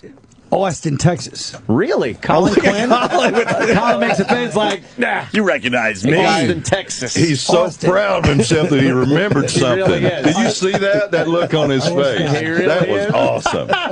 He had a senior moment. He's like, I remembered something. Come on, I know exactly. In the Magnolia Bakery treats, Guy. CQ, who else? Wait, nice. You also switched spots with Tom Papa. Yeah, I think Tom felt a little like, Tom should be on the couch. Quite frankly. No,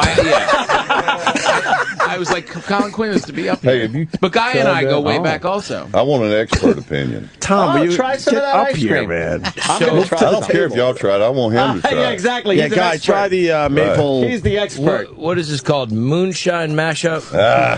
See, I tell you, if there would have been a little moonshine in this, I think these are great. Well, we know. Yo, the Mad Cuban's in here, too. No, you're not alcoholic. Mad Cuban. We love him. Crazy. You were the one who introduced us to him, and now he does our show. Mapley.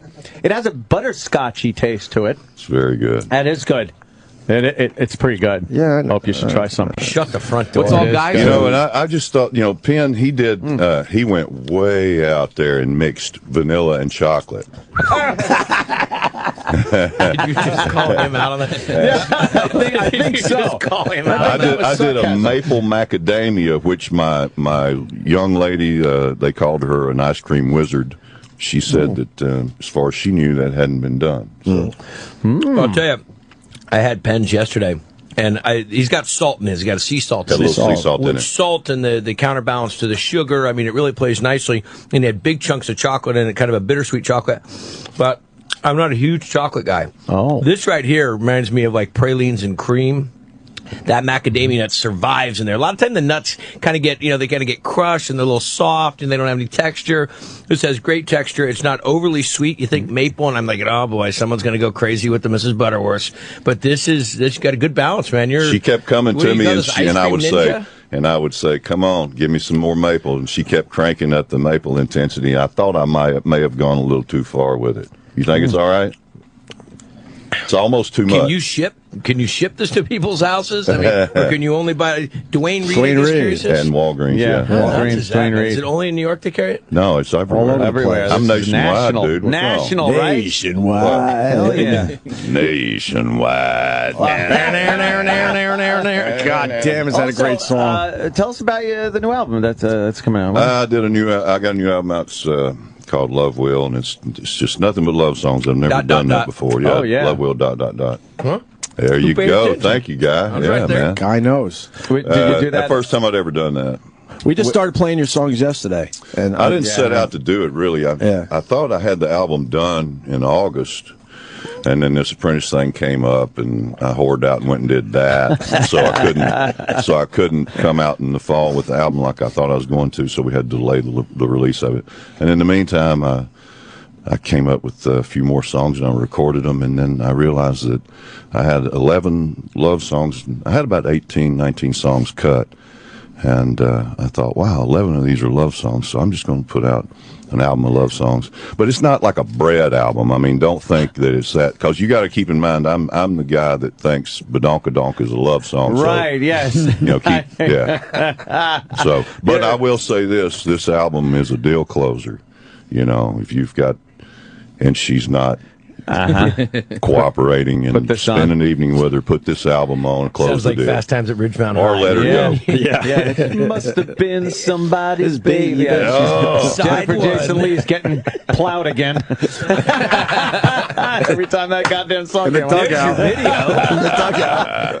dugout. So what did anything change in your life where you're like, I love songs, let me jot a few of these down? Or no, I don't, not consciously. I don't, but maybe there's something going on. I think I don't want to get all into that stuff, man, but I suppose there's a time in a man's life when he starts staring mortality in the face, and and you start realizing. What was that for you? Like 10 based on your bio? Holy shit. No, I always thought I was indestructible. Now I kind of know that I'm not. So that kind of sucks. Getting shot in the heart does that to a man. Yeah, man. Who said that? Oh, the couch. Oh, my Tom. Poor Tom. I can't even see him. He's at the kid table. I couldn't stand to see Colin Quinn after watching his show last night sitting on the couch. I couldn't stand to see Colin Quinn. You can't have the legend be on the couch. You should have seen when Mark Cuban and Bill Burr was in here. I was sitting on that couch. It was ridiculous. You were just being pounded. That was terrible.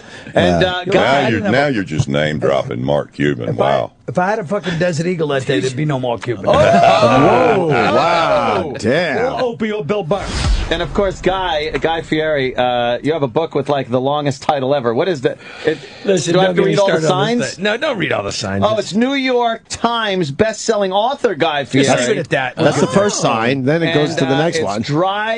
Diners, drive-ins, dives, the funky finds in Flavortown, America's classic joints, and killer comfort food includes behind-the-scenes stories and jocularities from the Triple D crew and restaurant owners. Cut me, Mick. Cut me. Wow. Cut me, Mick. Next time, I swear. That is.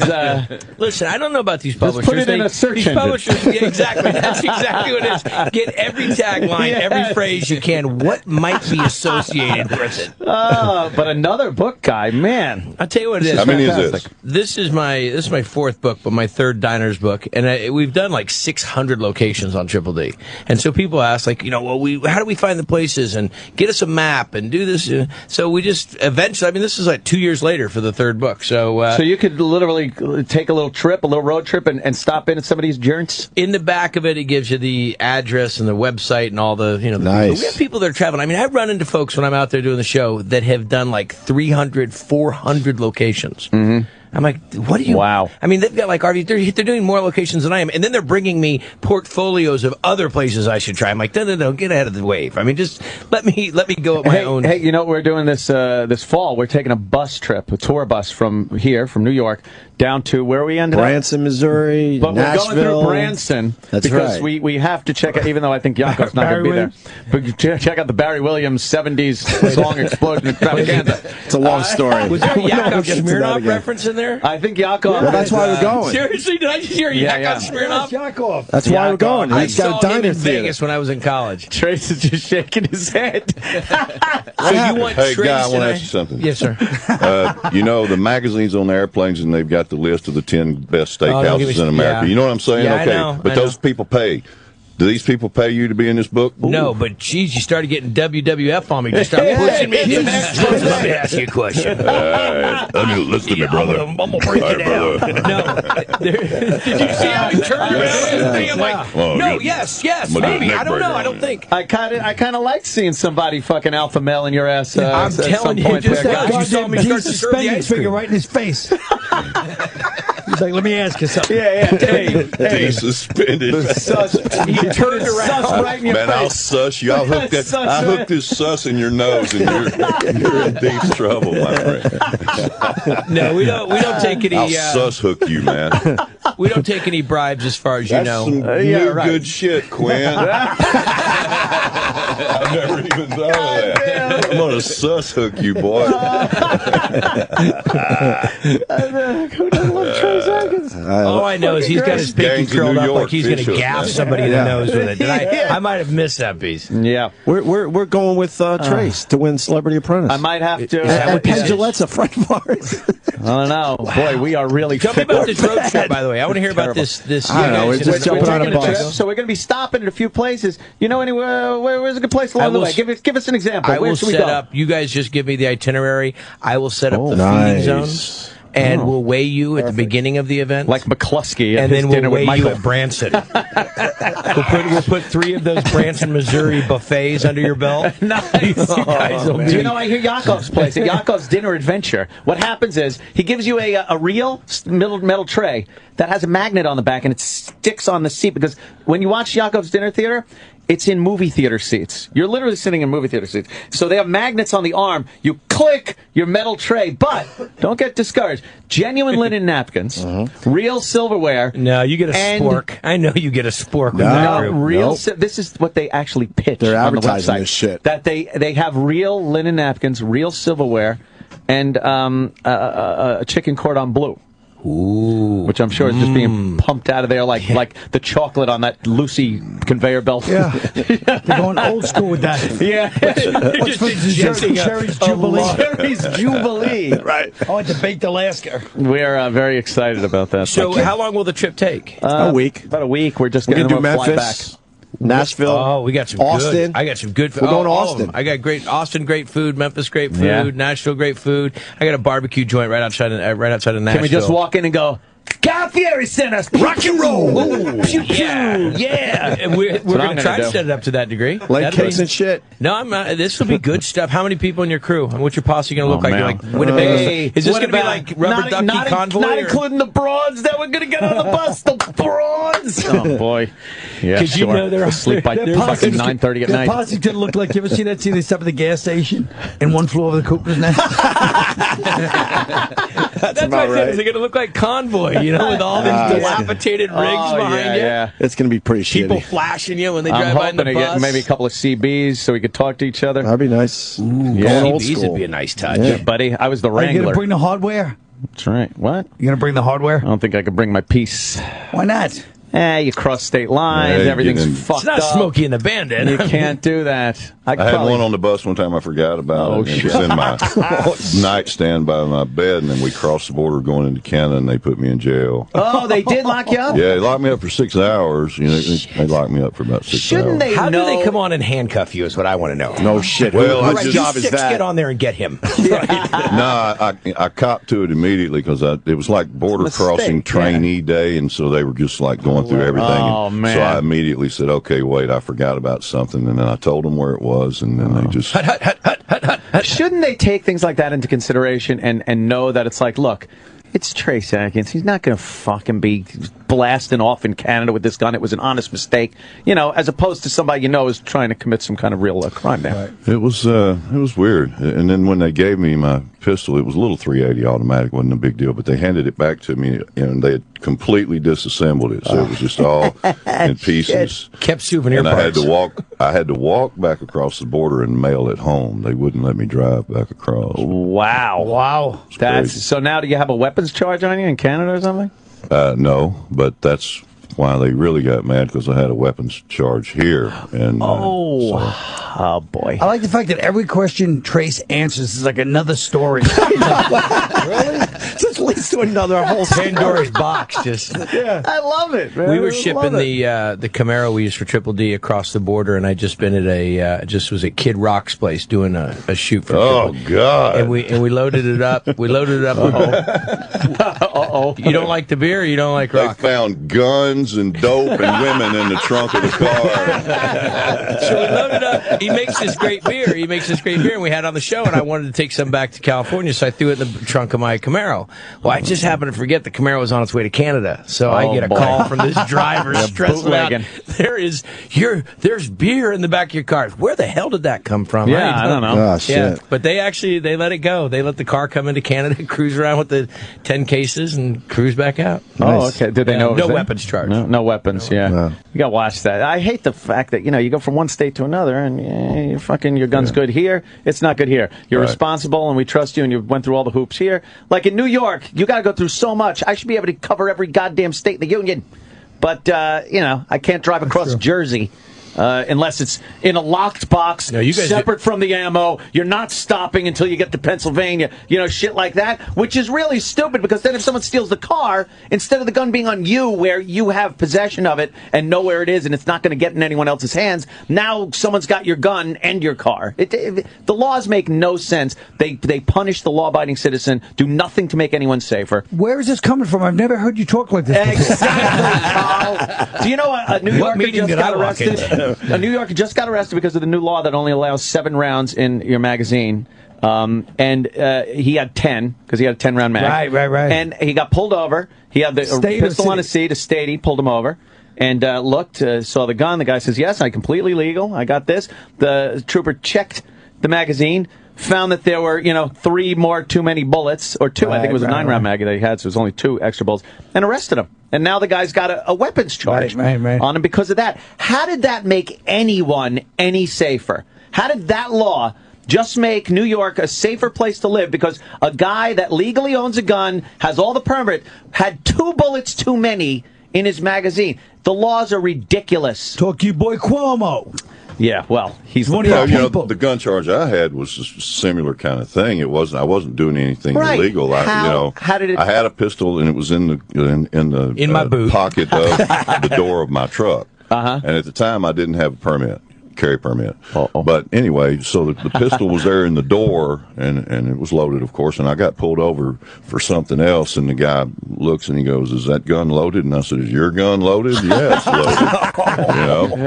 I carried it as a paperweight. There are 2 useless things in this world, a dull knife and an empty gun, Love it. So he said assume the position and took me directly to jail. Wow. But that's my gun charge. I mean, I didn't like What state was that? What state was that? That was Tennessee. Tennessee. Wow. I think now I have a carry permit. Tennessee, in Tennessee. So they're all cool with it. If you hook up like fucking Ted Nugent, they like deputize him, and he could carry anywhere in the country. A bazooka. You got to get that. I like the fact that Trace doesn't think he's going to get arrested. He's like, hey, officer, there's 2 useless things in this world: a dull knife and an unloaded gun. Instead of going, it's loaded, sir, but I'm on my way. Why did you tell him, hey, fuck you, you're not going to do nothing about it? It's loaded. No, he did. He asked me, he said, is that gun loaded, sir? And I said, hell, is your gun loaded? I mean, come on, man. Yeah, it's loaded. Absolutely. God. Why wouldn't you have it loaded? 6 steps out of the truck. truck. I look like I'm in a Liberace movie. Hey. I got caught stealing bubble gum once. And they put me in the back. My dad had to come get me. Wow, that is frightening. Hard time. Trace has lived the life here, man. The whole the work ethic, the getting hurt on a real man's job, right? The country music star. weapons All that charges. is wild. Jesus Christ. It's fantastic. Are we going to tell Penn Jillette that we're not rooting for him anymore? I know. Should we call him? I'm all in with Trace now, and this is fantastic. Yeah, look, Ant's trying the ice now cream. it's a little mushy. See, it's wonderful. Oh, that's good. We probably should take a break. You know what? Get Trace. I got to go anyway. This would be good on I got shit to waffles. do. This should be great on waffles. I got to go to Atlantic City and hang out with my peeps. Atlantic City, where do you stay when you go there? I don't stay anywhere there. I go there and in and out. I go there and they give me money and I leave. Oh, okay. Yeah, I got to go do a show tonight at Caesars there. Caesars in AC. Can we play one of your new songs? That'd be cool. I didn't come over here. Just No, to we're talk going to do you. it though.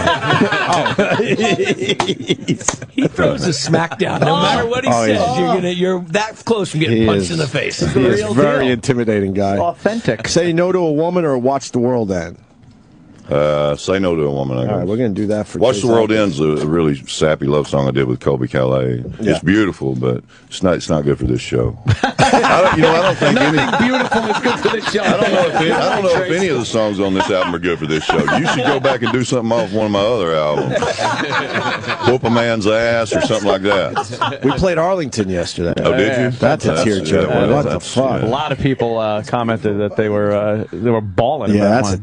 tearjerker, that song. And we played another one. What was the other one yesterday? Honky Tonk Badonky Donk. No, we played that. But of course. Well, that's a love song. That's pretty Yeah, sensitive. of course it is. No, the Yes. one, I mean, especially when the Moneymaker line comes by. You know, it really brings a tear. E-Rock, what was the third one we As a played? father of 5 daughters, that one really. Oh shit! You got 5 daughters? Yeah. Wow. Good luck with that. And I've had people say, "Wow, why you have 5 daughters?" Because I wanted to have one son.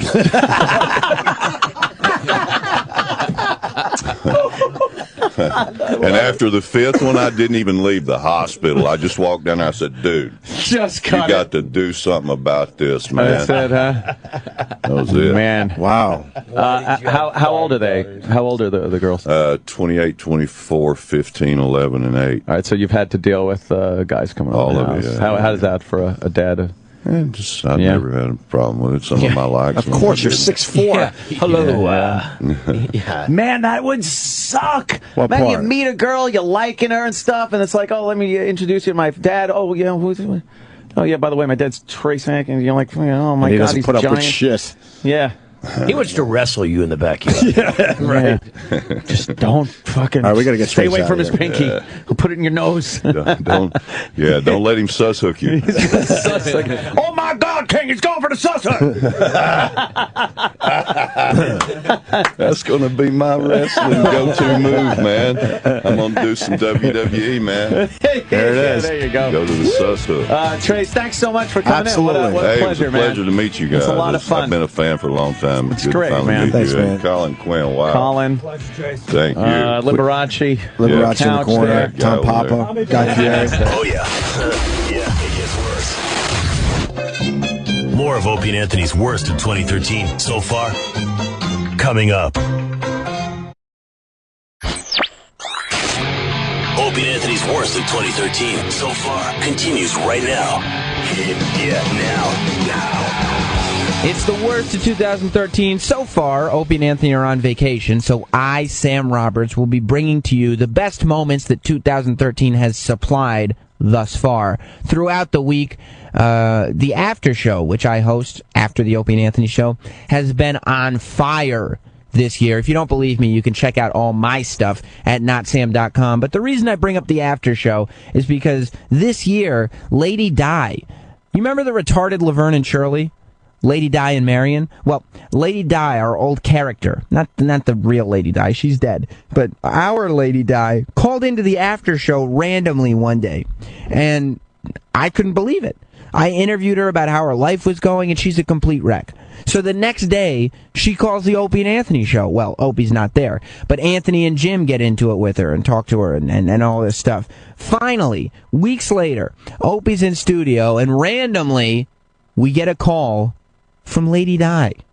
With Opie in studio, we go over her life, and we find out exactly how much of it has changed in the last 9 years. It's Lady Di as we compare her past life to her present life on the worst of 2013 so far. O&A's worst of 2013 so far. Who's this? Who's this? Who do you think it is? Hi, Opie. Whoa.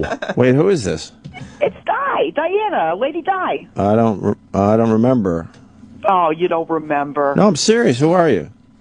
You know who I am. Well, explain. I don't know who you are. Oh my God! We talk to hundreds of people a day. Who is this? All right. Well, we used to come over to the studio, Marion and I. We used to come over there at WNEW and everything. Doesn't really ring a bell. Hi, Jimmy. Hi, Anthony. Hello.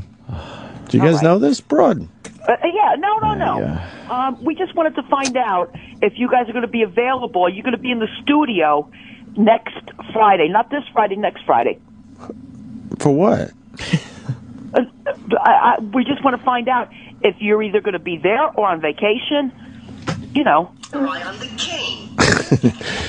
I don't know. Why do you want to know if we're going to be here next Friday? Because we're going to stop by. Who? Me and Marion. Who's Hi to Marion? everybody. What? She says hi to everybody. But who is this Marion? Who are you? It's Marion. Oh my God! You know who we are. The retarded Laverne and Shirley. Oh. Does that ring a bell? A little bit. All right.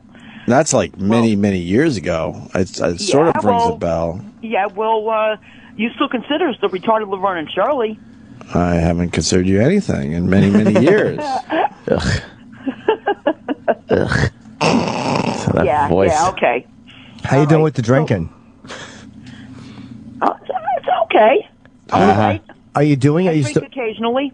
Yes. I drink occasionally. When's the last time you drank? And don't lie. Yesterday. Okay. Well, then what was the occasion? It was Monday. The occasion was I was home. So what was the last time you called? You said you were going to go out for a job. What job hunting did you do? Oh, right. Oh, very good. Yeah, I did. Yeah, no, I went out looking for a job and everything. I went out looking for a couple of jobs. So what'd you do? I went over to Dunkin' Donuts, which is in my neighborhood. Right. Sure. I went over there, and are we listening to a phone call from 12 years ago? Yeah. Huh? What? How is it that someone's life doesn't change at all? Not an iota. Nope. This phone call could be 12 years old. Right. You're no, still I mean, I've been out looking for a job. You're still a drunk making believe you're not a drunk. That's making believe that she's actually going to find work. This is a 12-year phone call. Yeah, but no. Yeah, but no. I've actually been out looking for work. Oh, what? So how is that going? E-Rock, find a phone call from 12 years ago, please. This is the exact same fucking shit. I have to wait for these places to call me back. No, but how many places did you look for? Last time we talked to you, we established that you service bill orally for your rent. Right. Did not establish. Yes, no, we did. We did. Well, Yes. Wait. I'm behind on this one because I wasn't here that day. She sucks the guy's cock that she's staying at the place. Don't do that. Yes, you did. You admitted it. You admitted it. He treats your mouth like a pocket vagina. Right. Oh, Jesus, no. No disrespect. No. You're a fleshlight with a dim bulb. A flesh heavy. And by the way. Oh, what? Yeah. I'm going to go see the Monkees. No one asked you. 17th. Yeah. I'm going to go see them July 17th. Yeah. In Red Bank. Remember the Count Basie Theater, Jim? I do, yes. How does he remember?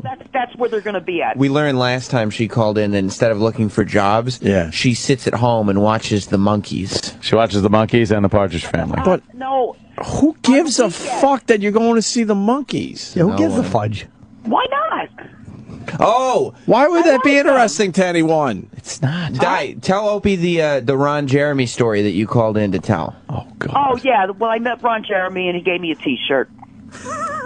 Holy and I looked him up and down. I looked him up and down, and I said, "Well, hey, I was just imagining what he would look like naked, But Yeah, it's hard to find images of that. Yeah, just look in a mirror. That bothered him. I mean, No. What I'm trying to say is, I was trying to imagine him like he looked years ago.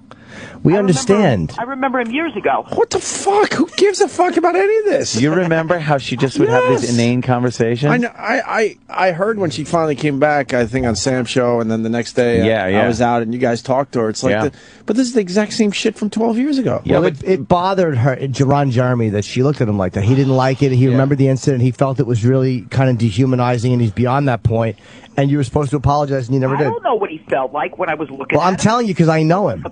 A lot of people look at him. Not like that. Not like the way you... Because he mentioned that to me. No, not like that. Okay. But anyway, I got a free T-shirt. No, tell him what you said, though. Because that was the big thing, like the interaction that you had. The interaction I had? With you, it's an O shirt. No. She's fat. They're brand new shirts. They're the brand new shirts. Wait a minute, hold on. So you're looking for a job? I'm looking for a job? She's the female chip. No. Has that been said yet? Yeah. What about? They don't know anything about me looking for a job. But they both are. You went to Dunkin' Donuts, right? Yeah, what'd you do? Did you dunk a bunch of them? What happened there?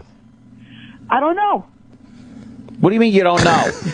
What did you do? You just walked in and stared? What did you do? You filled out an application. What did you do besides clear the fucking racks? I just filled out the application, and I'm waiting for them to call me back. Wait. Can I start from the beginning? I haven't... And by the way, the liquor store, too. Of course. Oh, good. Your donuts. Why would they hire you? Well, Donuts and liquor. That's brilliant. Lady Di. What? That's the whole statement. I believe I haven't seen or talked to you in 8 years. Yeah. Can you explain one thing? I haven't talked to you in 8 years. These guys have talked to you recently. What has changed in your life in 8 years? Good Last question. we checked in, you were blowing hobos, I believe. No, that never happened. Oh, yes, it did. So what has changed in 8 years? Well, we have a place to stay, me and my roommate. He's your boyfriend. He's your fucking, you blow him. You blow him so you don't have to pay rent. Exactly. Come on, let's... No. I help out with the bills around here the best I But could. How? You don't have a job. His name is Bill. Wait. But don't let her off the hook. How do you help out with the bills? Well, whenever I can. But you like Ann said, you don't have a job, so where's this money coming from to pay the bills? Alfie, my dad left me money, okay? Son of a bitch. Yeah, she's been living off her dead dad. Dead dad's money. No. That's no. Both my parents left me money. How much? Oh, that's none of anybody's business. How much? How much? Ballpark. I mean, it wasn't millions, if that's what you're asking. No, we don't think it's millions. Was it more than $30? Yes, more than $30. More than $30. All right. Was it 10,000? Something like that, somewhere around there, 13,000. Okay, if you $13,000. So you went through that already. No, Of course you did. No. Well, she doesn't pay rent. She doesn't. She blows the guy for He rent. sucks his cock for rent. So we know she spends sucks her money on booze. She sucks dick to get her rent paid. Okay. Imagine how proud her dead dad would be. Oh God, right? He left me 18,000 and then another 14,000 on top of that. What? So how much did he leave you? 30,000? Just say that. something like that. Yeah. Don't just keep giving us something like that. Don't give us figures that make us do the math. Just tell us. All right, hold on a minute. Lady Di, hold on a minute. I begged E-Rock to find a clip of Lady Di. He found one from 2004? The beginning of November 2004. We were on the air for a month. It's a quick clip, right? This clip is 30 seconds, almost 9 years old. 9 years old. All right, this is going to make my point. Go ahead. Still out there looking for a job. Yeah, sure you are. You're pounding pounding the pavement. Well, at least you sound kind of sober today. She does that whenever she walks. Sober today. What are you trying? What job are you looking for? A tequila worm eater? No. No. Jobs in town. I'm trying to look like all over the place. Clothing stores, all that other stuff. That must be where you are now, right? Looking for work? Yeah. So where are you? Same conversation. Well, I'm at home right now. Oh, you're at home right now. That's where all the jobs are. Okay, that's from 9 years ago. Dude, that's 2004. Yeah, and we're having the same conversation 9 years later. Lady Di, did you hear that? Hold on. I'm sorry. Let's put her back on. Yeah, because she Lady Di, did you hear that? Musetta. Yeah. Now that was you 9 years ago. Same conversation. 9 years ago? Oh, and then she repeats. Remember this, Opie? Wait, hold on. Wasn't I kind of like homeless 9 years ago? Well, you're homeless now. You're a bum if you now. weren't sucking cock. Anymore. Because you're sucking dick. She's questioning the old version of herself. Right. That was you! Wait a minute. Were you homeless or not? I don't know. That was you from 9 years ago saying that you were at home looking for a job. Okay. I got you on this one. All right, that was 9 years ago. Now I remember. Okay, tell us something, Wayne. But don't you find it a little disheartening, Lady Di, that you're having the same exact conversation with us 9 years later and nothing has improved in your life? Expecting different results? Nothing has been improving because there's really no work out there, whether you believe it or not. There's really not that much. 9 years, and you're not looking for a position at IBM. She's been looking for work. There's no jobs at radio, but I think there's still jobs at D&D. Yeah, she's been looking for work so long that when she started, the economy was good. Right, the economy was good when you started. Yeah. Yeah, well, I guess not for me. What? A little chuckle. That was a great chuckle. Lady Di, what are you doing? Not just the name. I remember it. Why don't you fucking work? I don't know. Yes, tell the truth. Do. I really don't know. I go there. No, you don't. You're not looking for a job. You're lying. You're a liar. You're a compulsive liar. Yeah. You're not being honest with anybody. You're lying to yourself. What do you want me to say to you? Get sober. That's why. Get sober. And get a job. You lost your son. You didn't take Your care of son. him. What's that? I didn't lose him. Yeah, you did. Yeah, you did. You didn't raise him. During the time where he needed a mother and needed a mother that was going to support him, you fucking did nothing for him, and he had to leave your house because you didn't have one at that point and live with other people. Who said I was living with other people? What did you just eat? Oh my God! Is that what were you paying first and last? And what did you just eat? Dick in the mouth. Were just nice enough to take me back then. That's fucking July's rent right there in her fucking mouth. Just unloaded July. All right, look. I will pay the rent. Hold on. I can't take her anymore. All right. Answer this simple question. Good luck with this. Sure. What did you just eat? What did I just I had a steak last night, a London broil. What did you just through the heart put in your mouth? Oh, a cigarette. You just ate a cigarette? What are you, a fucking goat? I just, well, you know, it's kind of like hard to put a cigarette in your mouth when you have a cell phone in one hand and one free hand. Yeah, I know. 'Cause I need at least two hands Yes. to juggle when I put it. No, it's not. It's easy to do. Right. That's easy to do if you're that fucking. If you're Steve Gleason, could do that. Oh Yeah, no! well, Now see. I have to get one of those handsets for this phone, or a different phone anyway. How about get a job? Yeah, how are you affording cigarettes? Get a job, Di. How are you affording cigarettes? Good question. You have to give up Good the question. ass? How do I afford? Do you give up the ass for the cigarettes? I think cigarettes are just hand jobs. No, Opie, no. Oh, then it must be your dead dad's I thought it was money. a real fucking question. I'm sorry. You know what? And that's a pretty sensitive subject right now. What is, sweetheart? What is? What's sensitive? Oh, my dad. That's a pretty sensitive. Why? He's dead. He passed away. What's sensitive about it? Passed away. Yes, he did. How was Father's Day when you're spending his hard-earned money on beer Jesus, and Ed. fucking cigarettes? No, I spent. How was Happy Father's Day there? What'd you do? How'd you do? I spent his hard-earned money on putting flowers on his grave. Oh yeah. Yes. What'd you go with? Fucking plastic. I went with my roommate. Oh, did you suck his cock on your dad's grave? No, I did not. I wouldn't. Oh, come on. I wouldn't do stuff like that. Obviously not. Hey, Chris. I love Blink. It's my favorite. I don't do stuff like that. And I don't think anybody else did either. I didn't see anything else going on in the cemetery, so I don't do stuff like that. All right. Yeah. Lady Di. Don't worry about it. I will get a job. No, you won't. You 9 said years this ago. 9 years. 9 years. 9 years. 9 years you said this. For 9 fucking years. You're not getting a job. Fucking years. Well, what do you want me to do? Get a job. Why don't you get a fucking job? And they don't call you back. No, because you're a babbling idiot. Yeah, first of all, you probably don't present yourself well. Right. You probably go in there with your big, bloated W.C. Fields face when you're fucking... you drunkard. and then you babble like an idiot, where they throw the application away before the fucking bell rings when you're leaving the door, and then you fucking yes, and then you don't follow up. You're the one that's supposed to call them. I know that. But I have their phone numbers. That was just so mean. Of course it was true. It's so. Yes, I'd like to apply for a position in your organization. Yes. Perhaps I could put jelly in the donuts. Yes. You fucking pig. Hey, listen. She could be the most frustrating person I've ever fucking come across. I'm not the most frustrating. I think you are. I think you are. I need a position to make some currency to purchase more alcoholic beverages. Yes. Oh boy! Oh boy! Big bloated WC. She is.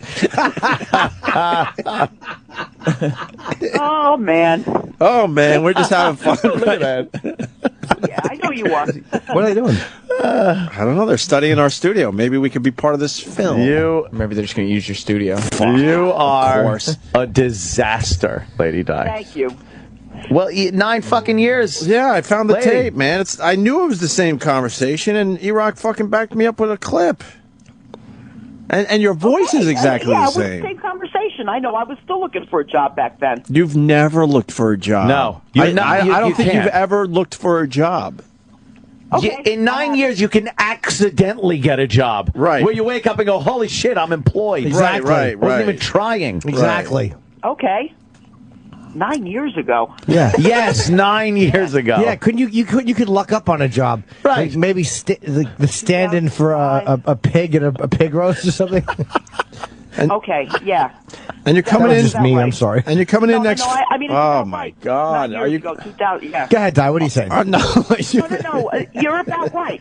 That's around the time that I was looking for a job. We know we're right. We have the date on the fucking tape. We know. Idiot. You're right. You're right. Yeah, we know. We need her to tell us we're right. She gave that one to you guys. Yeah. Holy fuck, Lady Di. All right. The reason that I called is are you guys going to be around on the 28th? I said, why are you coming in here next Friday? Because we would like to see you guys again.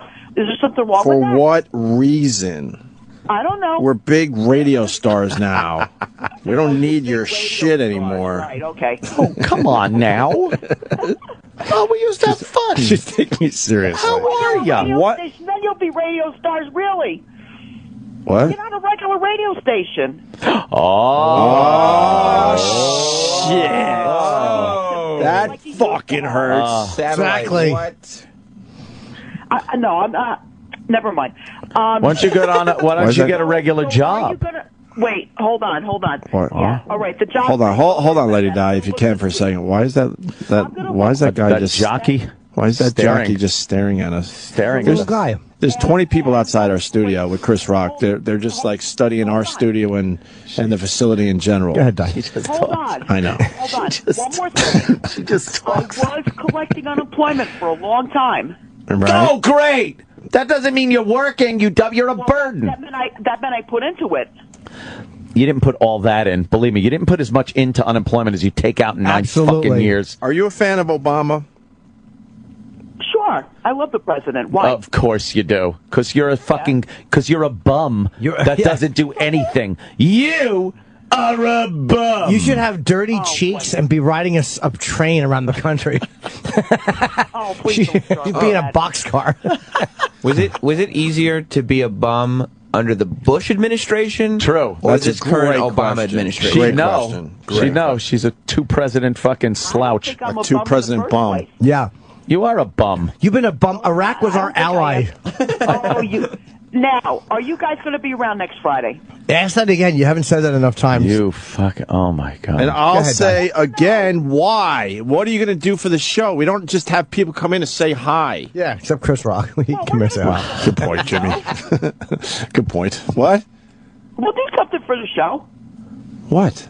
How about we drop you in Lakehurst, New Jersey, and you recreate the Hindenburg? You big pig. Because she's fat. Are you guys going to be around? Oh, she's a blimp. Where's You're Marion? going to be around. Don't worry about it. We'll figure out something. Where's Marion? Yeah, where's Marion? Working? She's working. Of course she is. She's working. She's got the same job she's had. What we're talking about. She's working at the same place she's worked at for how long? Yeah, she's a stand-in for Shrek. Let's not pretend she's not a pig, too. Exactly.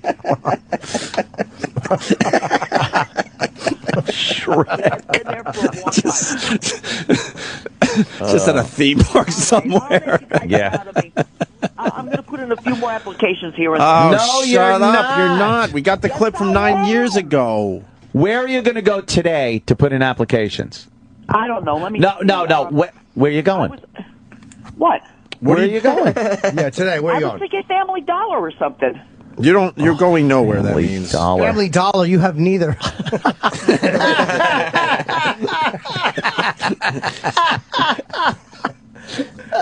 Shit. Thinking about it. Yeah. Yeah, that's great. I think about doing things all the time. Yeah. When are you going to do it? We talked to you weeks ago. It's taken you weeks to think about the idea of working at Family Dollar. You drove your husband to kiss a train the way Michael kissed Fredo in The Godfather 2. What? He was not my husband. What was he? The father of her child. I remember that. Same thing. He was not my husband. Oh, sorry. Isn't that did give funny? that He was a cow catcher and then he got hit by one. Jesus. No. What? I got over that. Oh, yeah. I'm glad you did. Yeah, go ahead, Doc. Good for you. The train got over I him. did. What were you saying?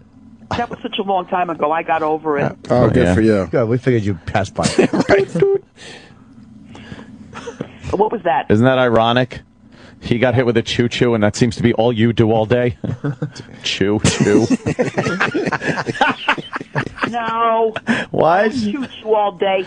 Oh, well. Sorry. I chewed last night. I chewed on a Yeah, steak. on your fucking roommate's ball sack? Yeah. You know what you should chew on? The fucking business end of a shotgun. Why don't you chew on that? The business end. Not.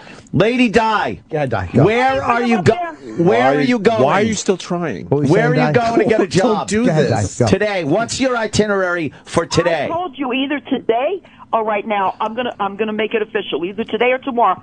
I'm gonna go over to Family Dollar and apply over there. Yeah? You And made what it are your official. what are your qualifications? Great. What are you going to write on the application? Qualifications is I'm a cashier.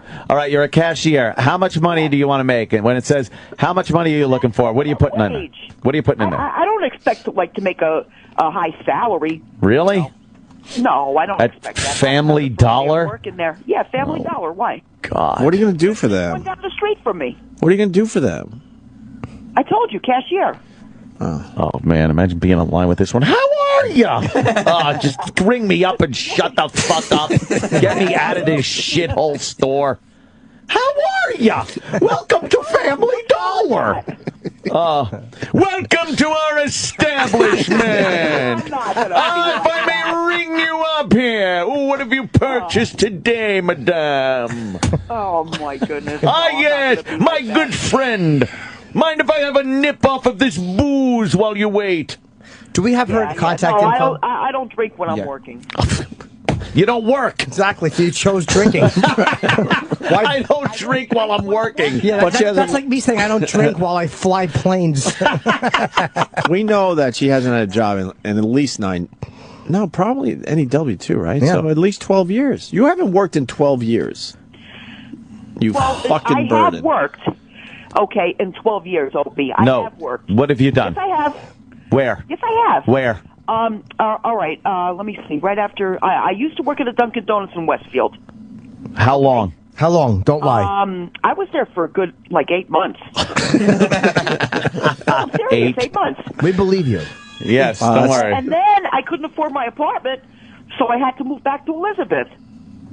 Is that where you suck what dick happened. for the rent? For rent? Well, the rent was pretty high over there. It was pretty high in Westfield, so I couldn't afford it. She was homeless for a while and blowing homeless guys. Yeah, you were blowing homeless guys. Who lived in Elizabeth that you went back there? Believe me, trust me, I was not doing stuff like that. I can't. You know what's funny? Opie's rage is reverting back to 12 years ago. Yes, too. yes. She's bringing out Holy all. fuck, it's frustrating. Who lives with you? That was the last job I had. when I was living in Westfield. Yeah. That was the last job I had. And how many I had years jobs ago? Before that, too. How many years ago was that? Oh, my God. 2004? And then you got fired from the supermarket for the credit card scam. Yeah, I got fired. So why haven't you worked in? Why haven't you worked in 9 years? Dunkin' Donuts. Why haven't you worked in 9 years?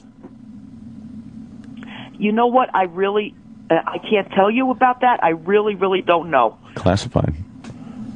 I know. I don't know. I have it. Can I take a guess? What? Because you're a drunken person, and your life is just you're running in circles, and you're wasting your life because you won't stop drinking. Oh my God, you are wasting your life. Unless you enjoy the drinking that much. But who does, right? Well, it is right, fun. Jimmy? Yeah, I mean, after a point, is this how you saw your life turning out? Just having no good job, question. just drinking in the afternoon. Like, is this what you saw for yourself? No. Well, then why don't you do something about I have it? been looking for jobs in 9 years. I have been looking, but I had no success. You're bullshitting. How do you not have success looking for menial minimum wage jobs for 9 fucking years? No one can't get a job in 9 years. Well, minimum wage is better than nothing. I didn't. That's true, Ant. It is. Hold on. You know, that's a lot of money for some of us. She's missing my. You're right. Really? I know. Yeah, right. Well, one more thing. Okay, when I came back to Elizabeth, Right. I found the job at the temp agency. I worked there for a couple of years. What'd you do? Anything they told me to. Now, wait, hold on. Okay. Hold on. I used to. Were you a temp to hire? I did some of that temp shit. Go ahead, No, it was fine. I had no problem with it. But that's not what I asked. She answers questions I that don't know what's- aren't being asked, and she doesn't answer questions that are being asked. It's amazing. I used to do assembly work for a temp agency. They used to take. Could you build something to stand on and a noose? Assembly work. Could you What assemble would that? you? What would you? You can't put anything together. What would you assemble? You can't even put a thought together. Slap your life together. What did you assemble? Yes. Assembly line, anything, clothes, whatever. Put them in boxes and stuff like that. You know, put the tags on them and put them back in the boxes and seal them up and stuff like that. That's what I used to do for the temp agency. Seriously. Oh well, we weren't questioning. We weren't questioning. No one thought that you were lying. No. I mean, I'm just telling you, that's what I used to do. All right, great. You answered a question. Yeah, well, and that job was on the books, so you know, Yes. we're good. But and then after that, where did I go after that? Let me see. After the temp agency, I'm trying to think right now. Oh, who's in the background? Wait, hold on. Yeah, no, go ahead. You can keep. Is he stirring? Is that Bill in the background? Is Bill stirring? Well, Bill is, he's in the kitchen. Yeah. Can we talk to Bill? Have you guys talked to Bill yet? Yeah, we talked to him a little. He doesn't. He's a man of few words. Yeah. Okay. Hold on. Yeah, put him on. Talk to you, Bill. Come on, Bill. They want to talk to you for a little bit. He's doing paperwork. He can't talk. What kind of paperwork is he doing? What is he doing? What kind of paperwork? Do you have to get your shots? Huh? Is there a lawsuit because you bit a neighbor? He said money, paperwork. He's busy. What kind of paperwork? What's he filling out paperwork for? What a weird house. It's weird. Yeah. For what money? That doesn't mean anything. No, he's applying to the state for the right to raise a wild animal. I have a wild boar in every sense of the word in my house. Wild and crashing. Yeah, he's very busy. Yeah. As you do nothing. Yes, I have a boar here, and he's spelling it both ways. I'm trying to think after the temp. Hold on. I have to ask him this. Maybe he'll Go right ahead. remember. Bill, where did I work after the temp agency? All of a sudden, you're going to hear Sue-wee. Where? Oh, yeah, that's right. What did he say? I was a crossing guard. Oh, Jesus. Crossing guard. Oh, that's. Believe me, I almost forgot about that. Isn't that volunteer work? Yeah, it was. Does that pay? Yeah. Oh, yeah, it does. And how did you lose that job? Did you? Were you having a great day at work until you got distracted and heard a dull thud and realized you were going to be out of a gig? Watch a little patent leather shoe skip across the pavement. Nothing like that happened. Exactly. Did you see a Curious George book skid across the fucking pavement after a thud? She's answering this. Who answers jokes? Were you babbling at someone and then you heard the screech of tires and a horn? No. Did you see a school bus go over what looked like a speed bump that you didn't realize was there? No. No, of course. Why did you Answer the Nothing jokes, like that. please. It was Keep nothing answering like that. I was usually very good on the job. How'd you lose that job? Yeah, obviously you were drinking. I don't want to talk about that part. What happened? What happened? Come on, Lady Stop Di. playing coy. Stop. You gave us nothing today. What happened? Your life's an open book here. Be open and honest. What happened to the crossing guard right. job? Okay, I'm probably gonna get in trouble for this. All right, yeah, no, Why? no one's- Well, there was one time. Okay, I called in sick a couple of times Yeah. because you had too much free time in between. She's lying. All right, no, I'm not. I'm not. Well, you're not what? All right, I used to call in sick. I called in sick too much, and they got tired of it, and they let me go. But why is Bill saying don't say it? Yeah. Well, that's what he did not want me to say. Why? Because I called in sick too many times. I had too much free time in between. And why were you calling in sick for an she was easy getting job? drunk. I guarantee you she was getting drunk after the morning shift. She was getting drunk. And couldn't. No.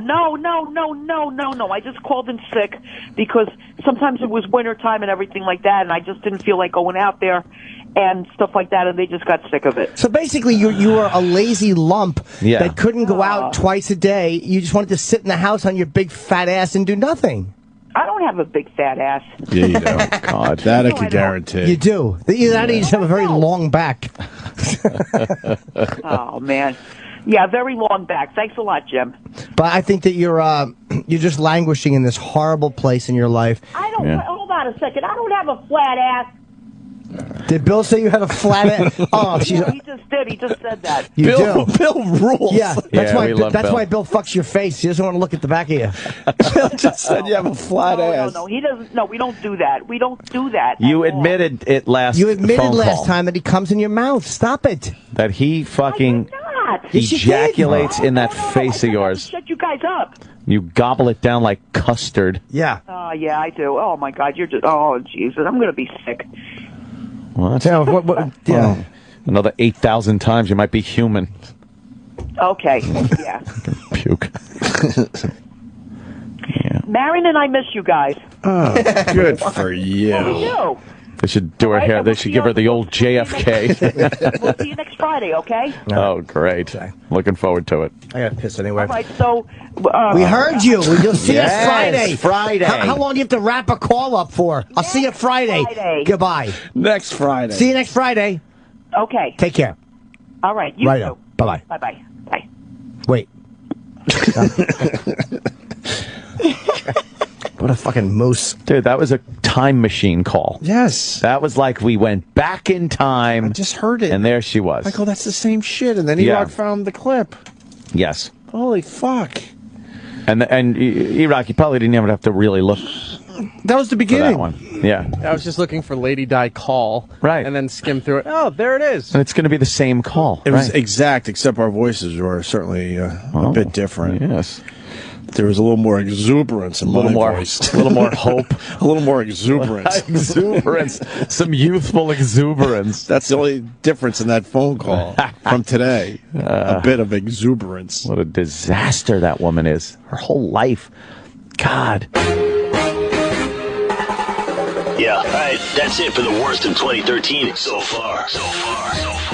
The rest of 2013 starts Monday morning at 6 a.m. Eastern when O&A return live on the OPN channel.